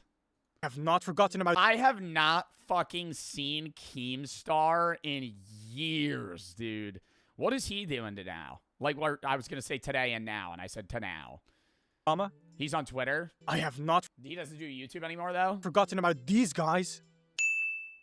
It's Drama over, YouTubers. it's done, it's finally... Bro, and they're all the same. They all report on shit way too quick, because drama YouTubers, their entire value is on speed, you know? Similar to YouTubers that upload, like, full gameplays of video games, it's just whoever gets it out first wins, right? That's how it works. Like, when say, Subnautica 2 drops, the day after Subnautica 2 drops, there's going to be a creator that posts a 30-hour playthrough of the game. And that guy's going to get views. Whoever gets it first. It doesn't matter how good the playthrough is. It's just you're the first one.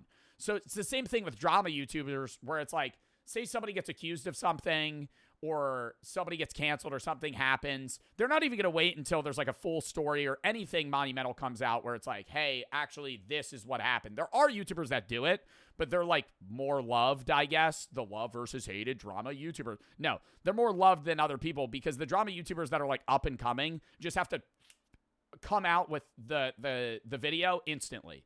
Otherwise, they're not going to get the views, because it's all going to be the same thumbnail, same content.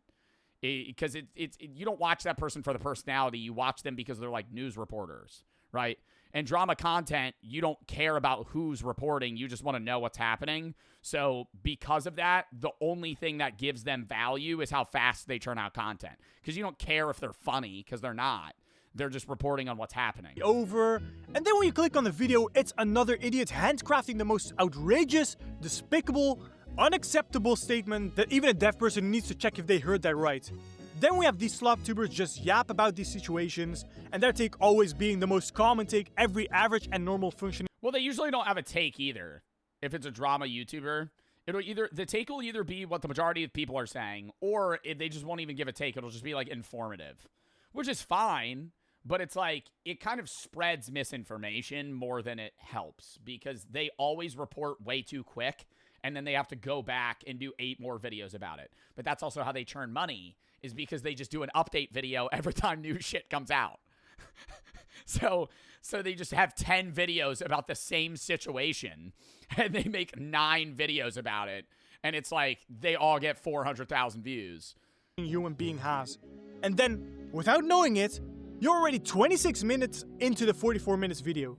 I understand you're chasing the bag, but how can you keep this shit up? It's low-key impressive to me because I can... Atrioc does that. Atrioc does drama YouTuber. I watch Atrioc. Atrioc doesn't do drama YouTuber shit. Atrioc will report on current events because Atrioc does marketing content.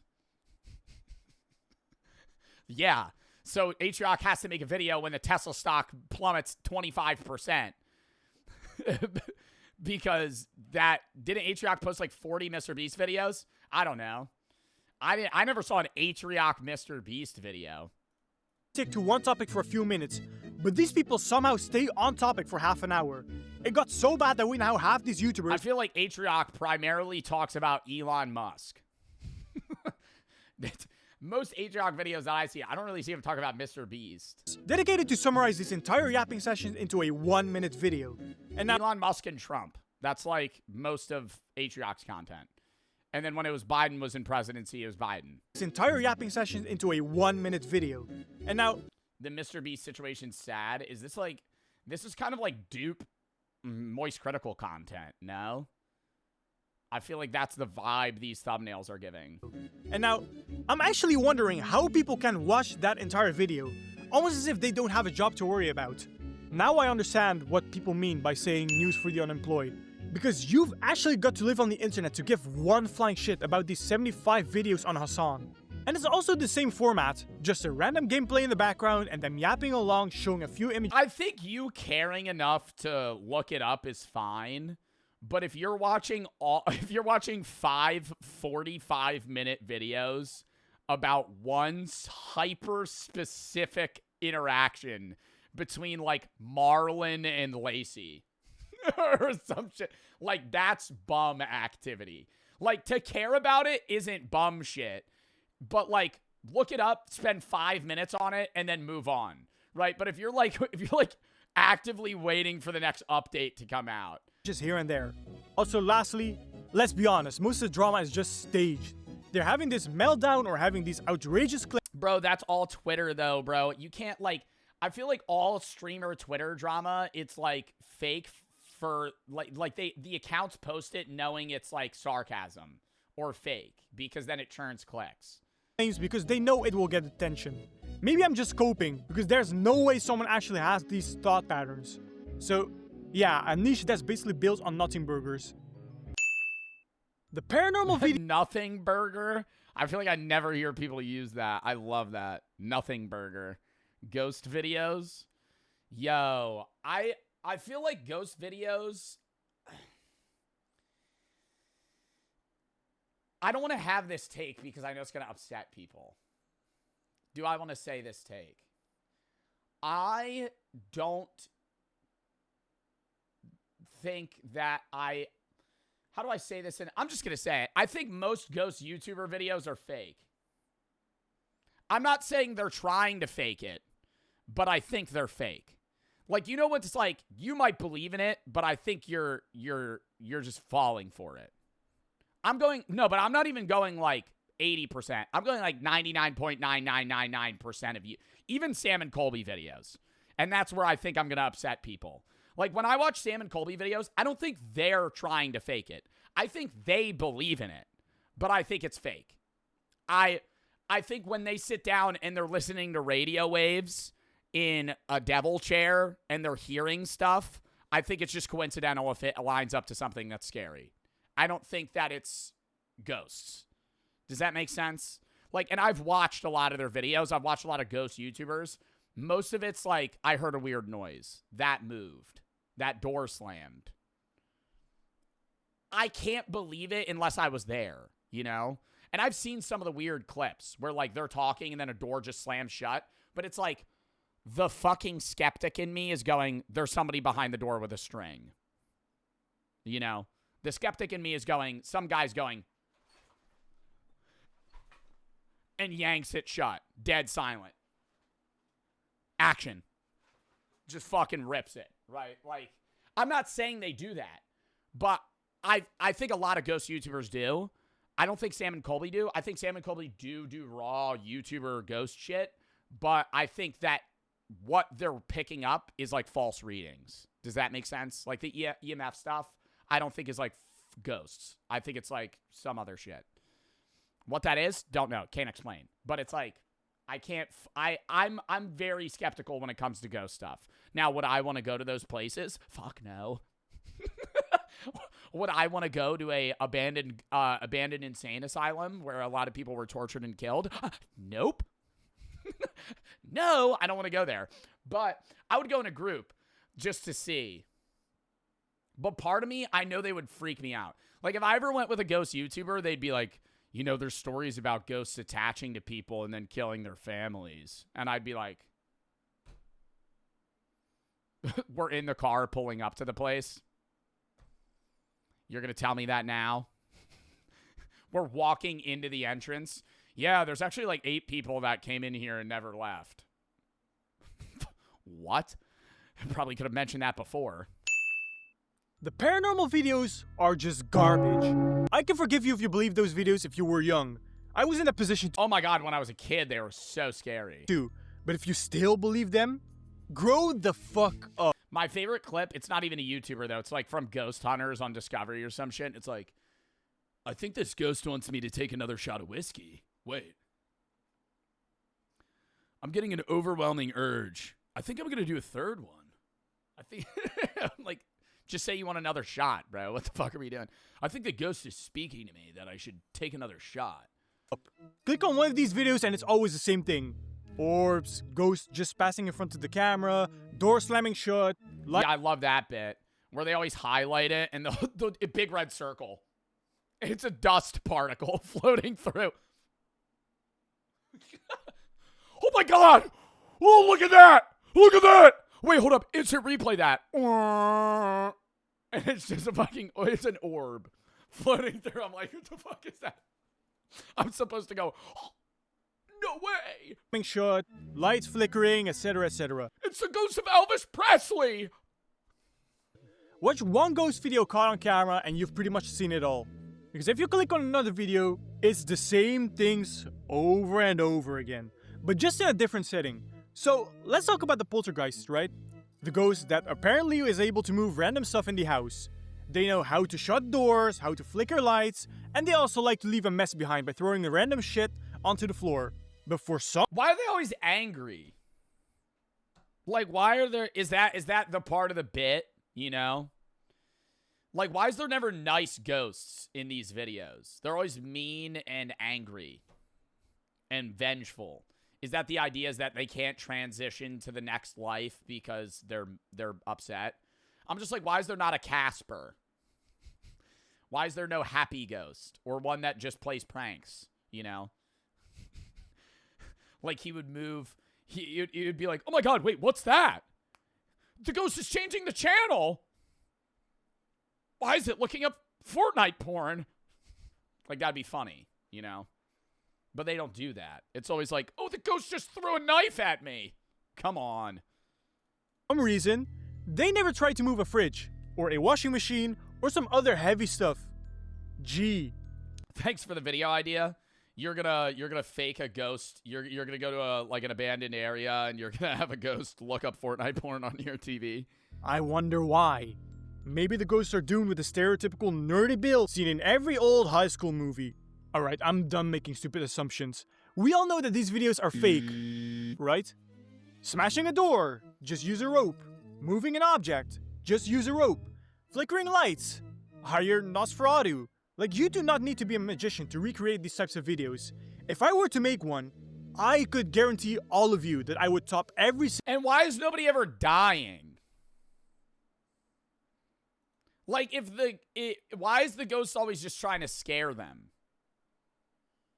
Like, none of these YouTubers are going to these haunted areas and having, like, a fucking shelf get thrown at them at lightning speed and it kills them. single ghost video. All you need is a camera with shitty quality, a VHS. There was a girl that died in the Conjuring house. Woman who died exploring the Conjuring home. No evidence exists of a woman dying while exploring the real-life Conjuring house. There's a misconception linked to a paranormal investigator, Lorraine Warren, who died in 2019 from natural causes. Nobody died in the Conjuring house. Not saying nobody died in the Conjuring house. Nobody died while investigating the Conjuring house. Yo, Gunner TV, bro, for the back-to-back raid, bro. What the fuck? Thank you for the raid, bro. Dump in the fucking chat, man. Come on, shout out Gunner.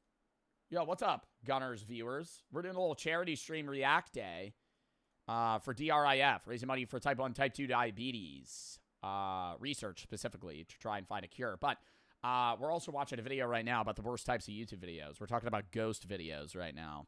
ZL and JT for the sub. Seaver, thank you for the 10. Would you ever do a ghost hunting vlog? Yeah, I just don't know where I would go. That one for the sub. Dino for the 3. You helped me through a really hard time in my life. Never watched the streams. In videos, VOD's very entertaining. Clip of guy asking for a stoning stream is one of the best clips I've ever seen. T-Dog and Nens for the sub. Anonymous for the 50 to DRIF. Cos, thank you for the 2 subs. Caden for the 10. I have type 1 diabetes. Myself diagnosed when I was 4 or 17 now. It means a lot. See my favorite content creator do a charity stream for this. Well, thank you for the 10. And I'm sorry that you're dealing with diabetes, man. Jameson for the sub. Sacred, thank you for the 50 to DRIF. Type 1 diabetes for 10 years now. Proud of you to get of you for getting through each day with it. Also, thank you, Joe. I wanted to say for anybody in chat with diabetes, proud of you getting through each day with it. This name chicken for the sub. Staff for the 5. What's the next philosophy stream? Don't know. Probably gonna be another bit, maybe Sunday. I don't really know. Lorena, thank you for the 5. Type 1, my boyfriend, and I watch your stream all the time. Thanks for the support. Thank you, Land, for the 5. I already read that. Cam for the sub. Overlay, make everything look black and white, and now just cause a mess. Keep in mind, if I were to continue my old channel, I would pretty much be forced to cover videos like this. And I know for a fact that I would lose a lot of subscribers if I continued, which, thankfully, for your and my sanity, I didn't. Every FNAF monster explained in 16 minutes. Every political ideology explained in 17 minutes. These are the AI videos. They used to be so good, though, bro. When they just came out, it was peak. You had to be there. It was so long ago. May of this year. Of May of this year. It was insane, man. When they dropped, it was so you were getting so much knowledge so fast, and then all the AI just took over.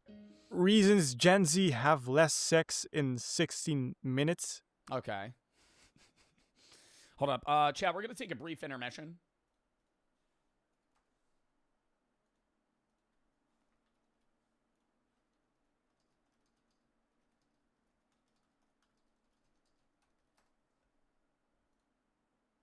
Online relationships. Let's be real. Back in the day, if you wanted to be in a relationship... What is this voice? Reasons why people in Gen Z are no longer getting laid. Starting at number 1, they're gooning too much. You had to actually... They're burnt out, and they'd rather have sex with a robot.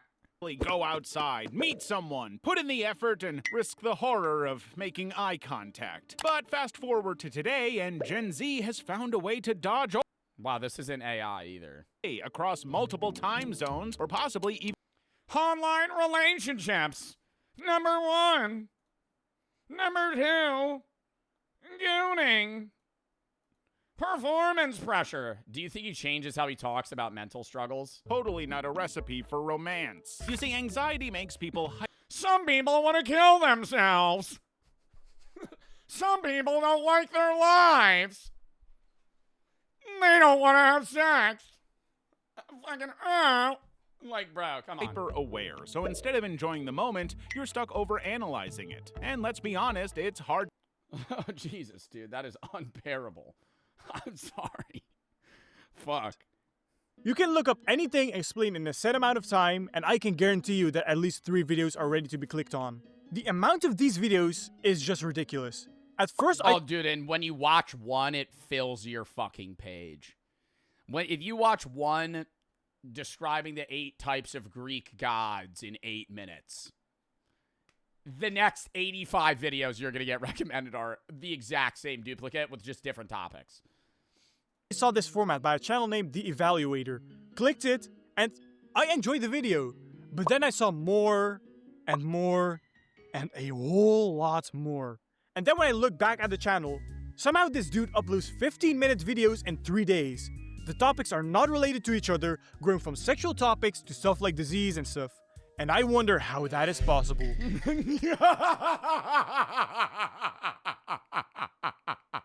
Yo, because I'm not even gonna lie, I feel like the 16-minute video on why Gen Z doesn't have sex anymore is just like, hey, ChatGPT, give me 5 reasons why Gen Z isn't having sex anymore.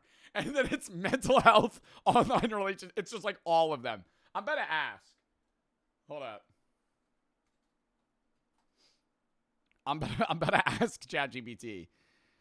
Hey, ChatGPT, can you give me the 5 reasons why Gen Z isn't having sex as much anymore? Question mark. Yes, this is really interesting. Digital life replacing real intimacy. Dating apps change the game. Mental health and anxiety. Shifting priorities and values. Safety, consent, and awareness. Oh my God. I mean, like, yeah, obviously ChatGPT would get... I'm not saying that they had to have used AI, but it's like, how are you maybe they have employees that are doing research on this, but it has to be fully AI-driven to, like, crank out this level of content this often. The videos used to be pretty interesting, having a good topic to talk about and explain. But the more videos were made, what about gooning? The less normal ideas were left, and the more abnormal ideas popped up. The rise, and fall, and rise again. I kind of fuck with these videos. This is one I'm gonna disagree with. I kind of fuck with these videos. The rise and fall and rise again of like Jinxie, Ron. I feel like they're so interesting. And then fall once more. Okay, so it really depends who it's on. Not every one of these videos are bad. For example, the company videos are alright. They can get a pass for that. Those are interesting too. I'm mainly complaining about the influencer videos. So you remember me complaining about... Yo, y'all hear Rite Aid went out of business? Sorry. Little off topic here. Y'all hear Rite Aid went out of business? Every Rite Aid closed. News to me. I was upset when I heard that. What's weird though is could have guessed they probably were going to go out of business 8 years ago, 10 years ago. What's a Rite Aid? It's like a CVS or a Walgreens. I remember when I was a kid, I used to go to Rite Aid. And then the second any other option showed up, you went anywhere else. Like, if you ever passed a Rite Aid before they all closed, it was like a ghost town. Nobody pulled up to a Rite Aid. It was where you would get, like, medicine. But it was sad. The shelves, it felt like you were in a hospital. All the time. They had no good music. It was just, like, the bright lights, like, you walk in, there's, like, dirt on the floor. And then it's just, like, metal shelves. Metal shelves. You just see somebody hobbling through the aisle. Felt like a horror game. Just somebody walking through. I gotta pull up a picture of the inside of a Rite Aid. What's the UK equivalent of a CVS? Where do you get your medicine that a doctor prescribes you that's also kind of a convenience store? That would be... It's a pharmacy, but they also sell Doritos. Is there a UK version of that? That's Boots? I don't know. I don't know if other places have stuff like that. I'm assuming that might be weird for other countries. Walmart? No, not Walmart. Walmart does have a pharmacy, though. Hold up. I got to look up the inside of a Rite Aid. I got to show y'all. Rite Aid inside. Oh, wow. They really revamped it trying to fix it up. I'm going to go Rite Aid inside 2010. There's no real images of that. Can somebody find an image of Rite Aid in 2010? It was like fucking hell. Oh my god, wait. I think this is it. No, but it's just with empty shelves. Dude, I just vividly remember I remember being a kid and walking through Rite Aid, and it just felt like I was in an old person home. Just sad. Smelled like mildew. Maybe a little bit of lemonade.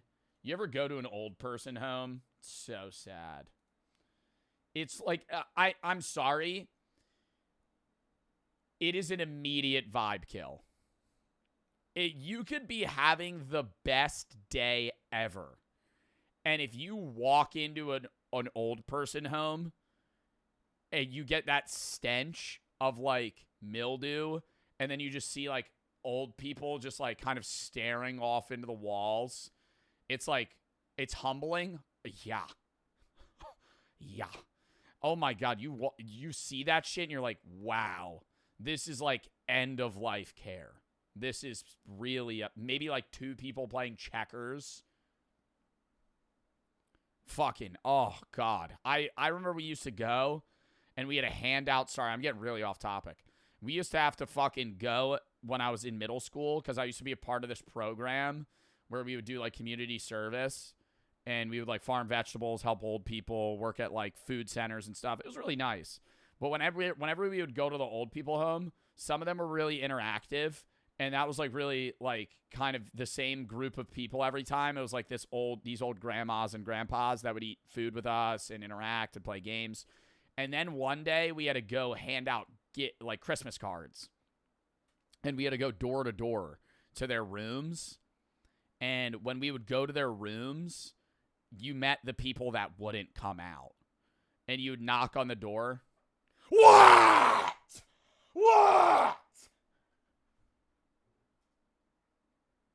Who are you? Fucking, like, angry people. And I think it's like maybe they had dementia or what, I don't know, dude. But I was like, wow, this is horrible. Like, this is, I get it if it's like there's nowhere else to go or like send them or they don't have family members. But I'm like, dude, I would never want to be there. I would never want to be there.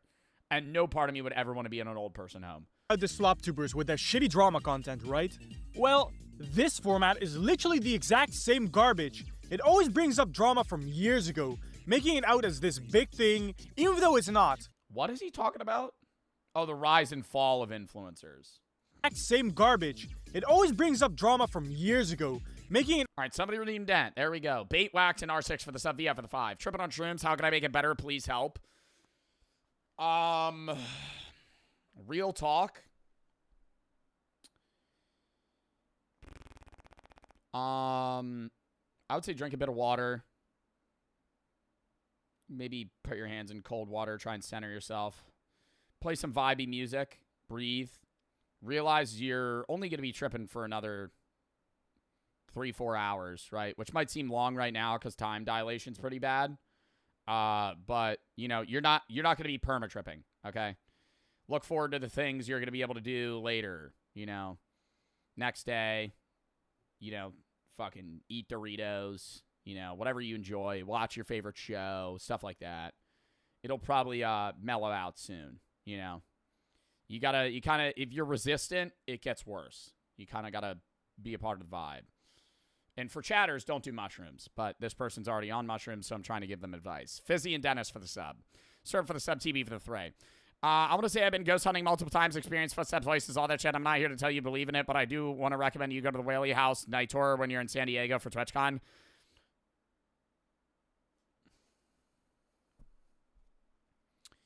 You should go to the Whaley House night tour when you're in San Diego for TwitchCon. Paranormal activity there is enough to convince you. Your Airbnb, I'm surprised you don't believe in it. Your Airbnb experience? I don't know. I don't know what I would like. The way that I perceive this is if ghosts are fucking 100% real, why are they not everywhere? You know? Why is it like just this house that's haunted? Just this other house that's haunted? They are? You've never seen a ghost.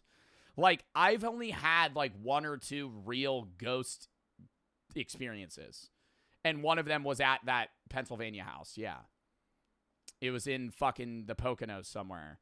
And I've told that story a few times, but it was... I was genuinely nervous. I was freaking out. I'm not gonna lie. It was really scary. But...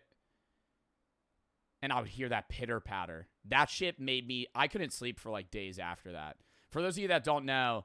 I was at an Airbnb and we were going to sleep and like shit got knocked off like a counter and I thought it just fell and it was really weird. Then I did like a house scan. It was fine. I heard jumping on the bed across from us, but it was just me and Brooke. And then I heard like pitter patter next to me and every time I would look up, it would go away. And the second I would lay back down, it would start again.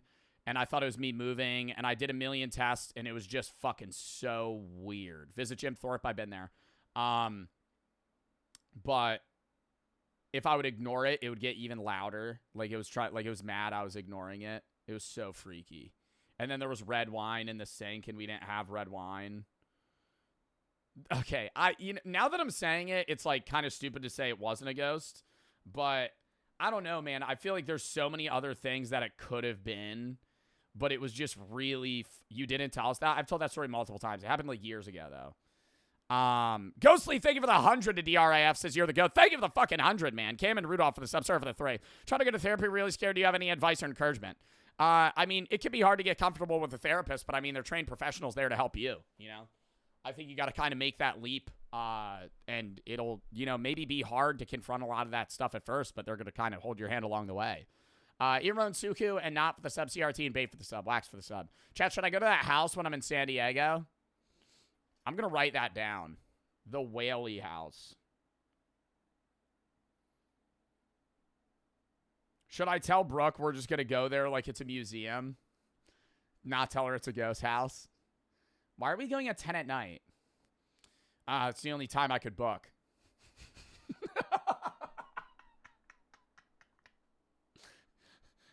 I don't know. I just feel like if it's a ghost tour, bro, there's going to be some lame-ass motherfucker wearing a top hat.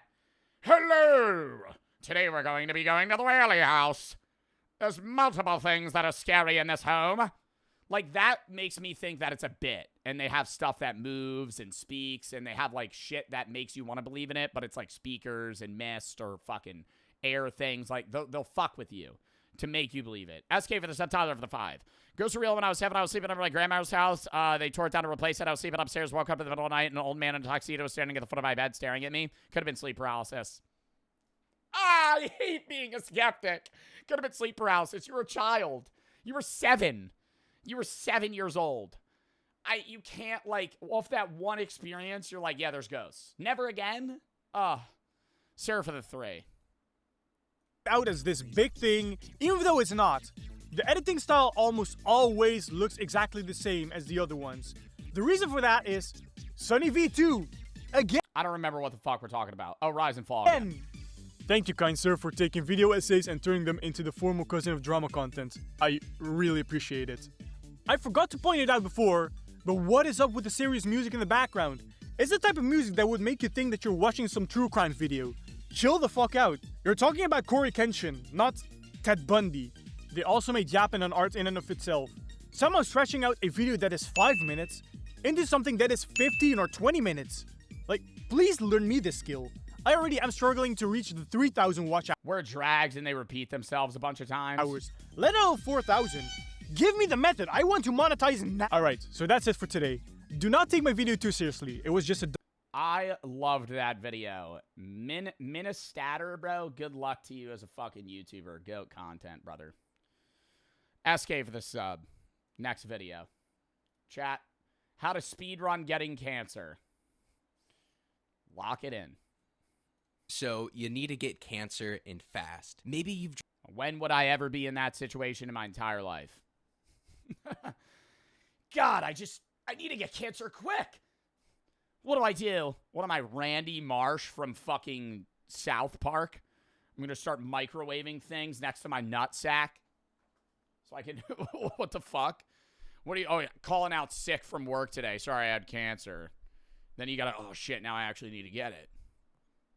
dreamed of dying a slow, painful death since childhood, or maybe you're just bored and want attention. Well, I hate to break it to you, but those microplastics and carcinogens you've been guzzling just won't cut it. But don't worry, as a content... If I was speedrunning cancer, I would start chain smoking cigarettes nonstop, okay? I would eat highly processed foods. The only meats I would eat would be ground up sausage mixes, hot dogs, and just only red meat. I would only eat red meat. I would char it too, like well done char. I would never eat vegetables. I would never eat fruit. I would eat a lot of red 40. I would eat just fully highly processed things. I would probably take a few trips to Chernobyl. Not to the point where I would go to Elephant's Foot and die immediately, but I would probably, like, kind of hover in the region of radioactivity. What else? What else would it, upper and lower deckies? Yeah, I would start doing tobacco chew. Really a lot of just tobacco. Yeah, I would go out in the sun a lot and never wear sunscreen. I would get sunburnt. I would get sun poisoning like every other day. I think if you did that, you would get cancer in like a year.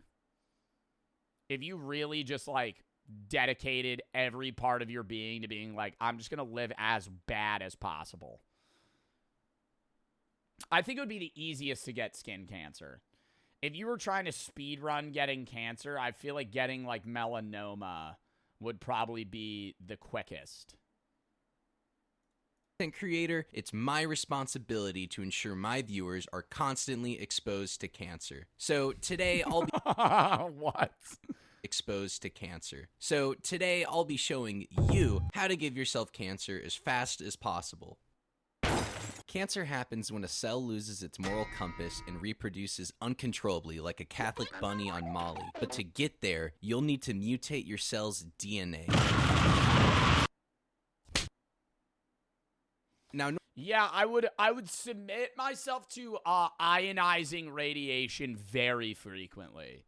Not non-ionizing radiation, not Bluetooth. I'm talking like, yeah, I would schedule multiple doctor's appointments to get x-rays at like varying locations across the United States. Like I would be getting an x-ray every day. I would be going to the dentist and getting dental x-rays every day. I would go get CAT scan, MRI, whatever, anything that would be like, anything where the doctor stands behind a metal door and goes, all right, hold up. Hold up, I'll be back in a minute. Don't worry, it's perfectly safe.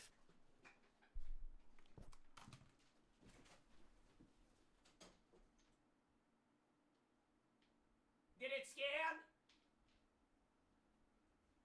Just runs away.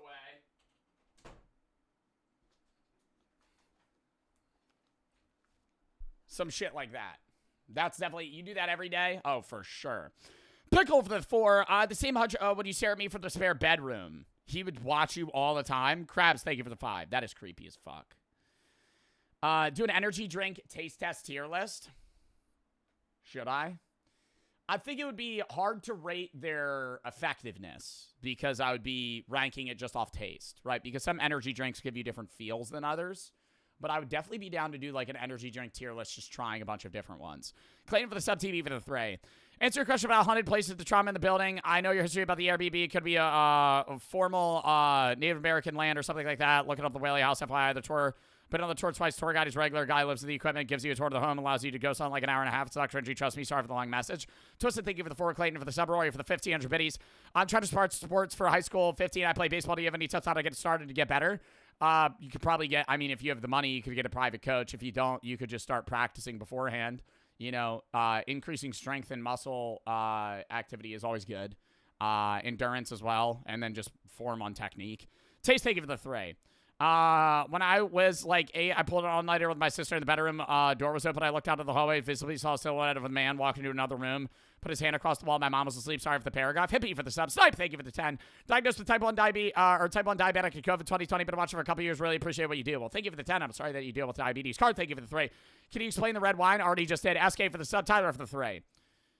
Twister for the 4. Normally that takes years of aging, but we don't have time for all of that. So let's expedite the process with a buffet of carcinogens. Smoking is a great way to look badass, but did you know it's also a leading cause of lung cancer? Smokers are 25 times more likely to develop lung cancer than non-smoking losers. So I suggest you start chain smoking menthol. Yeah, start day drinking and smoking cigarettes at the local park. Red! As soon as possible. They're better than your standard reds because they numb your throat. Unfiltered, too. Allowing a deeper inhale. Doctors even used to recommend menthols to relieve stress and treat asthma, but the sober tards over at the FDA had to come in with their clipboards and science. Luckily, they haven't ruined alcohol yet. A great way to shorten your life and boost your risk of cancer is The only problem is if you're trying to speedrun getting cancer, most things that give you cancer also increase odds of death from cardiac arrest, stroke, and other things. So if you're speedrunning cancer by drinking a lot, smoking a lot, and trying to do a million other things, you might die of a heart attack first. Like, you might have a stroke and die before you get cancer. regular alcohol consumption. When you drink, your body converts alcohol into acetaldehyde, which is basically paint thinner for your DNA, but tastes slightly worse. Acetaldehyde is more toxic than alcohol, so our livers turn booze into something worse than what it started with. Great job, evolution. Slamming Four Locos doesn't just ruin your chance at employment, it can mess up your DNA, causing mutations that slow cell repair. But if you're constantly binge drinking, you're more susceptible to drunk driving, overdosing, and suicide, which would end the cancer speedrun on a technicality. I suggest going easy on alcohol if you're going for a pure cancer build and focus. Yeah, I think a pure cancer, if you're going for just cancer, alcohol is going to kill you first from other things. It still is going to increase odds of cancer and definitely potentially going to give you like liver cancer later in your life or liver disease. But cancer build and focus on other carcinogens to make up the difference. For example, processed meats are a great alternative. Yeah, just straight ripping Slim Jims. Just only Slim Jims. Over and over. That's all you eat. Salami, hot dogs, fucking sausage. That's it.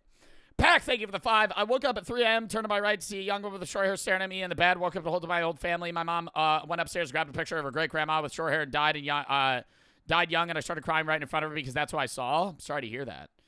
Trey for the sub. Galisco, thank you for the 5. Gifted's critical for the sub. I'm not doubting that that's a true story. It's just that doesn't make me believe in ghosts. You know, Ramos for the sub. Twister for the 5. Have you been in the hills? Okay. Critical and low for the sub. Twister for the 4. Clayton for the sub. Pickle for the 4. Lock in, chat. Are a great alternative. In 2015, mods, can we repin the fucking donation link? The World Health Organization classified processed meats as a Group 1 carcinogen. That puts hot dogs on the same list as... Wait, what?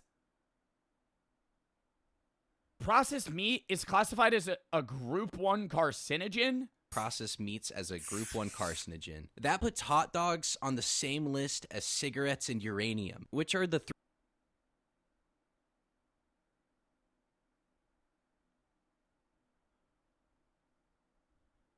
What? A hot dog is on the same list? God, Joey Chestnut. Does he know? Fuck. 3 things a growing boy needs. Bacon, ham, and deli meats are coated with preservatives that turn into nitrosamines when cooked. And because that word has a bunch of syllables, it's considered a carcinogen. With that being said, make sure you are eating as much gas... I've eaten so many hot dogs. Have you ever seen the one video that says hot dogs shorten your lifespan by 7 days, but peanut butter and jellies increase it by like a day? Makes me feel better when I eat PB&Js. When I eat like an Uncrustables, I'm like... But it's definitely still bad for me. I think that when they say peanut butter and jelly increases your lifespan, I think it's like natural peanut butter, whole wheat bread, and like farm fresh jelly. Not Smuckers, not Smuckers added sugar, white bread, fucking Wonder Bread, and like honey peanut butter that's like filled with oils. Food as possible while supplementing soylent and vegetables with Yo, Chris really put me on the wave of just eating a scoop of peanut butter every night. It's definitely not good for me, but he was like, dude, you got to try it out. Boy, fucking howdy, is that shit enjoyable. It's 2 a.m.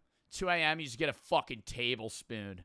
Just scoop it right out, and it just coats the whole inside of your mouth. You're just like, it's so good. It's so good. Red 40 Mountain. You're a liar. Bro, I'm so serious. It's so good. I eat peanut butter all the time because I just enjoy it. I used to eat it with stuff, like an apple or a sandwich. Pairing a poor diet without exercise will drastically increase your risk of cancer. But That's so bad for you? Yeah, no shit. Probably already doing that. But if you want to make your situation way worse, doctors recommend playing ranked Counter-Strike and eating chicken nuggets all day. You're getting stressed out too. Sign up for don't sleep. That's another one, because not sleeping causes cancer. That's sleeping helps like reset your body, and that's like a time where you're able to like also kind of replenish what you need and help yourself. Like, I would probably sleep like only when I need to. I would get a job in a coal mine, and I would never wear protective gear, just straight raw dog that shit, and I would work unreal hours. I would also have like 8 kids that I can't provide for, and then I would take on more hours, and then I would like bald horrendously, chug energy drinks nonstop, and just give myself like 85 more tasks that I'm able to do. And then I would just stress speedrun, smoke cigarettes, work at a coal mine, don't sleep, have 8 children, and I don't know. I think and then eat hot dogs. Body will become a beautiful, fertile garden in which the only thing that grows is tumors. More fat cells means more estrogen, means more inflammatory chemicals that can develop into breast, pancreatic, and colon cancer. Non-processed meats can still be carcinogenic if you fry, smoke, or char them, since they'll contain polyacylic aromatic hydrocarbons and heterocyclic amines. What's fucked though is like charred shit is sometimes pretty good. Like a nice char on a bit of bacon. That's over 19 syllables. Well, at least our drinking water's safe. The great people over at DuPont made a beautiful product called Teflon that can be found everywhere, even in your own blood. Coincidentally, Teflon is known to cause cancer and was thrown into every product, including water, possibly as a joke. Now, this kind of upset the entire world, so they did a rebrand to PFOA, which also caused cancer. And now they're on their 3rd rebrand, Gen X. New name, same cancer. There's hundreds of mega corporations rapidly diluting our food, water, and air with chemicals. I suggest moving to an area around one of these chemical... Oh, I would start my own farm, and I would feed my pigs higher... What if I didn't have alpha-gal? I would feed my pigs higher levels of plastic to food ratio than they're legally allowed to currently in the US, and then I would just eat them, so I would ingest more microplastics. Little fun fact as well, you're allowed to give pigs microplastics. What percent of food can be microplastics for pigs?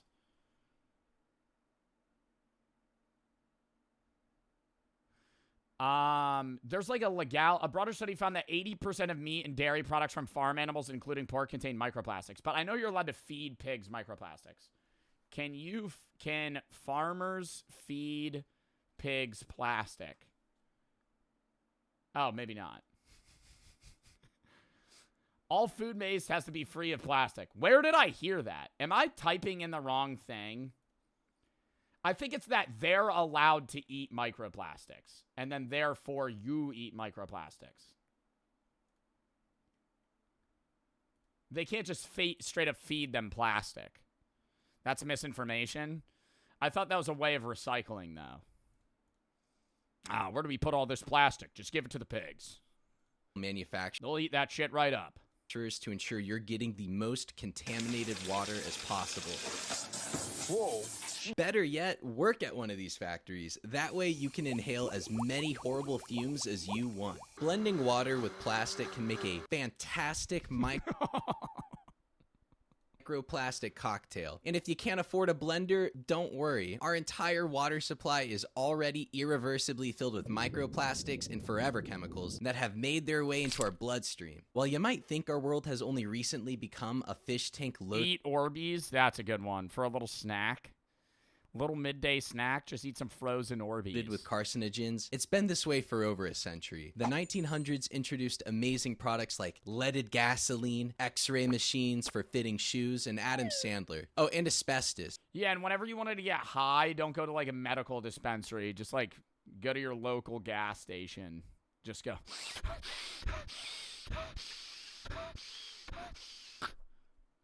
All right. Which was practically seasoning. Oh, use lead makeup. Back then. Hey. Easy. Hey, sweetheart, the steak's pretty dry and awful. Frankly, also, I hate you. Can you pass the asbestos? Oh, honey, you can get it yourself if it's next to the x-ray machine. Hi, Dad.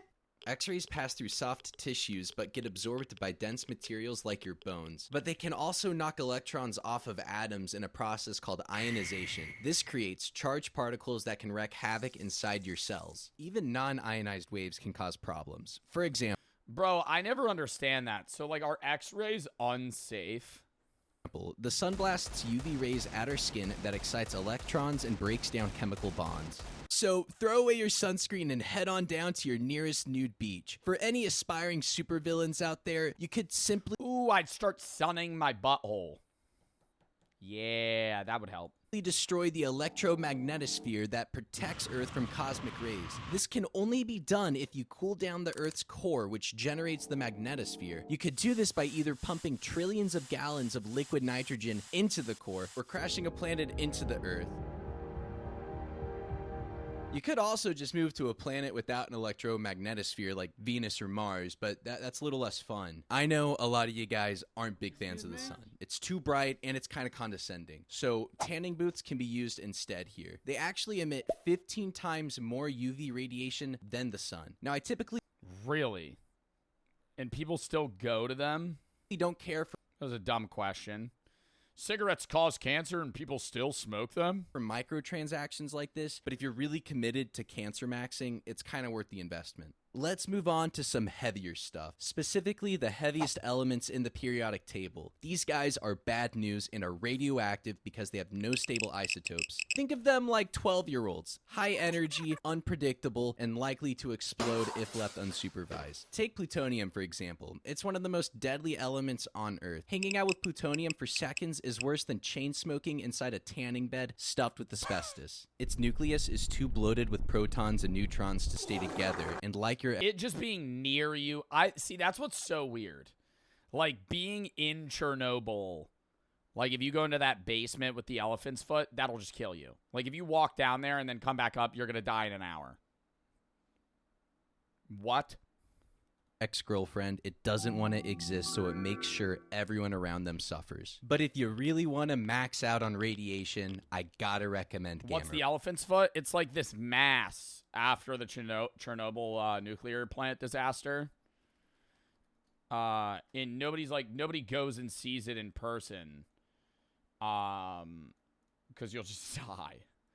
So all of like the imagery, it's like this gross foot. It looks like a foot, an elephant's foot. It's like this hard mass. People have been there. Did they die? It's like an absurd amount of radiation. Like an insane amount of radiation. Radiation level today. It's still radioactive, but significantly less so than when it was first discovered. The elephant's foot in 1986 approximately produced 10,000 Roentgens per hour, a dose that would kill you in seconds. Now they've decreased due to natural radioactive decay, reporting levels around 100 per hour.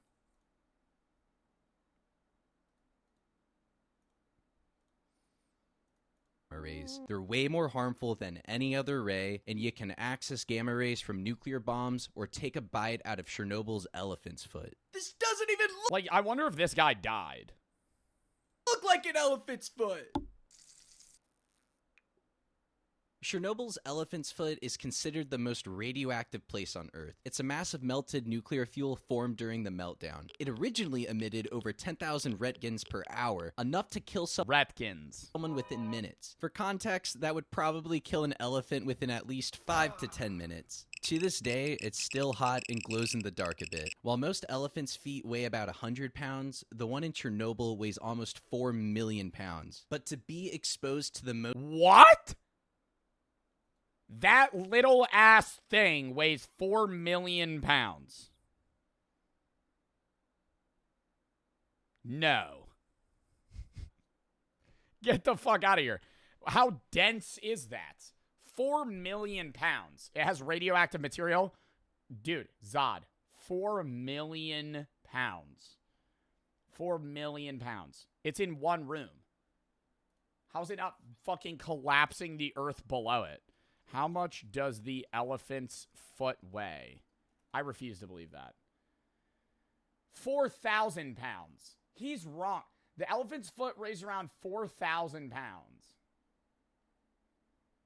Oh, wait, no. It's estimated to be between 2 and 100 tons. That's a very big scale.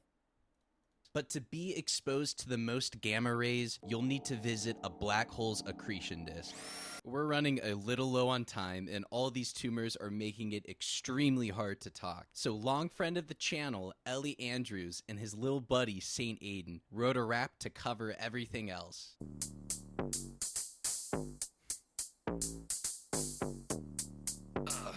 My chest hurts.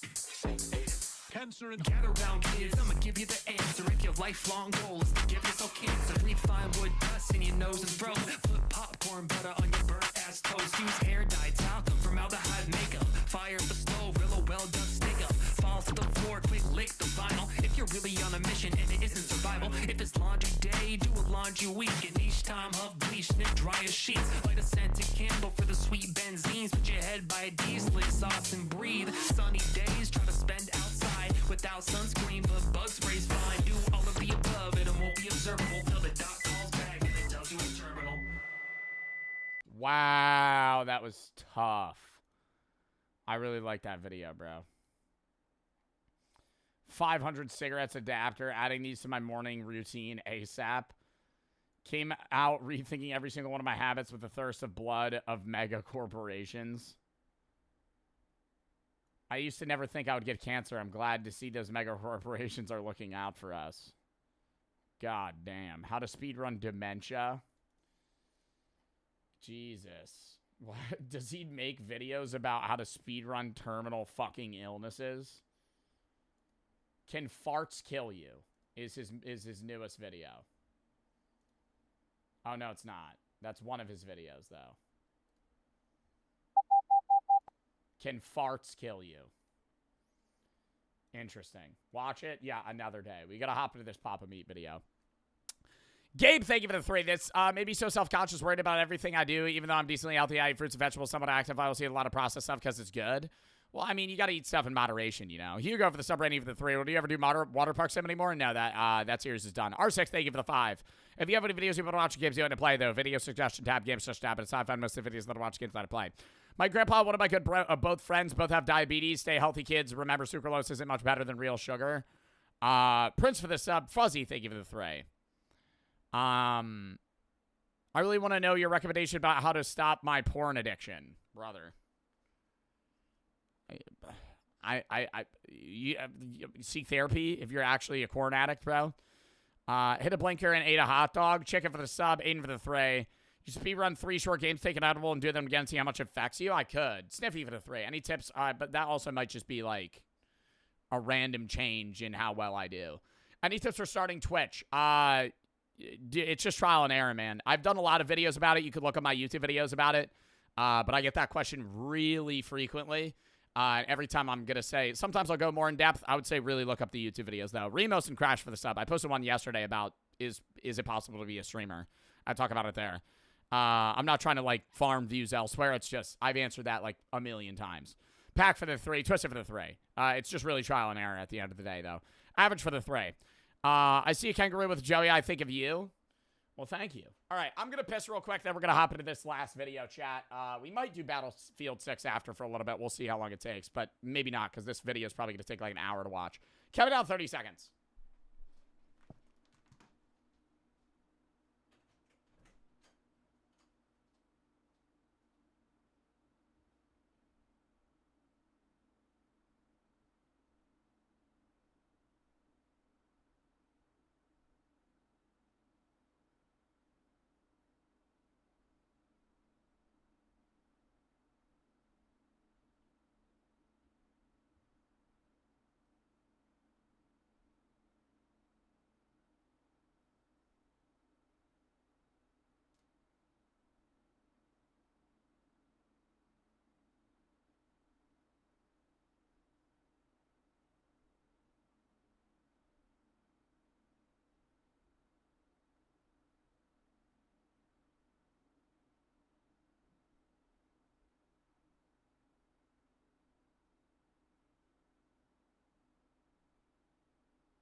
Do the Battlefield story mode. We probably won't play the campaign on stream. We would just do multiplayer. We'll probably end up playing it Tuesday, though. Or tomorrow after Block Wars. Rain for the sub. If you have any videos you want me to watch or games you want me to play, though, video/tab, game/tab. Also, currently have $4,343. Dub. Let me actually do my dono right now. On my second dono. Oh, fuck, hold up. I got to do it with my card. I'll do it after stream. So whatever we're at, plus like $100 from the other chatter stuff. All right. Is that clip bar? Yeah. Next video chat. All right, let me sip water. Lock in here. You said you would do another shotgun. Do y'all want me to attempt another shotgun? I will. I was trying to see if anybody said it. I kind of didn't want to do it. What did somebody say? Aren't charity streams tax write-offs? No. My donations are. Yours aren't. Yours are for you, not me. If I raise money, I don't write that off. If I donate money, I do. Like when I donated the 30 grand for 3 mil or the 20K for 20 mil or like 10K or whenever I do my like, yearly just donations. Those are tax write-offs. That doesn't mean I'm like making money on it. It just means I don't get taxed on the money that I donated, you know? But no, I don't, like say I raise 5K in a charity stream, but I donate 500 myself. I could write off the $500. I can't write off the 5K. You guys could write off your individual donations. If you ever donate to charity, you just don't have to pay taxes on it. Because that'd be like dickhead shit if the government made you pay taxes on charitable donations. All right. Let me go grab the beer real quick. I'll be back in 10 seconds, genuinely.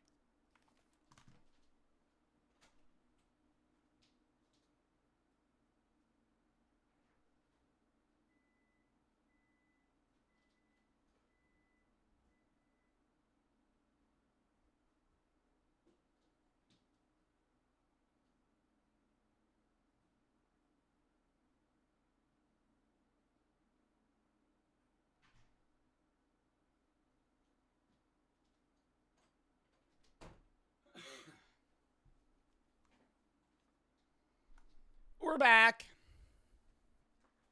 You over the 5. Me and the Scrubbin. I've been love watching your YouTube videos. She may be the one I like you a lot, Cam. Also, Brady, can you please leave this a VOD? She doesn't watch the streams often. Thank you, and have a great stream, Joe. Well, yo. I hope Cam likes you back. Rain for the sub. Anyways, chat, this is a 16-ounce. Coors Light, cold as the Rockies. Hey, if they're blue, they're good to drink. Blue's good as new. Here we go. This is 1 pint of beer. This might be a slow chug. It's ice cold and carbonated. Wait, I gotta throw on a badass song to chug to. What's a badass song to chug to?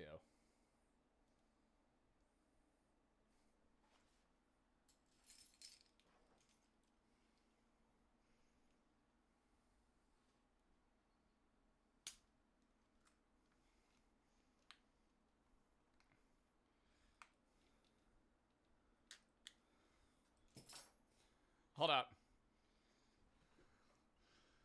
Wait, we gotta wait for it to start up.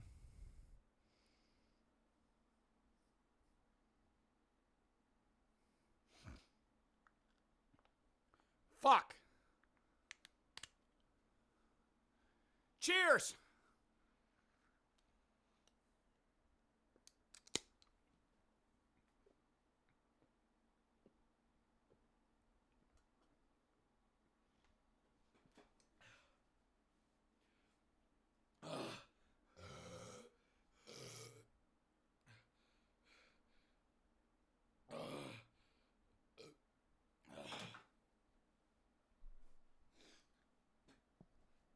I didn't piss myself. I spilled it on myself. Oh, you gotta be kidding me. Ugh. Yuck. It got on the chair. Bro. Now the chair's gonna smell like fucking beer. Ugh. That was bad. That was really bad. I feel like I need to change my shirt. I am fucking spilling all over me. I fucked up the can. Ban the guy that said the N-word. Thank you. Anonymous for the 10 to DRIF says, love you, Joe. Thank you. Chat, lock it in for the fucking Papa Meat video. The horrors of Planet Fitness. I go there. Damn it! Welcome back to the horrors of Planet Fitness. Papa Meat channel. How you doing? How you doing? Come on and sit down because today we're going to talk about Planet Fitness. Or actually show just a montage of people working out at Planet Fitness, and you'll know why we're doing this video.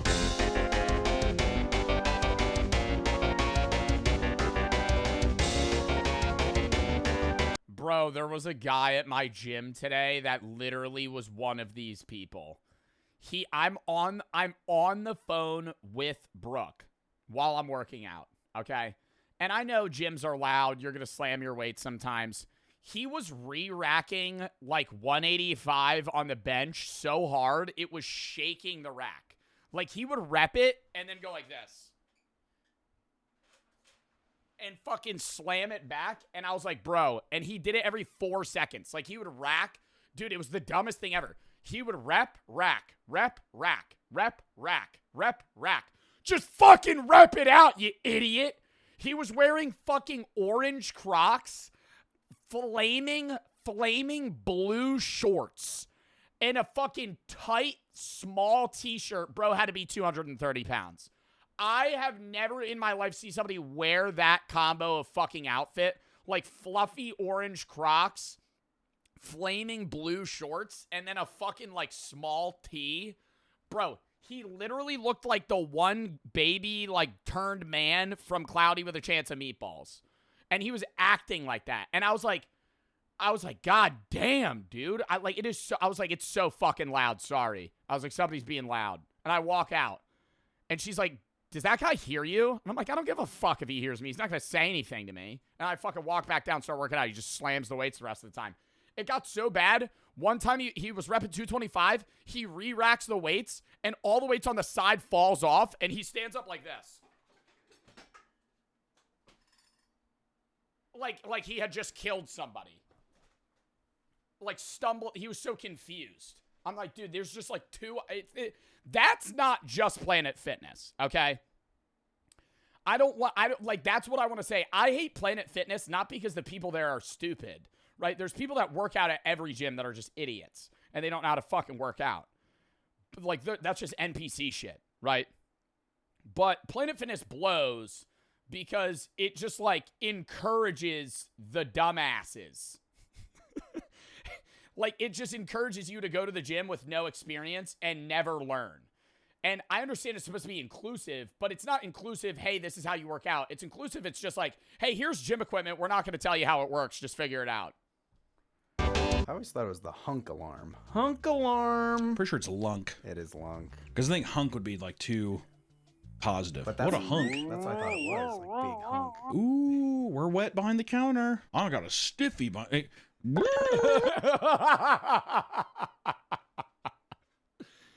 Oh, this guy's attractive. Throwing the hunk alarm.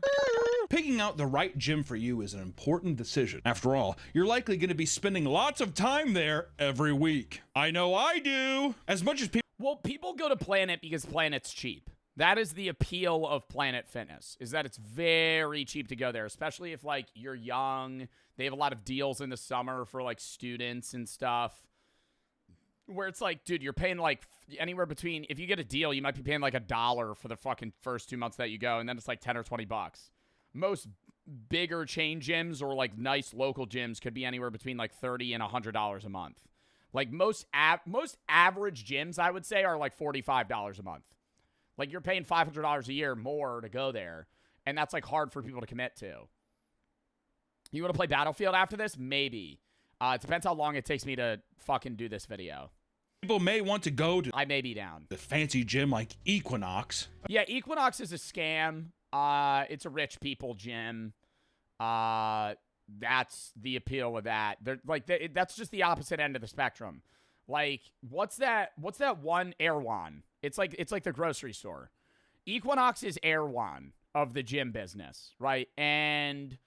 Planet Fitness is the Walmart, right? Walmart 7-Eleven. It's cheap. It gets the job done. You're going to have some shitty stuff there, right? The Rite Aid. Yeah. What a weird comparison. Yeah, Planet Fitness is the Rite Aid. Planet Fitness is the Rite Aid. Equinox is like Walgreens. No. I've never met anyone who has an Equinox gym membership, by the way. I almost thought it was a Ponzi scheme like Mattress Firm or some shit like that. I was literally like, who was even in Equinox? I've never even heard of Equinox. 5 people.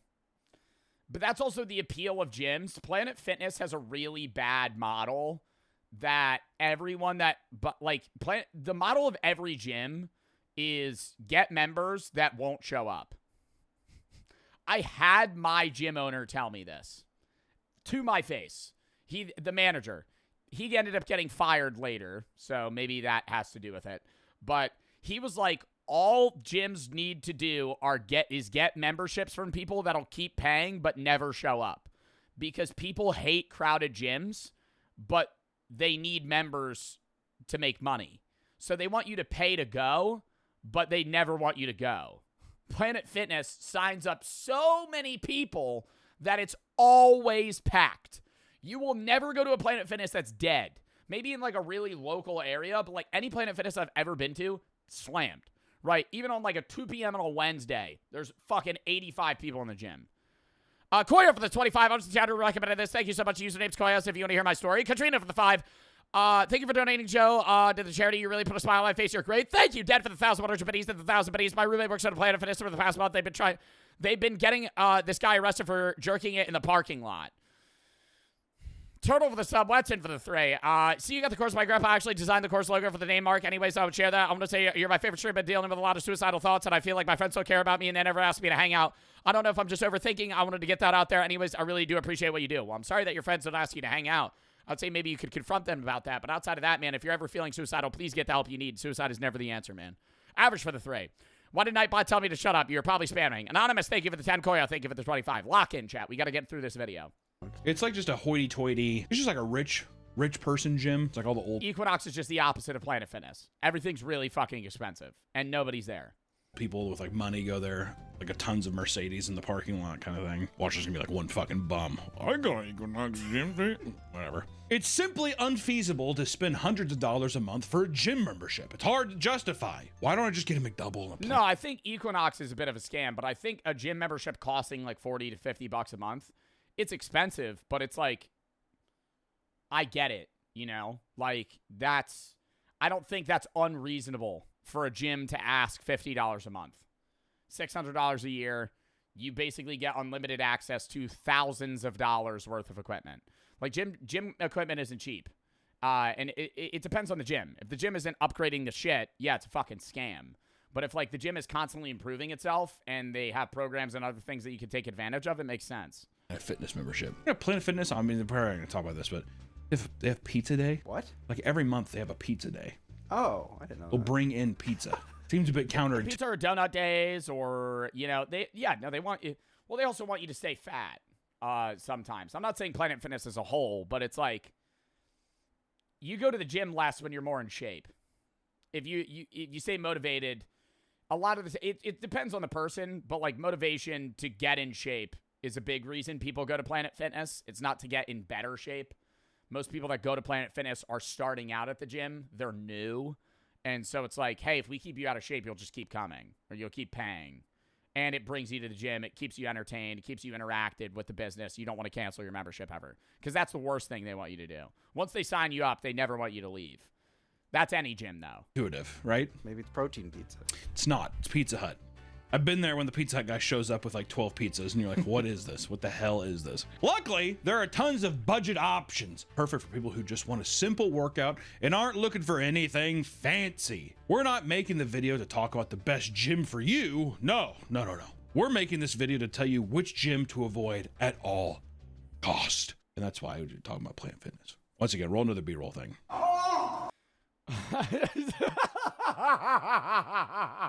This isn't Planet Fitness, though.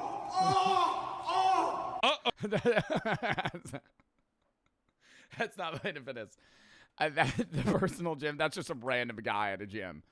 I think Planet Fitness has the highest rate of like weird experiences because they have the most people, right? The average gym that I've been to has like 10, 20 people there.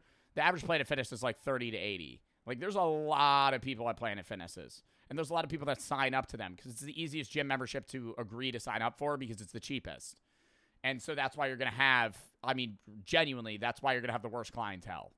Because the less you charge, the more people are going to sign up. The same percentage of weird people, but the more weird people you're going to see. Oh, is that a good reaction? Man, I'm on fire today. Planet Fitness is a popular budget option gym that may seem enticing to some, but that's only because you haven't heard about the absolute chaos that goes on inside this gym. Whether it's strange rules, mysterious... No dropping weights. Fine. No grunting. Depends on the grunt. No deadlifts. No powerlifting. No string tank tops. No work boots. No gym bags on the floor, no gallon jugs in the gym, no overnight lockers, no jeans, no sandals, no cell phones. No cell phones?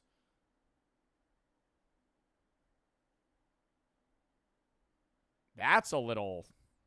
I would say some of these I would have... No cell phones. No personal gym equipment. Understandable. Weird. No gallon jug in the gym. I don't bring that, but that's weird that you wouldn't allow that. It's because they don't want lung shit. And the whole idea is like it's inclusivity, right? Where you want everybody to feel included. You don't want people to feel like they're not welcome to work out. But I feel like that's such a misrepresentation of the fitness community. Like, I'm one to say that, yes, there are assholes that will shame people. But anytime I've seen somebody that's like morbidly obese at the gym, I'm not like, haha, look at this fat guy. I'm like, happy that he's working out. I respect that. And I feel like most people at the gym are the same in that sense. That's true. Any gym's going to have dickheads, even Planet Fitness. So to say like, hey, you can't have a string tank top and a gallon jug because that's going to make obese people feel upset.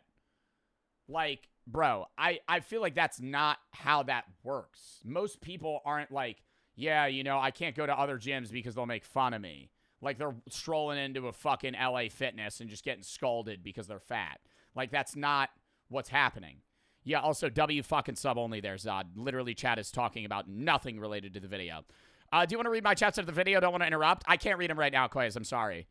Mysterious bodily waste, or insane gym goers. It seems that Planet Fitness has Was he naked in the tanning booth? Succeeded in giving itself a tanning bed. horrible reputation. In fact, it has been dubbed by some to be the Walmart of gyms. It's Walmart of gyms because, one, there's so many of them, it's so cheap, but also people forget that in that the people of Walmart, the animals, the mutants that crawl out, the mutants that are rolling up in Charlie Brown pajamas at 12 a.m. at fucking Walmart. The gremlins that crawl out of the sewers to walk into Walmart at 2 a.m. and go inside of Walmart. The people watching of Walmart is unbelievable. I don't think it was Planet Fitness, but I saw a video of this lady. She like told their gym that they have worms in their showers. She like lifted up this plastic mat and there's all these like worms crawling. And then she came back a week later and then the worms like grew and yeah, it was really fucking gross. Well, I'm also just not showering at any gym. I understand like ripping a pre-workout like or a workout is what a lot of people do. Like they'll go to the gym at like 5 a.m. before work.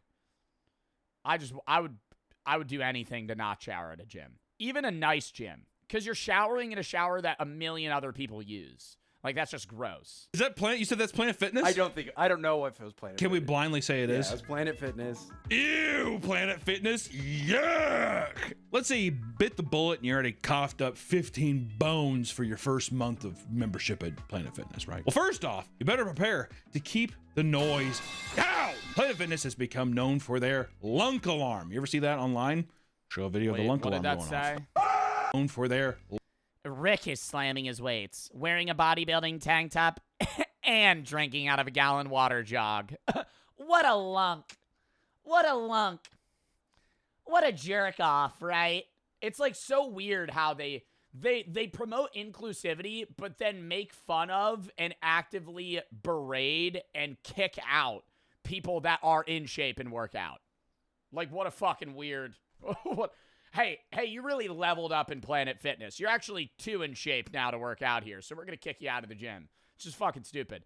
I've heard that most Planet Fitnesses don't really use this often unless you're, like, extremely annoying. I get, like, a douchebag showing up with, like, a full stringer gallon jug and just going, yeah, buddy, yeah, yep, like, that's fucking annoying, right? Kick them out, sure. But to, like, assume that, hey, they have a gallon jug, they're a fucking asshole, bro. Lunk alarm. You ever see that online? Show a video of the lunk alarm going off.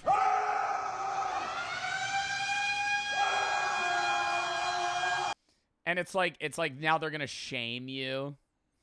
Sorry, sir, you're gonna get kicked out. We're gonna have to get rid of your membership.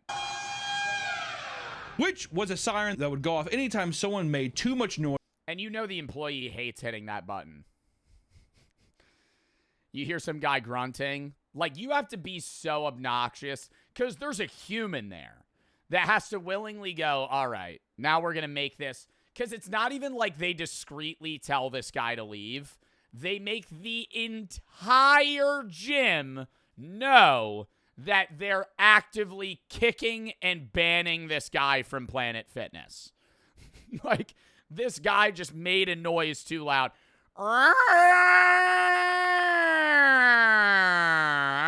Did somebody have a heart attack in the gym? No, somebody was just grunting too loud. They had a water jug. During a workout. The whole point of the alarm was to keep the gym quiet and create a welcoming environment where nobody felt intimidated or uncomfortable. AKA, they don't want some fucking big roided out monster being like, ah!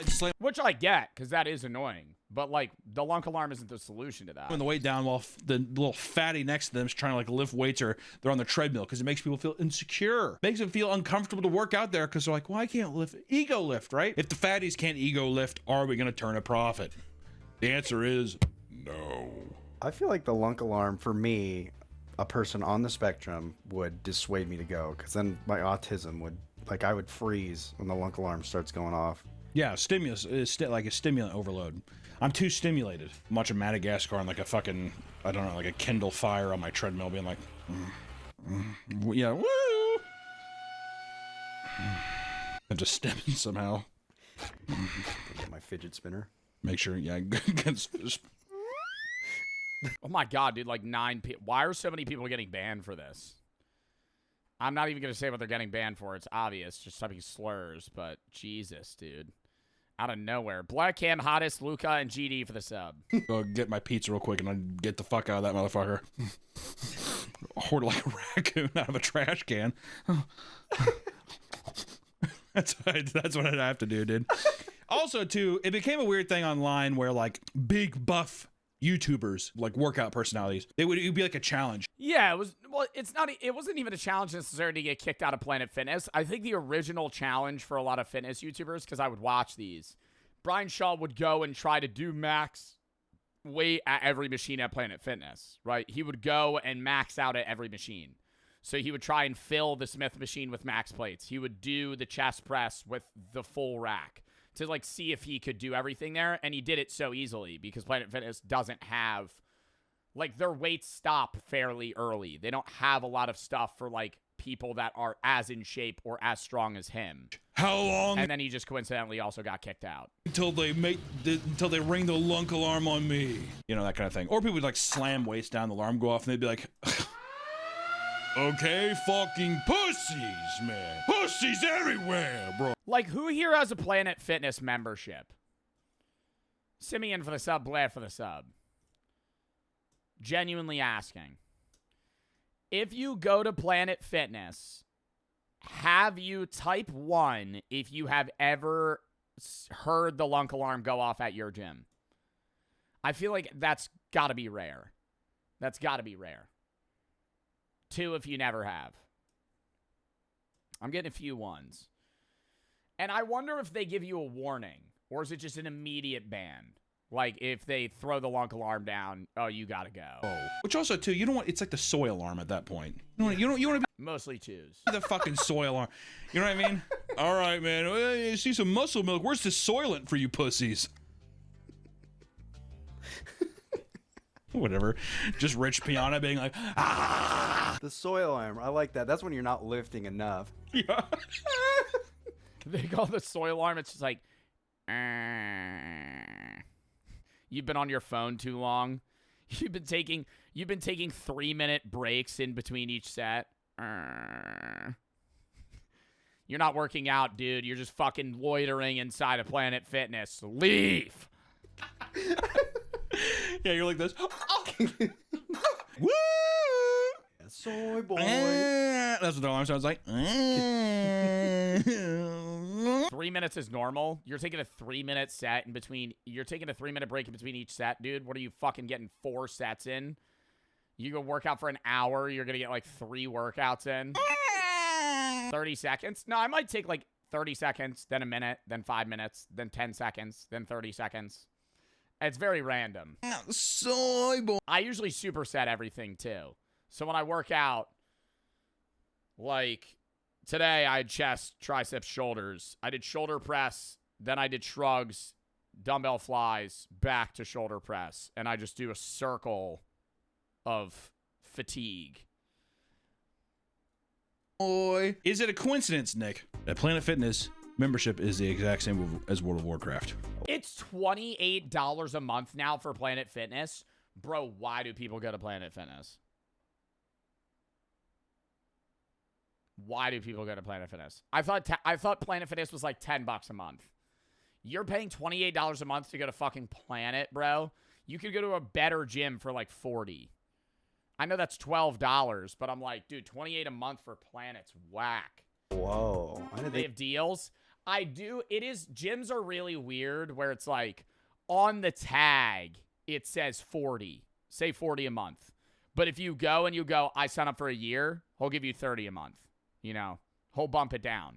I'm doing me and my girlfriend. All right, I'll make it like 28. You know, they'll like, you haggle. about that. That's a choice. Gym memberships can be pretty fucking expensive, man. I know. Yeah, some are like $100 now. Yeah. Well, inflation. Thanks, inflation. Thanks, Obama. Wait! We want to thank today's so much for Gamer Subs for sponsoring this video, and back to the video. For some lifters, slamming weights and grunting is necessary. You gotta do it to get the best pump. If I can't fucking slam the weight down and act like a fucking gorilla. I don't think you need to slam the weight, but I think there is a level of pushing yourself where you physically can't not make noise. If they're not grunting to where you're like, "Herp! Herp!" But, you know, if you're like maxing out on a set, or not maxing out, but you're really burning it, right? It's your 4th set of 12 of like a pretty high weight for a high rep activity. The last few reps, I'm probably going, like you're making a little noise. Not probably enough to get kicked out, though. Like, I doubt they boot you for that, unless somebody complained. Then what am I doing? Right? It's a very primal thing. But Planet Fitness would not budge on this issue for quite some time. Please refrain from doing the following exercises. What? Over T-rows, overhead presses, clean and jerks, deadlifts. You're not, no supersetting. Nah, this gym's so lame. I'm not allowed to, so I have to stay on one piece of equipment until I'm fully done with it. I have to stay on one piece of equipment until I'm fully done with it, and I'm not allowed to leave that area. I can't superset, and I'm not allowed to overhead press. Like the other shit, yeah, I can't deadlift either, but most planets don't even have free bars. They kind of did, but they didn't for a long time. No more lunk alarms. New Planet Fitness opened up. It doesn't have a lunk alarm. Curious as the desk manager. I feel like that's not really their marketing anymore. I think Planet phased that out. It was popular, and I think that was like a big point they had in like the 2010s. But now I don't think anybody gives a fuck. But they didn't for a long time. Steve Weatherford is a former NFL punter and Super Bowl champion who frequently travels around the world. During one of his trips, he went to a Planet Fitness to work out and was kicked out because of his excessive breathing and grunting during workouts. Oh my goddamn, motherfucker has to breathe. All right, get out. Excessive breathing, what does that mean?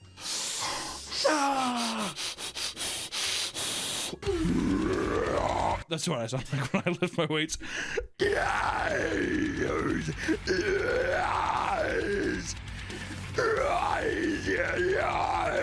that's something wrong? It's grunting. Yeah. I'd look at the fucking fat, out of shape piece of shit behind me, and I'd be like, "Don't worry, it's just a human. I'm not really a demon." No, there are guys at gyms that like to draw attention to themselves by being excessively loud. But I feel like that's such a rare, such a rare thing that you're going to need a lunk alarm for that. That's just some shit where you just kick them out. But you have red contacts in. Yeah, I have snake contacts in. No. Hold on, wait.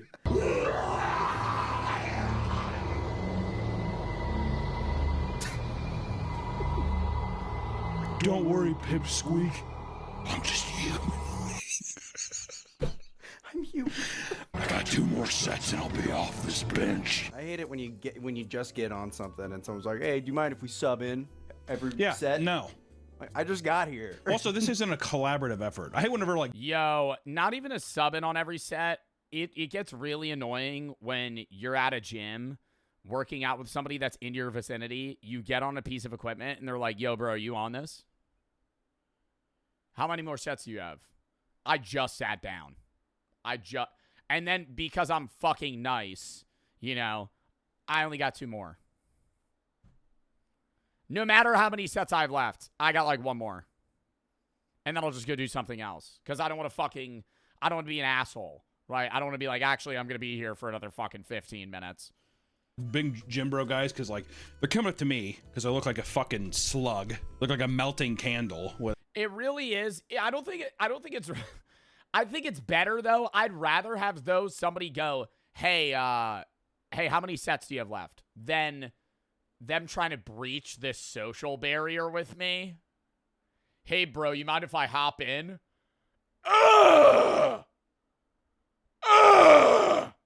You want to work out with me? No. I don't know who you are. And then now I got to be like, actually, I only got one more. And then you got to be like, kind of saying no, but also being like, all right, I'll just leave. Whatever. I mean, like, I look like a cheeseburger that's just been left out on the counter. He's like, hey, and they coming over and the fucking thing is so cut off that you see like the side of their titty pecs and stuff like that. Yo, man, you mind if we squeeze in? If we can join you in on this? This isn't a collaborative effort. All right, I'm not trying. I don't know. Or, dude, okay, it's not as bad on a machine where you just pull the pin and change the weight. I've had multiple times where I'm doing bench or like squats on free bars. Hey, bro, you mind if I like hop in? And I'm like, man, are we going to be changing the weight? Oh, dude, I'm like near your level. It's no big deal. And I've had guys, Larry Wheels, not Larry Wheels, some dude that looks like Larry Wheels. Hey, bro, you mind if I hop in? I'm fucking repping like 275 squat. Yeah, sure, bro, it's fine. Oh, all right. All right, no, you're done your set? Rips off the 25, adds fucking 2 more 45s and a 10. Fucking what is that, 425? All right, you mind if you spot me? Pal, are you paying me minimum wage for this? Or what about now I'm your fucking employee? We're repping in on sets. You're fucking throwing on a weight belt. You got squat shoes on. For some reason, you're doing squats, you got wrist straps on. I don't know why that is. That's just, I guess you're just pulling up in all your gym gear, bag of tricks. You just got to be ready at all moments. Full body workout every time. Fucking C-bomb you are. Anyways, yeah, sure, I'll fucking spot you. You're 15. You're going to get divorced when you're older. Right at about 25. Zap! There it goes. All right, so be Jack now. After the incident, he went online and stated that gyms should be places of motivation, where people should push themselves to their limit. Planet Fitness was quick to respond and say, we believe no one should ever feel gyminated by lunky behavior, and that everyone should feel at ease in our gyms, no matter what his or her workout goals are. I don't know, bro. At that point, like, I kind of do disagree with that. I get, like, there being people that are assholes that are just straight up intimidating to people that are, like, new to the gym. Chris, thank you for the 10 gifteds. Thank you for the sub. Thank you for the 10 gifteds. Appreciate the fucking gifteds, dude. Queen for the sub. G3 for the 3. You should react to yourself out of context. I've done that a bunch. So for the sub, Sim, Carl, and Josie for the sub. G3, Simeon Bland for the sub. Chris, thank you for the subs. Chris Redfield, appreciate the fucking subs. Anyways, I kind of agree. I kind of disagree with this in that I feel like one of the best things about a gym is the weirdly competitive nature of a gym. Even though you're not speaking to anybody, you feel more motivated to work out when other people are working out with you. And from my experience, and I understand I've been working out at the gym often, I'm feeling a hell of a lot more motivated to work out harder if somebody that's in better shape is working out with me. Not in my group, just around me. If I have people that are in worse shape than me, that's not motivating me. It's like, I'm not saying, oh, I need to look like this guy, but like having people around you that are in as good shape, if not better, makes you be like, I need to catch up, right? I need to push myself now more. So at some point, me and this guy are going to be on the same level, right? I don't know if that's weird. I just feel like that's motivation. That's a paradox. How's that a paradox? What do you mean? How is that a paradox at all? If I'm saying it motivates you more if people that are in better shape if people are in better shape than you around you, it's motivating. I think that's a personal thing. Because what about the people that are better than you? They feel more motivated than people that are better than them, or they just work out to maintain. That's why people hard cap too, right? I don't know. I'm not saying that's true to everybody. I'm saying in my own personal experience.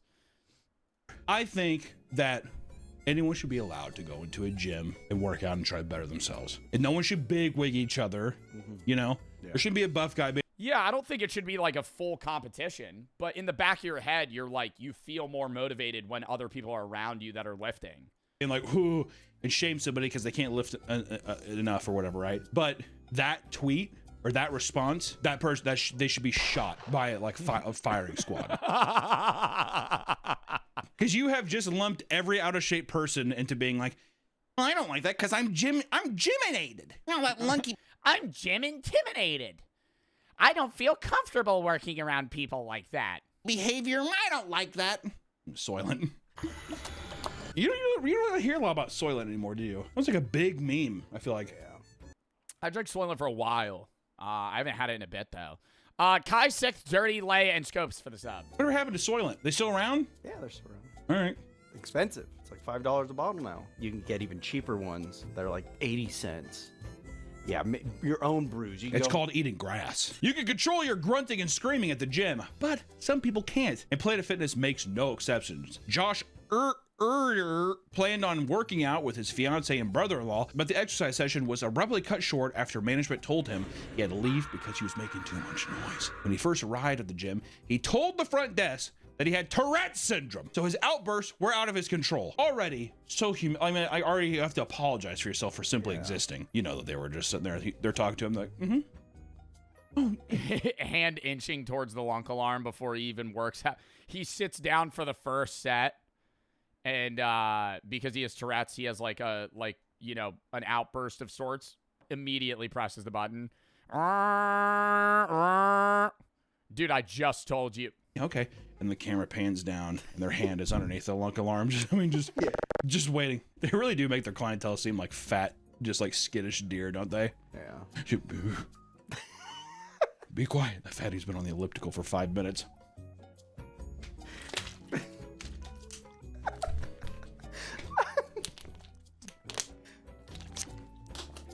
You look good.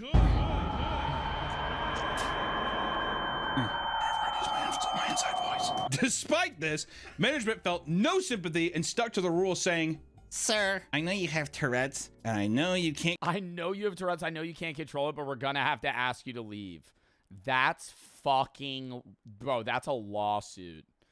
That is such a lawsuit. You kick a guy out. You kick a guy out because he has Tourette's. Control it, but we have a lunk alarm agreement. We're gonna have to ask you to leave. You're not welcomed here. Which is insane. Also, what could he even if he was like,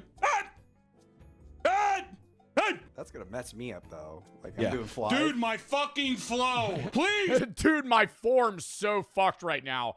I'm playing some fucking Elden Ring music in my ears right now through my AirPods, and I feel you having your Tourette's right next to me. Can somebody ring this lunk alarm? I mean, this is unreal.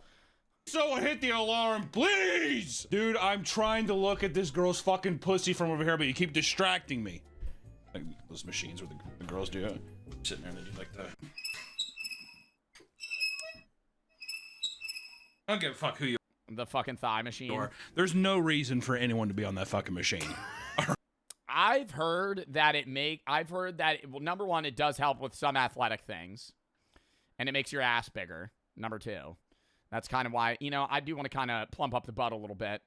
Makes plane sitting a lot better. You got more muscular ass. And I've heard, I saw this TikTok on my For You page that this woman was like, yeah, giving birth was so easy when I worked out and used that machine. Because it helps like your Kegel muscles or whatever. She was like, one push, the baby was out. I went, one push.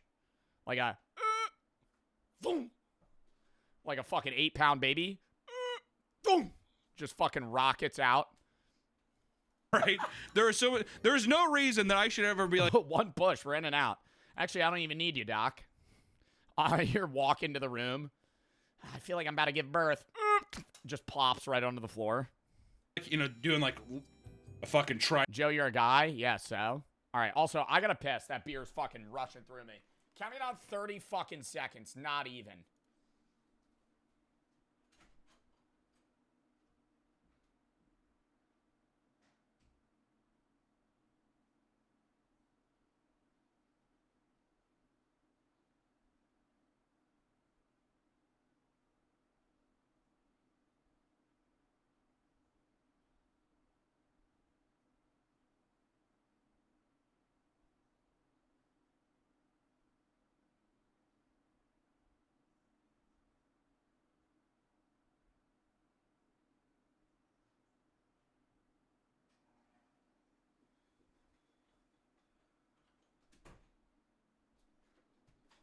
Oh.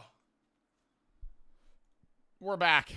Dwayne, thank you for the 10 to DRIF. Guy and Dirty for the sub lock back in chat. Tripod pull down or something like that, or a tricep pull down. And I look over and I just see some girl over there just like I like the reverse ones where they gotta open it up. Oh. Oh. What do you mean? Yeah. Then they're sitting there and they're just like, yeah. It's impossible not to look at too, because I could literally, I'd be over there, oh, and she's over there, right? So I do. I look in front of me, and all of a sudden the machine has magically moved, and now it's. Yeah, and she's filming. Filming a TikTok. She has those fucking leggings on. She gets up and she's wearing those leggings that basically just look like they're going into your pussy and ass crack. She keeps turning around looking at you.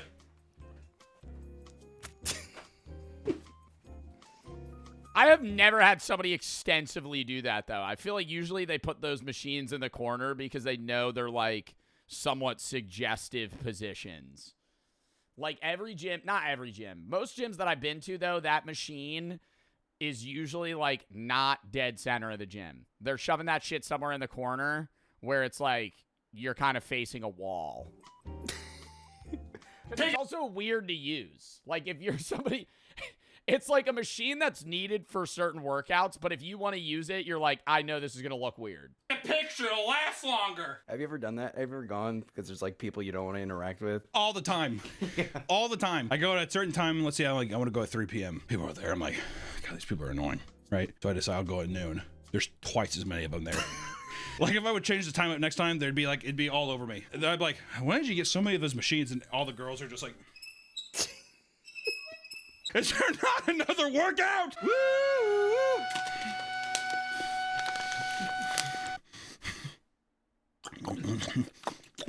Josh's story was picked up by the news and made the representatives of the local gym come out and apologize for their staff's action. He considered suing the gym, but instead chose to go back and give a presentation to the staff about his condition. I get you're afflicted, but you don't need to. I'd be suing, bro. Trying to get a bag off that. What the fuck? Sue a corporation for that? Just fucking send the suit, dude. Come on. What are we doing? Like I sit here doing a PowerPoint. I'm like, sue me, bro. New locations don't seem to have the lunk alarm anymore. And some that have been set up at older... Bro, I'm gonna read your message real quick, man, but I gotta let you know, you can't do this. You can't do this. I'm so sorry that your dad died 3 years ago and it made you upset, man. And if you're saying you want to commit suicide, please call 988. But I'm letting you know you got it. Like, it's just a chat rule. You're literally copy and pasting the same thing over and over again. And it puts me in an awkward position because you are breaking chat rules, but you're saying something that's upsetting. So I feel like an asshole when me or my mods have to time you out. But, like, please, if you're going through something, call 988. Suicide's not the answer. I'm sorry that your father passed, but it's like, I just want to say this to chatters. You guys put me and my mods in a weird situation when you, like, spam paragraphs of really upsetting shit. Because then it's like, I don't know if I should time you out or not. I'm not trying to be rude when I say that. That's why I'm prefacing it by saying, like, I'm sorry for the loss of your father. You're saying I didn't want to commit or anything. I found your content made me laugh. And I'm glad I'm able to help you, man. And I'm truly appreciative that you're still here. And I'm glad that you are. And I'm sorry for your loss again. But I'm letting you know why I've timed you out, right? Or why my mods are timing you out. It's because you're literally copy and pasting the same message over and over again. Anybody else gets timed out for that. I'm just letting you know, Fliz, you know, you're welcome to chat. I'm not going to ban you, but any other chatter that's typed the same message 15, 20 times in a row usually gets banned. But I just wanted to address it because I kept seeing it. But I'm letting you know for future, if you have something that's meaningful that you want to type, you can type it once. If I don't see it, I'm sorry. But that, like, just because it's a nice message, don't Control-C, Control-V, Control-C, Control-V, Control-C, Control-V, because then you're going to get banned. And then you get mad, or like another chatter. I've had chatters get really mad and they say, what the fuck? This is fucked up. I'm just letting you know, right? All right, let's lock back in. I'm not trying to make that a big deal. I'm just saying, like, spam, just because it's nice spam doesn't mean spam isn't bannable or like timeoutable, okay? I'm only saying that because I saw that you got timed out and then you kept typing it again, so I'm just letting you know. Light and Ben for the sub. Polite and Grizzly for the sub. Older locations are being taken down. Many were excited about this, especially gym members from Miami that claim it would go off basically nonstop. I'm telling you, there's a lot of that trigger happy on those. Yeah, I had to cut that too. I don't know. Did you see that there? Okay. Yeah, triggering the lunk alarm. I'm done with this video. I'm sorry. I want Papa Meat. I'm done with this video. I can't keep watching this. It's like a 4-minute bit of just the leg machine. I'm not, you don't know. It's just not the vibe right now. That was not, it was just the same thing. Fat for the sub, light for the sub. All right. Do we want to do a little bit of Battlefield? I might save it, chat. I don't really want to end off on that, though. What should we watch? We'll watch the Can Farts Kill You video. And then we'll end. We're going to I don't be want to sticking... end off. I don't want to end off on a skip. Can Farts Kill You? God damn, dude. That video was interesting, but that was like the first time, and I was like, dude, this bit's just getting dragged so long. A horror video? We could do a horror short film. Let me see if I have any, though. I don't know if I have any on the watch later. Horror short film.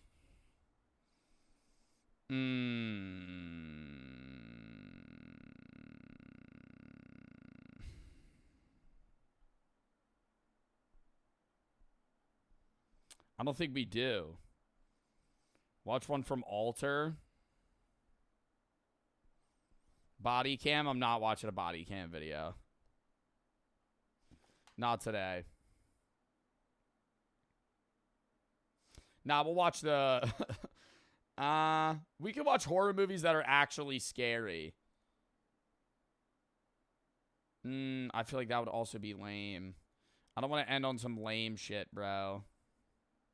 It seemed pretty realistic. Nexpo video. Popcorn, the horror short film. I don't know if this will be good. It kind of looks stupid. I feel like so many philosophy videos are whack. One rag for the three. Said a wild gate in the trailer. It's a short video to end on. I'm not looking at the video session tab right now. Ned's for the three. There's so many videos I would have to look through all of them because it fucks up the suggestions. I don't want to explain it, but I don't look at them while I'm streaming. Ned's for the three. You have any advice how to go over a relationship? Focus on yourself, hang out with friends, pick up a hobby. Just give yourself time to move on. You get a blocker, man. I started doing first year of college on hour from friends and family, kind of open up. She said she knows one day I'll be who she ends up with. That's weird as fuck for her to say. I would say remove yourself from her. She's just like leading you on in that sense, man. I'm sorry. That's just my take. I'm not saying that's definitively what's happening, but if you guys are broken up and she's saying like you're the person for her one day, but like she doesn't want to be with you now, that's odd. I don't know. I would say just move on from that. Oh yeah, chat. I know what we should end off on. Daedalus and Icarus is a classic. 6'7" Kid, the modern retelling of the myth of Daedalus and Icarus. Greek tragedy. Daedalus and Icarus is a classic Greek tragedy. It's a story of pride and grief. The story goes as follows. Daedalus and his son Icarus were imprisoned by the king, right on top of a tall tower overlooking the sea. Now, Daedalus was a great inventor and observed the birds from his window flying and had an idea. In order for them to leave the tower, him and his son has to fly. The only ones who can fly are birds and the gods themselves. Using the feathers from the birds that perch on the side of the tower, some candle wax, and string, Daedalus constructed a pair of giant wings. What the fuck does this have to do with the 6'7" Kid? One for him and his son Icarus. Daedalus warns Icarus to not fly too low near the sea, for the water may dampen the feathers, and not and then he wouldn't be able to take flight again. To fly too high near the sun, for the heat can easily melt the wax. Daedalus advises his son to just fly on the middle, for flying too high or too low can easily kill him. And then, with a leap of faith, the father and son started flying from their prison, soaring through the sky. Witnesses below them thought of them as the gods they worshipped, adored, and feared. Icarus, prideful like his father at his age, soared high. He wants to see what the gods see. He wants to feel what no mortal human feels. He wants to conquer the skies. But then the wax is gonna melt. Arrogantly flying higher, he ignores his father's cries for him to fly down. The sun slowly melted the wax off his wings. Too late to notice, or too ignorant to see it, His wings immediately turn to pieces of feathers that can't hold itself no longer. Realizing his fate, Icarus fell immediately to his death. But while falling, Icarus smiled, for he knew he soared higher than any mortal that has ever lived and would ever will live. The 6'7" kid is a trending brain rot meme that will probably die out. What the fuck does that? The fucking full tale of Icarus to just the 6'7" kid. What the fuck does that have? How is he gonna relate these two? It is a trending brain rot meme that will probably die out. The 6'7" kid is a trending brain rot meme that will probably die out in the next week. Sure. In the next week, brother? This was posted a month ago. I'm waiting for this shit to be done. At face value, it's nothing more than that.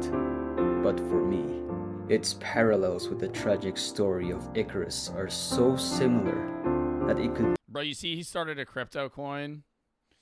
I saw that video of him announcing it, and I was like,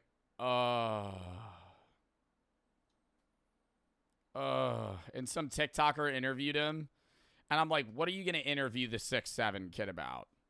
I'm not dissing the kid. I'm just like, what are you going to interview him about? So what was going on in your mind when you said 6'7"? And then he's like, can we get a 41? And he goes, 41, 41. And then the interview ends. But in the video, he's like, I've been working on a lot of collabs. And I'm letting you know that 6'7" is going into crypto. Should I invest into the 6'7" coin? I feel like I'm immediately going to get rug pulled. It's just going to be another Hawk Tuah moment. It's going to be another Hawk Tuah moment. Word for word. Bar for bar. There's no shot it doesn't get rug pulled. Even if it doesn't get rug pulled by him, somebody's going to get in really early, pump the shit out of it, and then dump it. So even if it's not him that rug pulls it, it's going to be somebody else. A modern retelling of it.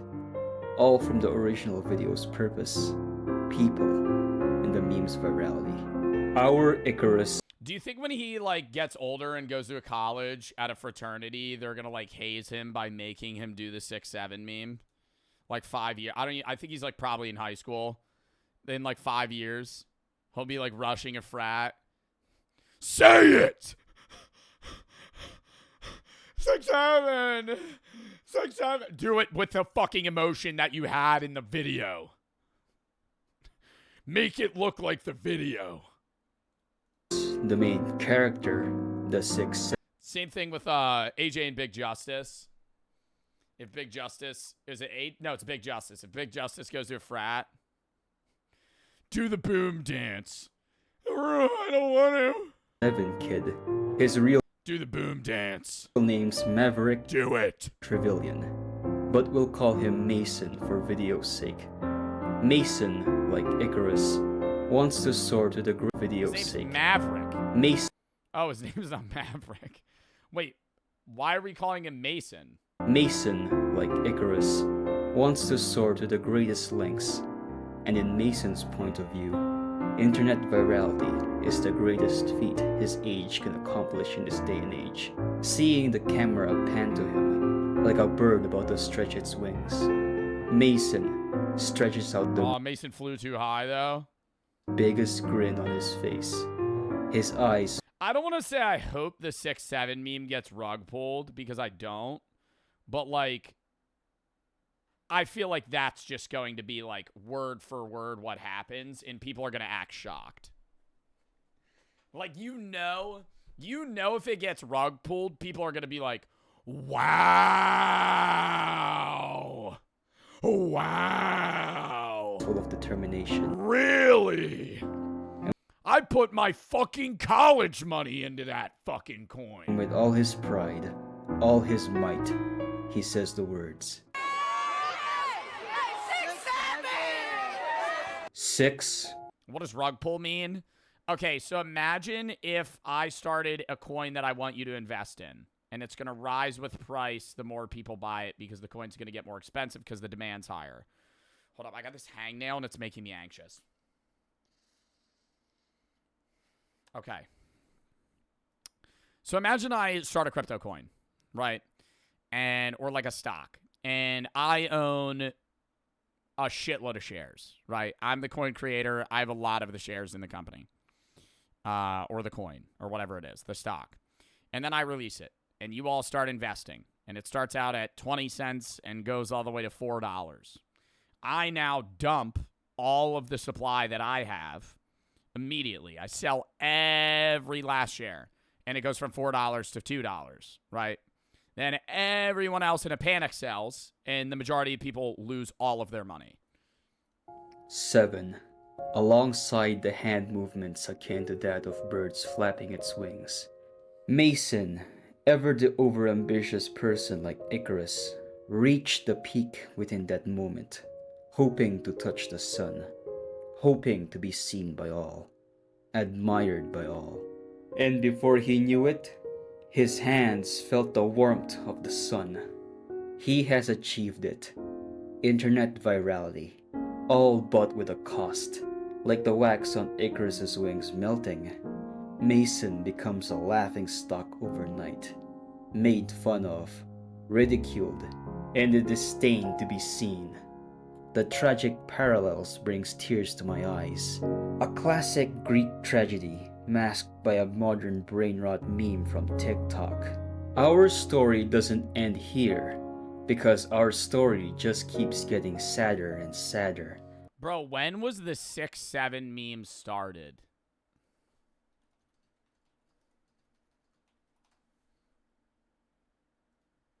Last year. Bro, I feel like it started like a year ago. Our parallels to this Greek tragedy just don't end here, for we also have parallels to Daedalus himself, Mason's friend. The kid next to Mason, we'll call him Brad for the sake of the video. He is our parallels to Daedalus, and his parallels are almost accurate too. In the video, Brad shoves Mason away when the camera pans to them. For some, this gesture might seem a form of hostility, a way for Brad to steal the spotlight, but for me, this is in parallel to Daedalus telling Icarus to not fly near the sun. This is the dumbest video I've ever fucking watched. This gesture is a warning to Mason to not go all out. Let me protect you. Please listen to my advice. But sadly, this did not end well. Mason took all the ridicule, all the bad rep. Brad failed to protect Mason. Oh my god. And then Mason fell and the wax fucking burned his wings. 666 is used to represent hell. 777 is used to represent heaven. 67 is purgatory. Nobody can escape. Yeah, that's actually speaking facts, though. Maverick's actually a pretty relaxed kid now. He has a really chill media presence, just goes along with the memes. Unlike other creators, he actually learned with great power comes great responsibility and took it to heart.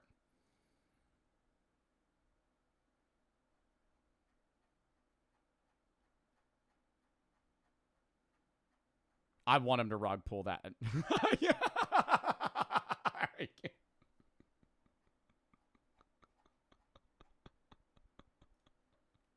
All right, I want to. He will. I don't think he will. I just worry, bro. You got to think the scary. Like, I'm hoping his parents are dealing with media opportunities for him, because if he deals with people, they're gonna scam the shit out of him. And that's going to be bad. Like, if that's the issue with getting, like, virality when you're young, is because, like, you don't know what the fuck people, like, what contracts are or what they're going to give you. It's not even young, dude. It's just when you're in the space, too. Like, I knew people that were, like, 25 that got conned out of media contracts. And it could just go so bad. Like, if you don't get the fucking right deal, like, dude, most people are trying to make money off of you. Like, that's social media. Joe and Arwen for the sub, so I could just see that happening so easily to him. Fuck, thank you for the fucking $100 dono to DRIF. My wife is type 1 diabetic. I really appreciate you doing this. We watch your content all the time. Keep up the great work of the content. Well, thank you for the fucking 100, and I'm sorry my voice cracked. Seth for the sub, 1 rag for the 3. Anyways, chat, we're calling that there. I got a dip.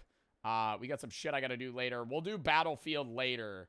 But chat, we raised $4,493.21 in DRIF. Fucking W charity stream. I'm sorry, like 2 of the reacts today were ass, but I think the rest was fun. It was a fun stream all around. But yeah, I'll be live tomorrow at like 1:40. We're gonna do a Block Wars event. It's gonna start at 2. It's basically a competitive Minecraft tournament. I'll explain it more tomorrow. But yeah, we'll be live like 1:30, 1:40. Block Wars tournament at 2. We'll probably run that till the end. Maybe run some Battlefield after, but it's probably gonna be the whole stream of Block Wars. Sunday's gonna be reacts and a trick or drink video with Brooke. Monday we're gonna do all of Little Nightmares 3 with Chris. Tuesday's gonna be a random game day, some horror games, some random games. Battlefield 6 for sure if we don't do it tomorrow. Wednesdays reacts into what's it called? Wednesdays reacts into Backseat Drivers with King Wools. Smoke over the 3. Love the stream, dog. Thank you. And then I'm gone for TwitchCon for 5 days. Next Thursday through next Monday. But I'll be streaming one of the days for Twitch Rivals. And then we're back grinding out stream nonstop until the 31st, which is Halloween. But the 30th, we're going to do another charity stream for breast cancer. But yeah. Appreciate y'all. Hope you guys had fun watching. I had a fun time streaming. I'm sorry if some of the reacts were lackluster today, but it was overall a fun stream, IMO.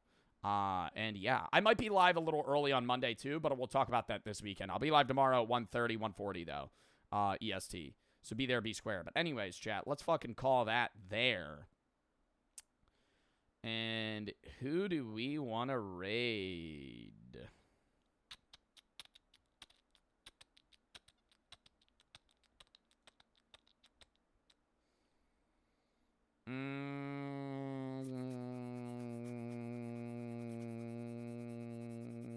Marlon. How many viewers does Marlon have? Marlon's not even live. Marlon.